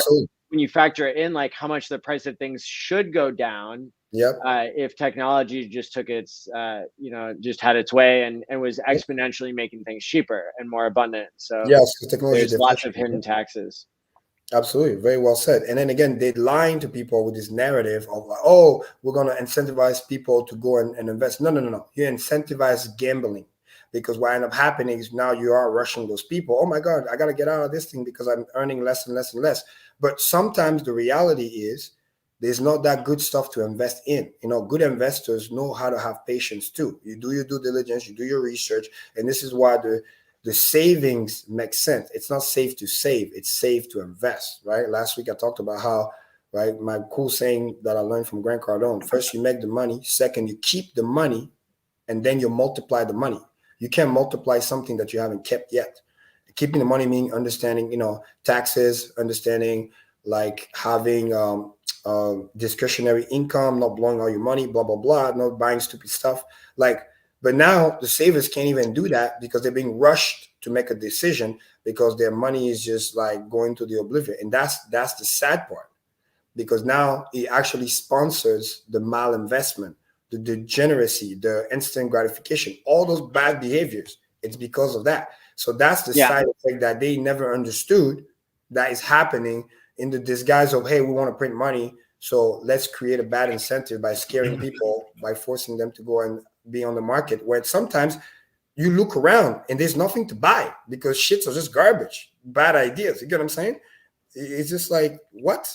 So I've got a theory that, like, you know, all the bad actors and everything that are controlling the monetary system, I think that at some point, whether their wealth was inherited or whether it was made by themselves or some combination, you know, those people, they were not exposed to normal environments. They never had, you know, the common struggle people have. And, you know, whether you go from struggling to sudden wealth or you've always been in a sudden wealth environment and psychology, I think that, like, rich people are just assholes in general because of their monetary environment, because they're forced to be short-term thinking, because they're competing in a way that is negative sum instead of a positive sum game. And that's where we're going to see like this flippening of incentives with, you know, with crypto being a cool story, but then Hex actually delivering the code. Exactly. It makes, you know, quote unquote savings cool again. Yeah, exactly. Because you're earning that yield, and then you can deploy the capital to, you know, live your best life and whatever else you want to be. That's the cool thing. Karim, are you ever going to get into real estate? Honestly, because I love traveling, it will have to make absolute sense in terms of I would just need to tell myself I'm not trying to make money, because if I was trying to make money, the money printer is literally crypto. So if I ever get in real estate, it's literally just logistic, meaning. Well, you let me know, bro. I'll be your partner. Exactly. Example, let's say if I choose Dubai, right? Then I go there. I'm only buying the property because it helps me get the paperwork, get the residency, blah, blah, blah. Because if you invest a certain amount, but if it was just like, hey, I'm just trying to chill here and see what's up, I will always just rent. Because to me, what about like a celebrity restaurant featuring you? Restaurants, that's fine. I would go to that. I'll go eat at the restaurant and everything's cool. But like me investing in the rest, again, I look at probability. It's very hard to make a restaurant profitable. A lot of them, again, great people, great everything, but 90% of restaurants. What about a club? Well, club is different because clubs are actually profitable. If you are like hot, you got the vibe, you got the right promoters, the right people, dude, you're gonna make money hand over fist. You know what I'm saying? Like good club can easily make like $1 million or $2 million profit every night, every hot night. Like in Miami area, there's clubs that just like wait, what? Yeah, because there's people that just ball. Like, I mean, some of my friends, they're just crazy. They'll go to the club and they'll spend. Gotta do a hex club. Literally, when I go, they have a name. It's funny. It's called like Money Grows on Trees. I mean, if you ever see them, my boy from Boston, they'll go in there. I'm obviously getting into hex. I'm like, bro, you got it. But hey, he's living his best life. You know what I mean? But he's also very smart because he's a very good marketer. He's also in music. So he spends enough money, build a connection, knows the club's owner, and then he spends so much money that now the guy started to play his music. And the music is pretty good. So he gets free promotion, free advertising while he's at the club having fun, building the connects, having a good time, meeting celebrities, you know what I'm saying? Because again, it's in Miami. He doesn't ball like that in some random place because that's just a waste of money. So everything is connected. Again, he turns that into a lifestyle. Not everybody can do that. Yeah. I'll sign you up for one golden yacht and one nightclub. So yeah, so for me, I look at it like efficiency, where it's like apartment complex, like I said many times, because I used to talk to homeowners all the time, again, doing the solar. Like people don't know all the headache that comes with it. They only hear about the house and the price went up. They don't actually do the math, like all the expenses, the taxes associated. I agree. You lose your fucking weekend because you have to stay home and do some painting and this and that. You become slave to the house, like to fix it. And every time something bad happens, you're cringing. You got to change the roof. You got to do this. You got to leak. You know what I mean? With a luxury condo, the house owns you. Exactly. Luxury condo. You don't I don't know where I stand on real estate. So that doesn't mean I'm going to be very clear. Jim. That doesn't mean I'm not buying it. You're the best person to speak to about that. Exactly. So I'm going to be very clear. That doesn't mean I'm not buying it. I'm just saying I need to sell myself that, A, I'm not buying this thing to make money because I have other area money printers that makes me more money. I'm buying this thing for some type of regulatory arbitrage, get papers and stuff. Again, I use the Dubai example. There's many other places. You come in, you spend enough money, and boom. Dubai is just the best example because they give you the paperwork, like my friend, literally within months, like 3-4 months, boom. And the restaurants around, you get 20-30% discount because you invested in the town. It's just crazy. And you talk directly with the government. They leave you alone. You're respectful. You pay enough money. Like, just be free. You know what I mean? And I think more states are going to start to, and countries are going to start to copy that because they're going to realize the crypto people have the money at the end of the day, right? There's like other countries like, Slovenia also have zero tax. I heard Portugal. Obviously, there is the, Dominican, Puerto Rico. Oh, fun fact, Maddie, I'm going to Puerto Rico next week. Did I forget to mention that? No way. Yeah, my friend John that I met from Louisiana, he's going to be there too. He's a resident, so it's my perfect opportunity to go and visit. Never been. Nope. You never been to Puerto Rico? Never, bro. You? Out of everyone? Nope. I've been to DR, but I've never been to Puerto Rico. Bro. I never got the opportunity, and that's the perfect example. So kind of like flying there and then flying to Daytona for Friday. You're from Puerto Rico. You get married over there, bro. Oh man, stop! They got trap your ass. No, well, listen, my thing Enjoy is, it, buddy.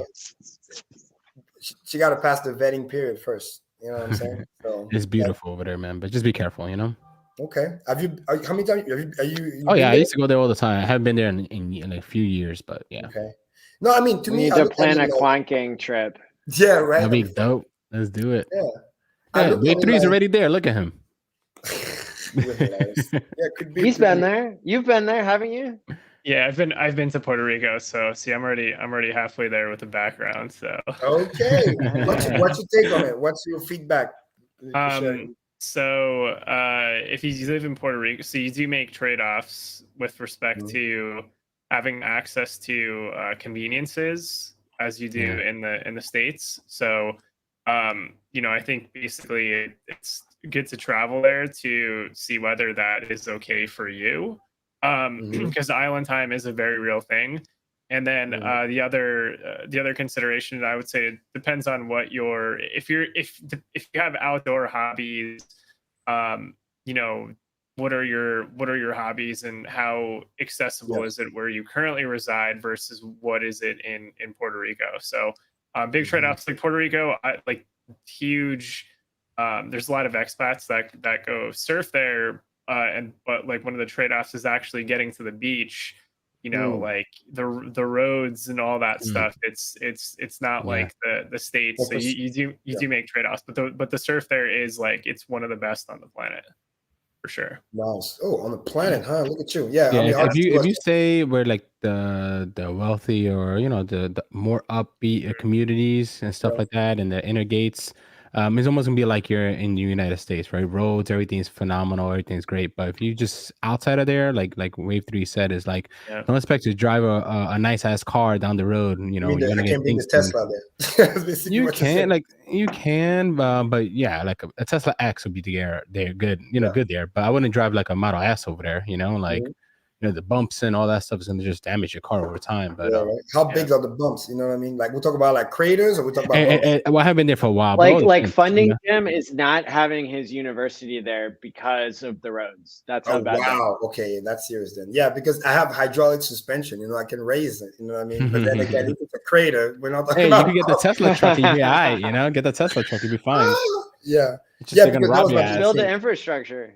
Yeah, that's my big thing, infrastructure, because obviously vacation is a no-brainer. I mean, I love it. Just all depends on where we actually just, like I said, if you're very outgoing, so I don't have any problems, being outside, whatever. Yeah. My biggest thing is, again, infrastructure, and believe it or not, internet connection. I mean, if you're going to be working remote, stuff like that, electricity, like not having outages and stuff like that. So all of the Hexicans I know have moved to Florida. Yeah. No, I mean, there's definitely on the list. I mean, the top 3 for me is that, right? It was like Dubai, obviously, Florida, and then, Puerto Rico. And then now I heard about, thanks to my good friend Slovenia. Oh, yeah, today, another great thing. So, shout out to Mika if he's still watching, and then Oksana. Texas, Arizona could be the next thing. Yeah. I went to visit a nice plant today, about magnet from a Hexican. It was so fucking lit. It was great. I went to visit, couldn't take pictures, obviously, India and all, but it was just amazing to watch it happen. If you can get and he's been onboarding a lot of people too. It's great. And he's from Slovenia. And now I just find out that's another place where zero tax. So, and it's kind of like in the heart of Europe in a way. So, next to like Italy and area like that. So again, there's about 5-6 spots. And my thing I always do is I like to go visit and then make the final decision, right? You see what the candidates are, and then you go to the vetting and then pros and cons. You know what I'm saying? But right now, clearly Dubai is like number one. Some of the negative side is just the fact that it's close to everything but the United States. So that's the only thing, because again, you're 4 or 5 hours from Europe, 4 or 5 hours from Asia, 4 or 5 hours from Africa, but then you're like 12, 14 hours from US. That's the only thing. And plus if you're in the States, I mean, you still have like Nevada, Texas, Florida. I mean, those are all pretty good options. Like I get the tax situation is in the States. Like if I have to go back and sort of reassess the tax aspect, I'm kind of more on the side that I just think inevitably the crypto investors that are buying this stuff, like or have been over the last like couple of years. I mean, today you're buying it at crazy risk for something like Bitcoin, but I just have a hard time seeing the legacy system. Like there's too many people that, like if you live in a place like Florida, you're pretty well insulated from a tax standpoint. Because like at the end of the day, it only matters like once you actually sell, and then by that point, I mean, it's only like 15% or something with federal, long term. Yeah. The biggest gift that we got last week, which is very, very encouraging, is that fact that staking rewards are not taxable. That's amazing. So if you got a stake that, 10 grand turn into 10 million or 20 million, then you don't have to worry about, paying tax on the whole thing. You can just pay tax on, what you actually sell. So if you never sell, let's say if you're restaking. Exactly, of course. And then, you restake and everything. And then or maybe only cash out, let's say you only need 100 grand, then you pay the tax on the 100 grand, and it will be long-term capital gain, right? Because if you stake more than 12 months, more than a year, so you don't even worry about state tax technically, because you're not out there collecting, W-2s per se. It's just investment money. So, so obviously, but then again, you get the greedy people out there say, why pay 18% when I can pay 0? You know what I mean? So it's just like, because again, it depends on everybody. You know what I'm saying? Your 18% is not the same 18% as somebody else, because somebody else can look at it like, okay, it comes down to 18%, but like, whoa, that same 18%, just that alone, I can buy 2-3 houses somewhere around the world. You know what I mean? I can relocate my primary residence. You know what I mean? Like, you have to do the math. If it gets to a point where, like, quote unquote, it's not much than that and the headache, then just do that. But then if it's like, it's a lot of money, it's in your best interest to do the research, found out how much it will cost to relocate. And Maddie, to answer your question again, bringing you back, this is where the real estate makes sense, because it's an investment strategy to minimize your tax, because you are relocating, you are investing money. So we could be like Amazon and never pay any taxes and screw over everybody else and make them pay taxes instead. Like the U.S. Post Office give us preferential rates and make everybody else pay more to ship things. So what are you talking about, Maddie? Hexico? That's what Amazon Prime and higher freaking postage because of Amazon Prime. Everybody pays for it already. Yay. I don't use Amazon except Prime. for Jeff Bezos. So pay no taxes, build rockets. Got it. I mean, I think it's egregious, like all the crimes that happen, that are funded by taxes. So I'm not saying that like it's morally right to pay taxes, but at the same time, like, where do you get your roads? Where do you get your education? Like, even if it's not perfect, like a lot of people benefit from, it's kind of like the tragedy of the commons in a way. And it's like, I don't think it's fair that people at the top don't have to play by the same rules that they're making. It's like the opposite of the OA. The OA is like, making things better. And like people who dodge taxes, I just think like, I just think that they have a scarcity mindset. I think that they're, not long-term minded because, and because they're poor capital allocators. That's the problem with billionaires and the government, right? Well, I would say this again, not to play devil's advocate or anything, but my only issue with the argument is that number one, again, I'm just trying to look at it practically to the math. Number one, those people, good or bad, it's not my place to judge, right? People do whatever they want to with their money. It's like, number one, they did not create the tax code. Let's be very clear here. They did not. They just use what's there. In other words, if people were, I don't want to say smart enough, but let's say it to me, it really comes down to a little bit of laziness. I'm very driven. If there's a way somebody is quote unquote legally, because again, whatever you like it or not, still legally not paying tax, I want to learn how to do that too. Because the point of the matter is we can see it again, I hate the victim mindset, because it just makes me more frustrated. And I let that a long time ago in Africa because I've seen it too many fucking times. Nothing gets done. So it's like, they didn't create a tax code and they're just taking advantage of what's there. So you have an option to learn how to do the same, or, you know what I mean? Basically eat the bullet. The same way people say, hey, I want to pay less tax, but I'm not willing to do this. I'm not willing to learn. I'm not willing to. Well, if you pay your taxes, then you're incentivized to make the system better instead of just trying to escape to somewhere else. And you're like exporting the problem. That is true, but that's also an assumption, because like you also said, sometimes you pay all the tax and everything like that, and then the tax money gets wasted somewhere else. So I'm not disagreeing with you. I'm just saying in the middle here, not being, emotionally charged. I'm just in the middle saying those people, for good or bad, I'm not co-signing it. I'm just saying they did not make the code. They just used whatever the code says to use to, they should have made the code. They made the code in their advantage. They wrote the tax Well, laws, like with no, loopholes for themselves. I wouldn't say that. I wouldn't say that. Even if No? somebody were to argue, say, oh, the Lobbyists don't lobbying, the make this, the that. don't make But guess tax what? laws. They said, even if somebody would use the argument of the lobbyist, at the end of the day, the lobby guy has to take the money and decide to go change the tax code. I like to give people personal accountability. That's just who I am. At the end of the day, if somebody say, hey, here's $10 million, change the tax code for me in my favor, and you fucking change it and take the fucking money, for me, you're just as a screw. Because you could have said, no, the tax is the tax, no special treatment, pay your fair fucking share. The problem But then somebody else would say yes, and but that's people how are the open. But corruption that's works my its way point. up. It's the people who are open to bribe that then take the money, then change the tax fucking code. Then they come bitch after saying, "Oh, this, all that." Well, you changed the fucking code instead of just saying. Yep. This is the funny joke people don't understand. The tax code started some hilarious. Marco used to be 20-page in the beginning. It used to be, and now it's fucking 4,000 pages. It's fucking insane. All right, maybe it's a good thing to dodge taxes. So no, I'm not saying that, Maddie. You missed the point? Like, again, I'm not trying to get emotionally charged. I'm just saying I'm putting the bigger blame to the root cause.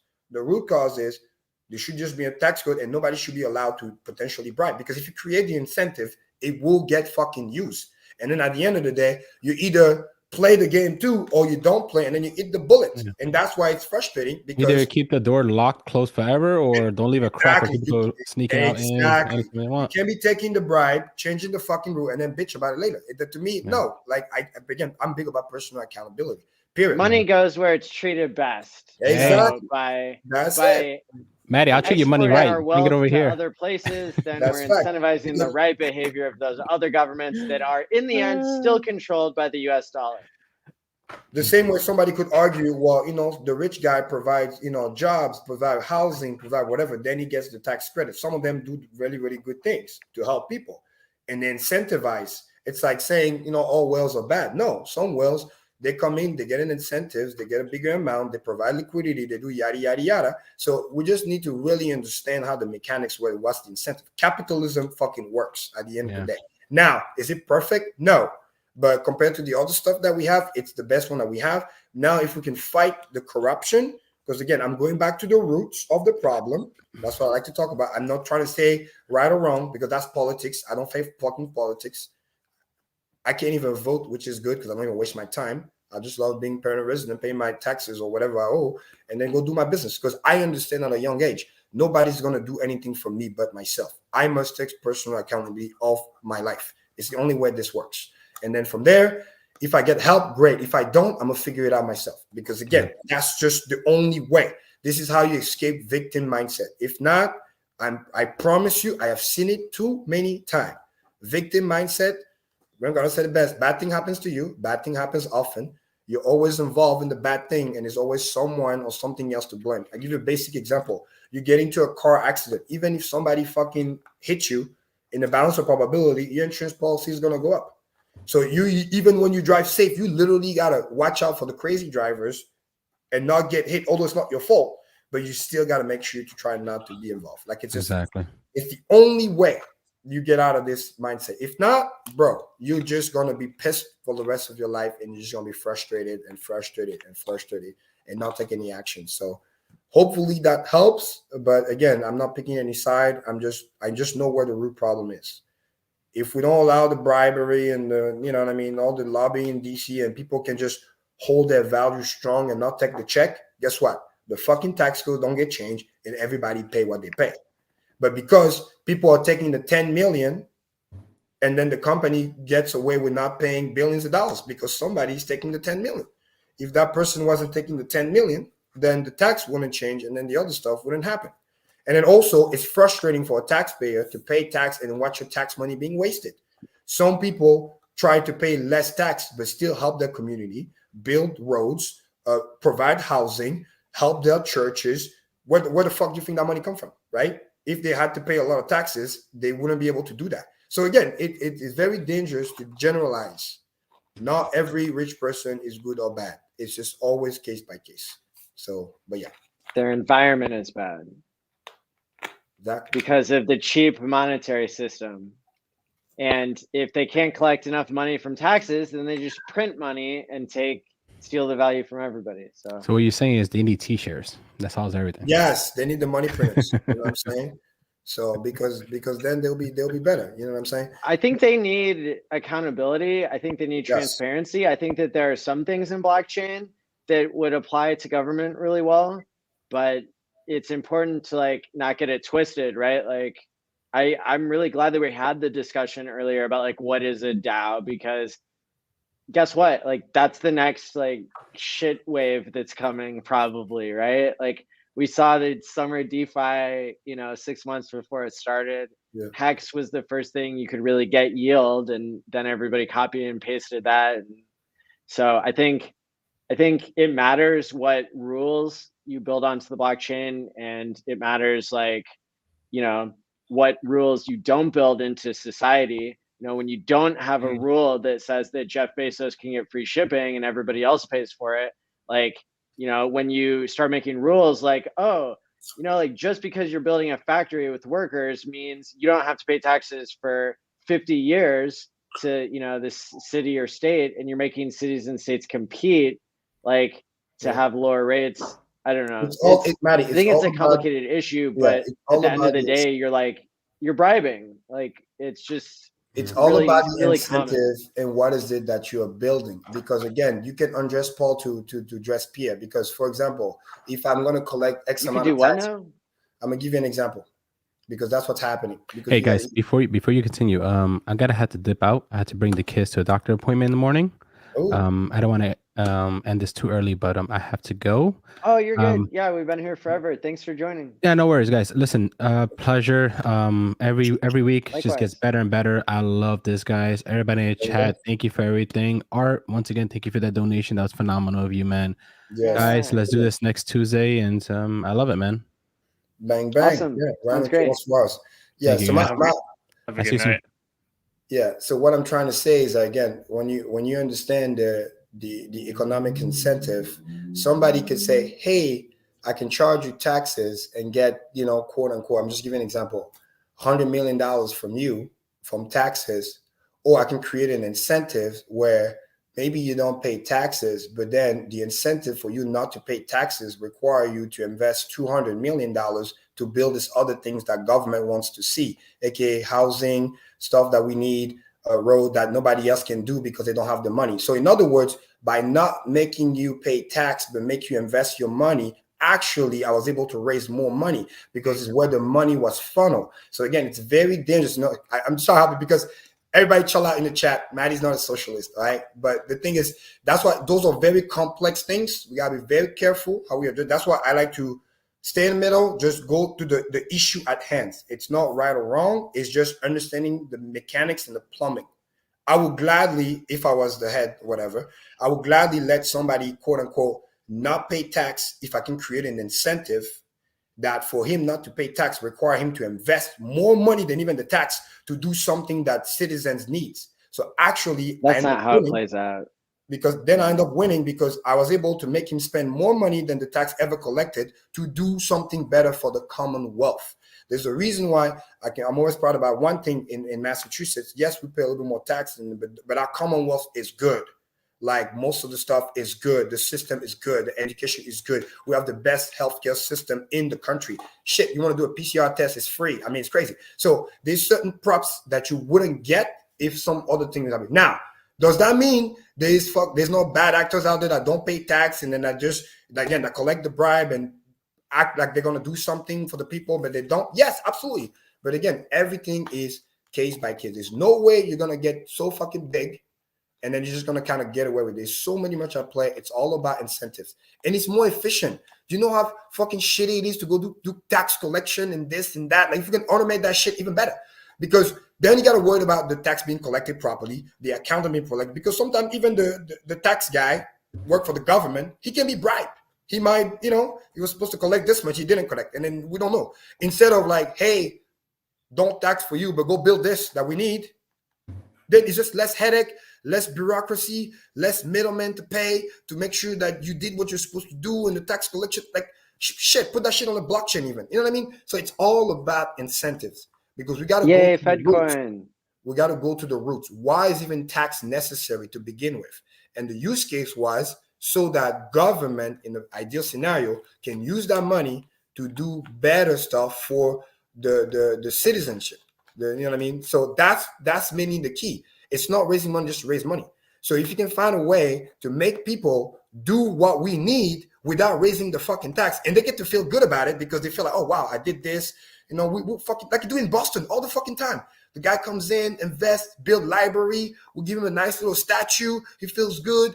Donation up the ass. People get all kinds of scholarship. Like, you know what I mean? So it's I'm not buying it. Like, as a small business owner, I had, you know, like there were certain situations where because I was so small, I needed to pay like 43% tax, and like that creates a barrier to entry that like decreases competition. And it looks good in the short term when a city can say, look, we got a win-win. We got jobs that cost $500,000 each, and we got, you know, a new facility, and we cut somebody a deal on their taxes. But at the end of the day, like that tax cut for only those biggest players creates like a stagnation in the innovation that would happen in a truly free market, in my opinion. Yeah, like I said, my thing is this: A, I don't pick sides. B, I'm just trying to say the root is incentives. That's why I was talking about the bribery stuff, because that is correct for you. But again, you're going into edge cases and you're talking about your personal thing. I'm looking at it as a whole. I'm talking about like small businesses, which are the majority of businesses. It's not an edge case. It's like most businesses fails because the business is not equally spread out. Like the big corporations don't pay taxes. I didn't say it was equal. I didn't say all the big corporations are good. Again, you're making general statements when I'm just explaining you the mechanic, and I never picked a side. I'm just telling you that everything is case by case. Those are one that abuse the system, absolutely, but not all are bad. It's the same kind of analogy with the whale thing. I'm not picking any side. I don't care. I focus on me, and I provide value, and because I know government. I don't rely on government. I don't rely on handout. I don't know that stuff, because in the balance probability, they don't know how to manage the money correctly, and there's a lot of inefficiency. So if we can do things that's going to help the masses more and allow people to be able to do better for the greater good, that's what I want to be involved in. Not just, hey, making sure everybody pay the tax correctly, and it's great, but then the money gets siphoned elsewhere, then we're not making any fucking progress. We're going to do everything right, and then all the fucking money leaves, because make no mistake, money's gonna go where it's best treated. We said that countless of times. You become too strict, I'm telling you, it has happened. I have seen it. It's socialism, then it's communism, and then the big money leaves, and then guess what? You will get all of your stuff that you wanted, but then nobody's investing, and then you're literally on the decline, and then to be left behind. In the balance of probability, after 30, 50 years later, you're getting more impoverished than anything else. But then again, not picking sides here. I'm just focusing on the math and the economics. That's what we need. There is going to be a beatdown of crypto people, like if it really gets separated from the legacy system. Like the Bitcoin billionaires are like completely integrated with their little centralized exchanges and with like, everything that they're doing. Few of them even held on to the mad gains that would have made them billionaires, right? And so I think that, now we're seeing, just this week, we saw that $3.69 billion, taken, confiscated, taken back. That's because the government is getting better at tracking crypto people, because literally it's all on the blockchain. Yeah. So I think that there will be more of like a day of reckoning. Like the US just last year, wasn't it, put a question on the tax form that everybody fills out: have you ever invested in cryptocurrency? They're going to be paying attention to that. Yeah, listen, that's why I told people, at to a certain level, don't even waste your time, because like they did with Bitcoin, they told people, oh, we're going to go back 5 years, this and that. I do everything by the book. I'm not worried about this, because I know it's going to be tracked eventually. I just know what needs to be done. It's eventually you just move. Again, I'm a man of action, and I'm very practical. I don't argue with people. I know what the rules are, and I play the rule that's going to best favor me. That's as simple as that. Because sitting here arguing back for this and that stuff that you can't control is just going to get you more and more frustrated. So that's all. Well, if B is for billionaires, and if we're the next people that are up, you're just painting a big brush. Karim will be deciding tax law. So all I'm going to say is this: not all billionaires are bad. I'm going to stand by that statement. That's it. I'm not painting big brushes. because it's case by case. I would say the difference is the monetary environment that they're in and who they have to answer to. Like, And I don't know that many billionaires that like are free of a board of directors. They're free from shareholders. They're free from their partners. Like, you're making it sound like, Maddie, the funny thing is you're making it sound like being a billionaire is so fucking easy that you don't have to do anything, not create anything. You're like, no, this is not how it works. And ultimately, again, I'm gonna repeat, they do not make the tax code. They do not make, it's like you're saying, basically saying all top rich people are bad. Like, no, they do not make the system. I didn't say that. I said their environment is bad. Well, earlier, that's not what you said. You're painting a big that's what's causing the bad behavior, and that's why Hex can change it, because it puts more long-term incentives like built into the base layer of the money, which changes people's like behavior. It changes their psychology whenever they're surrounded by people, places, things, and code that is operating in a more long-term mindset that literally is enough to like change people's behavior. In like, that's my theory. Yeah, well, again, we'll see how it plays out. I like this comment. Capitalism works. Right? Free market works. So I'll let the free market. Again, as simple as that. They do not make I'm a hexalist. Good. Nothing wrong with that. I'm a t-shirt maximalist. So we're all good. You know what I mean? And then again, ultimately, I reiterate, people do whatever they want. I'm just saying, I don't want Hexicans or people, because I've seen this too many times. If you don't want to get frustrated in the end, because I actually genuinely care for you, I don't care about the debate. I'm not trying to pick a side. Again, I do not see the need to be right. I see the need to be understood. Understand the thought process, understand the plumbing. That's why I spend all my time when I give people tools, because I want you to be out there, be able to hunt, not just fish, hunt so you can eat whatever you want. Once you know what it is, you know what the rules are. The rules are in your favor, play it. The rules are not in your favor, leave. That's, again, freedom. If you can, obviously. If obviously you're not, COVID restricted, hopefully. But it's like, that's it. Everything else, don't even like waste your time, because you're just going to get more frustrated in the end. That's all I'm saying. Wish everybody the best. I'm not here to argue politics. I'm not a politician. Never liked it. That's why one of the reasons why I never went higher than even like director in my previous company, because people like to play politics. I don't have time for it. I'm here for the people. I don't need no handouts. I work for me and I look at incentives. If there's something that I can positively change, I will. If there's nothing that I can do, I don't argue. I just move on and I go somewhere else when I'm better treated and help people. It's literally as simple as that. Wave 3. This is an interesting conversation, but enjoying this. So right on. The incentives make sense, because this is something I've thought about for a while too. And yeah, the legacy system is just it's very old and dated, and it just sucks. It's bad. It's a bad design, just bad. It's bad and badly engineered, because there's no incentives. There's no incentives that it goes back to like incentivizing good behavior. Those don't exist. Yeah, so then because they don't exist, there's not, you in a lot of circumstances, you're just not going to get what's perceived as like good behavior, and then it ends up just turning into threats. And that's not sustainable. It's a bad design. It's bad engineering. It's a bad race design. to the bottom. Yep. Yeah. So Well, it's just, I'm so glad you said that. yeah. That's what frustrates me. You know what I mean? And people just want to argue on the individual. Oh, he did this, he did that. When it's like, no, the fucking design is bad. Change the fucking design, right? Fix the world. Because if you focus on the individual, you're just gonna get more frustrated, because the individual did not wrote the fucking design. Go back to the person that created the code, the design. You know what I mean? And then make sure he fixed that shit. And then once he fixed that shit, make that shit immutable, so nobody else can come back after and then change it, because somebody else got to check. Again, the tax code started with fucking 20 pages. Now it's 4,000 fucking pages. Just that alone, to me, blows my mind. Nobody talks about that. They want to talk, oh, the billionaire did this, the billionaire did that. Dude, that's the consequence. That's the result. Go to the fucking roots. If not, we're just arguing to the sake of arguing, and we're just gonna get more frustrated instead of trying to find the solution. This is where blockchain could do a great job, in my belief. Create something immutable. So we all agree, boom, kind of like, founding fathers type of vibe, get everything done, can't be changed. Doesn't matter who says what, who wants to send a check to who, doesn't matter. The rule's the rule. You can even do some arbitrary, hey, everybody pay, everybody in the world, whatever. Everybody pay not to be biblical, but 10%, right? Every big religion talks about giving back, around 10%, 1/10, right? You can make, and this is an example, make that arbitrary rules and then never change it. It will do better good than what we're doing right now. And then because it's a game of loophole.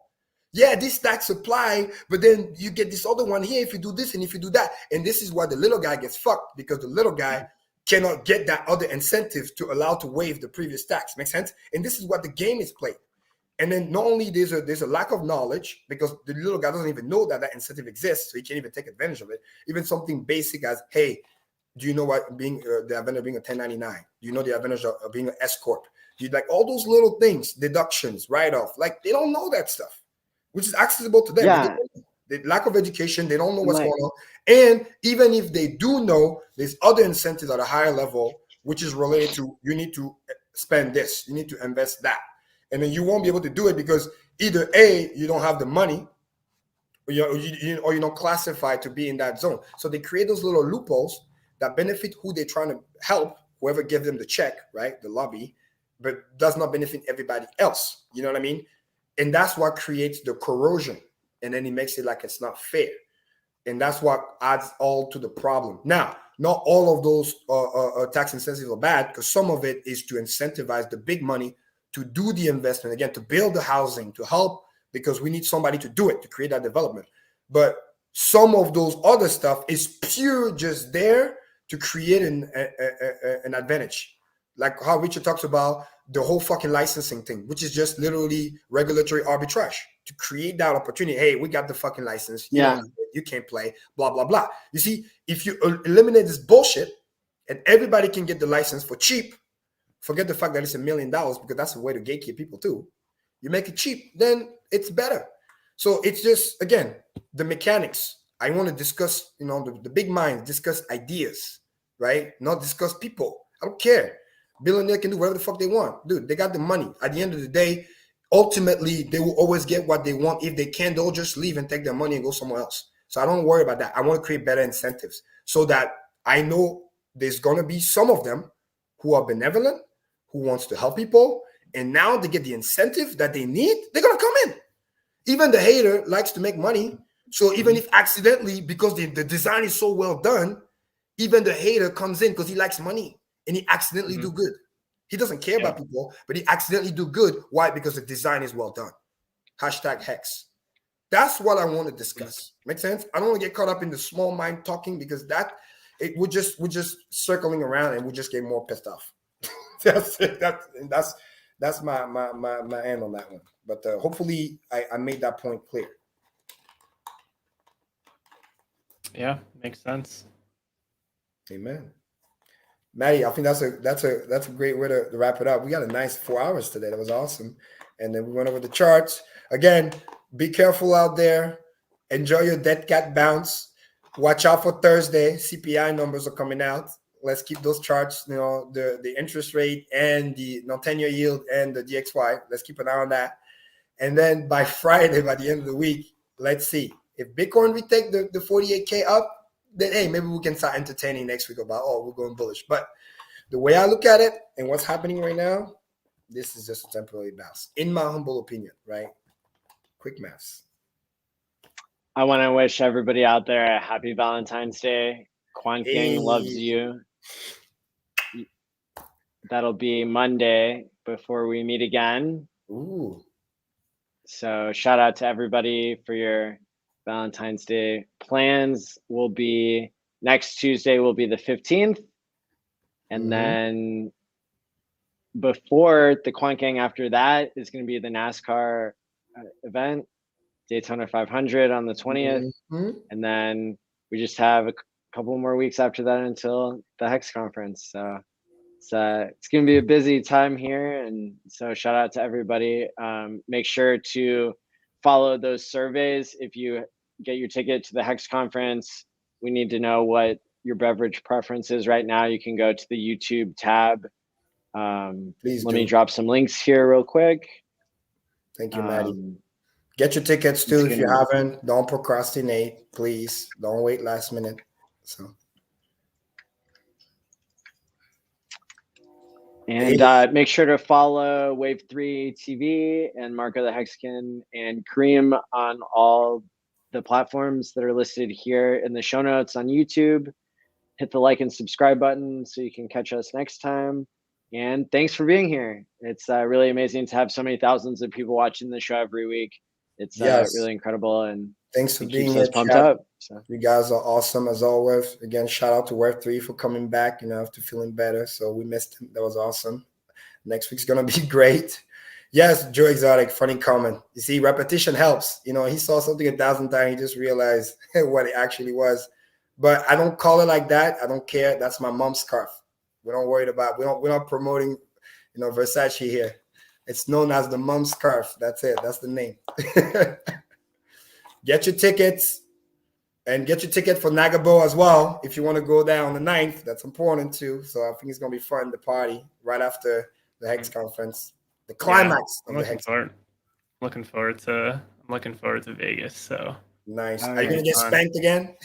Yeah, we'll see what happens. Yeah, we'll hopefully not as bad as Bitcoin.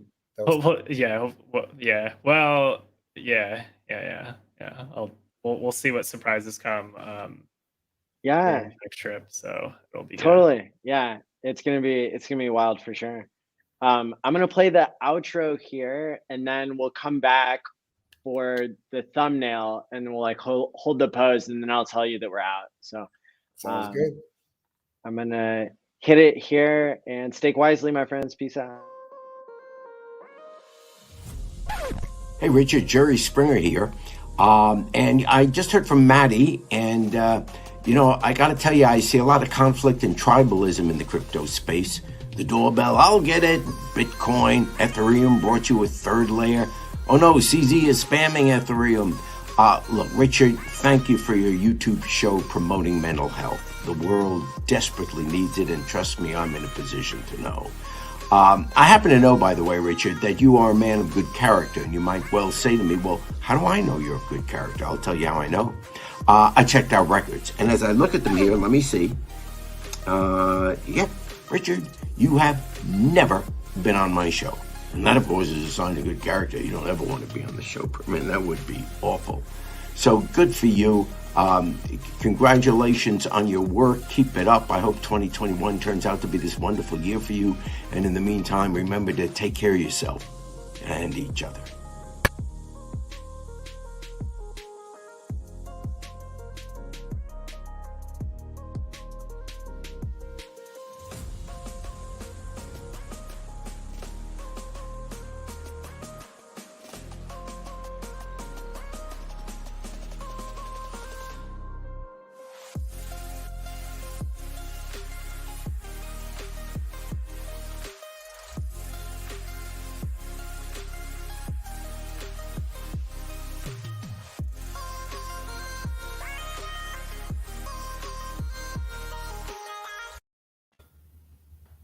All right, hold the pose for the thumbnail.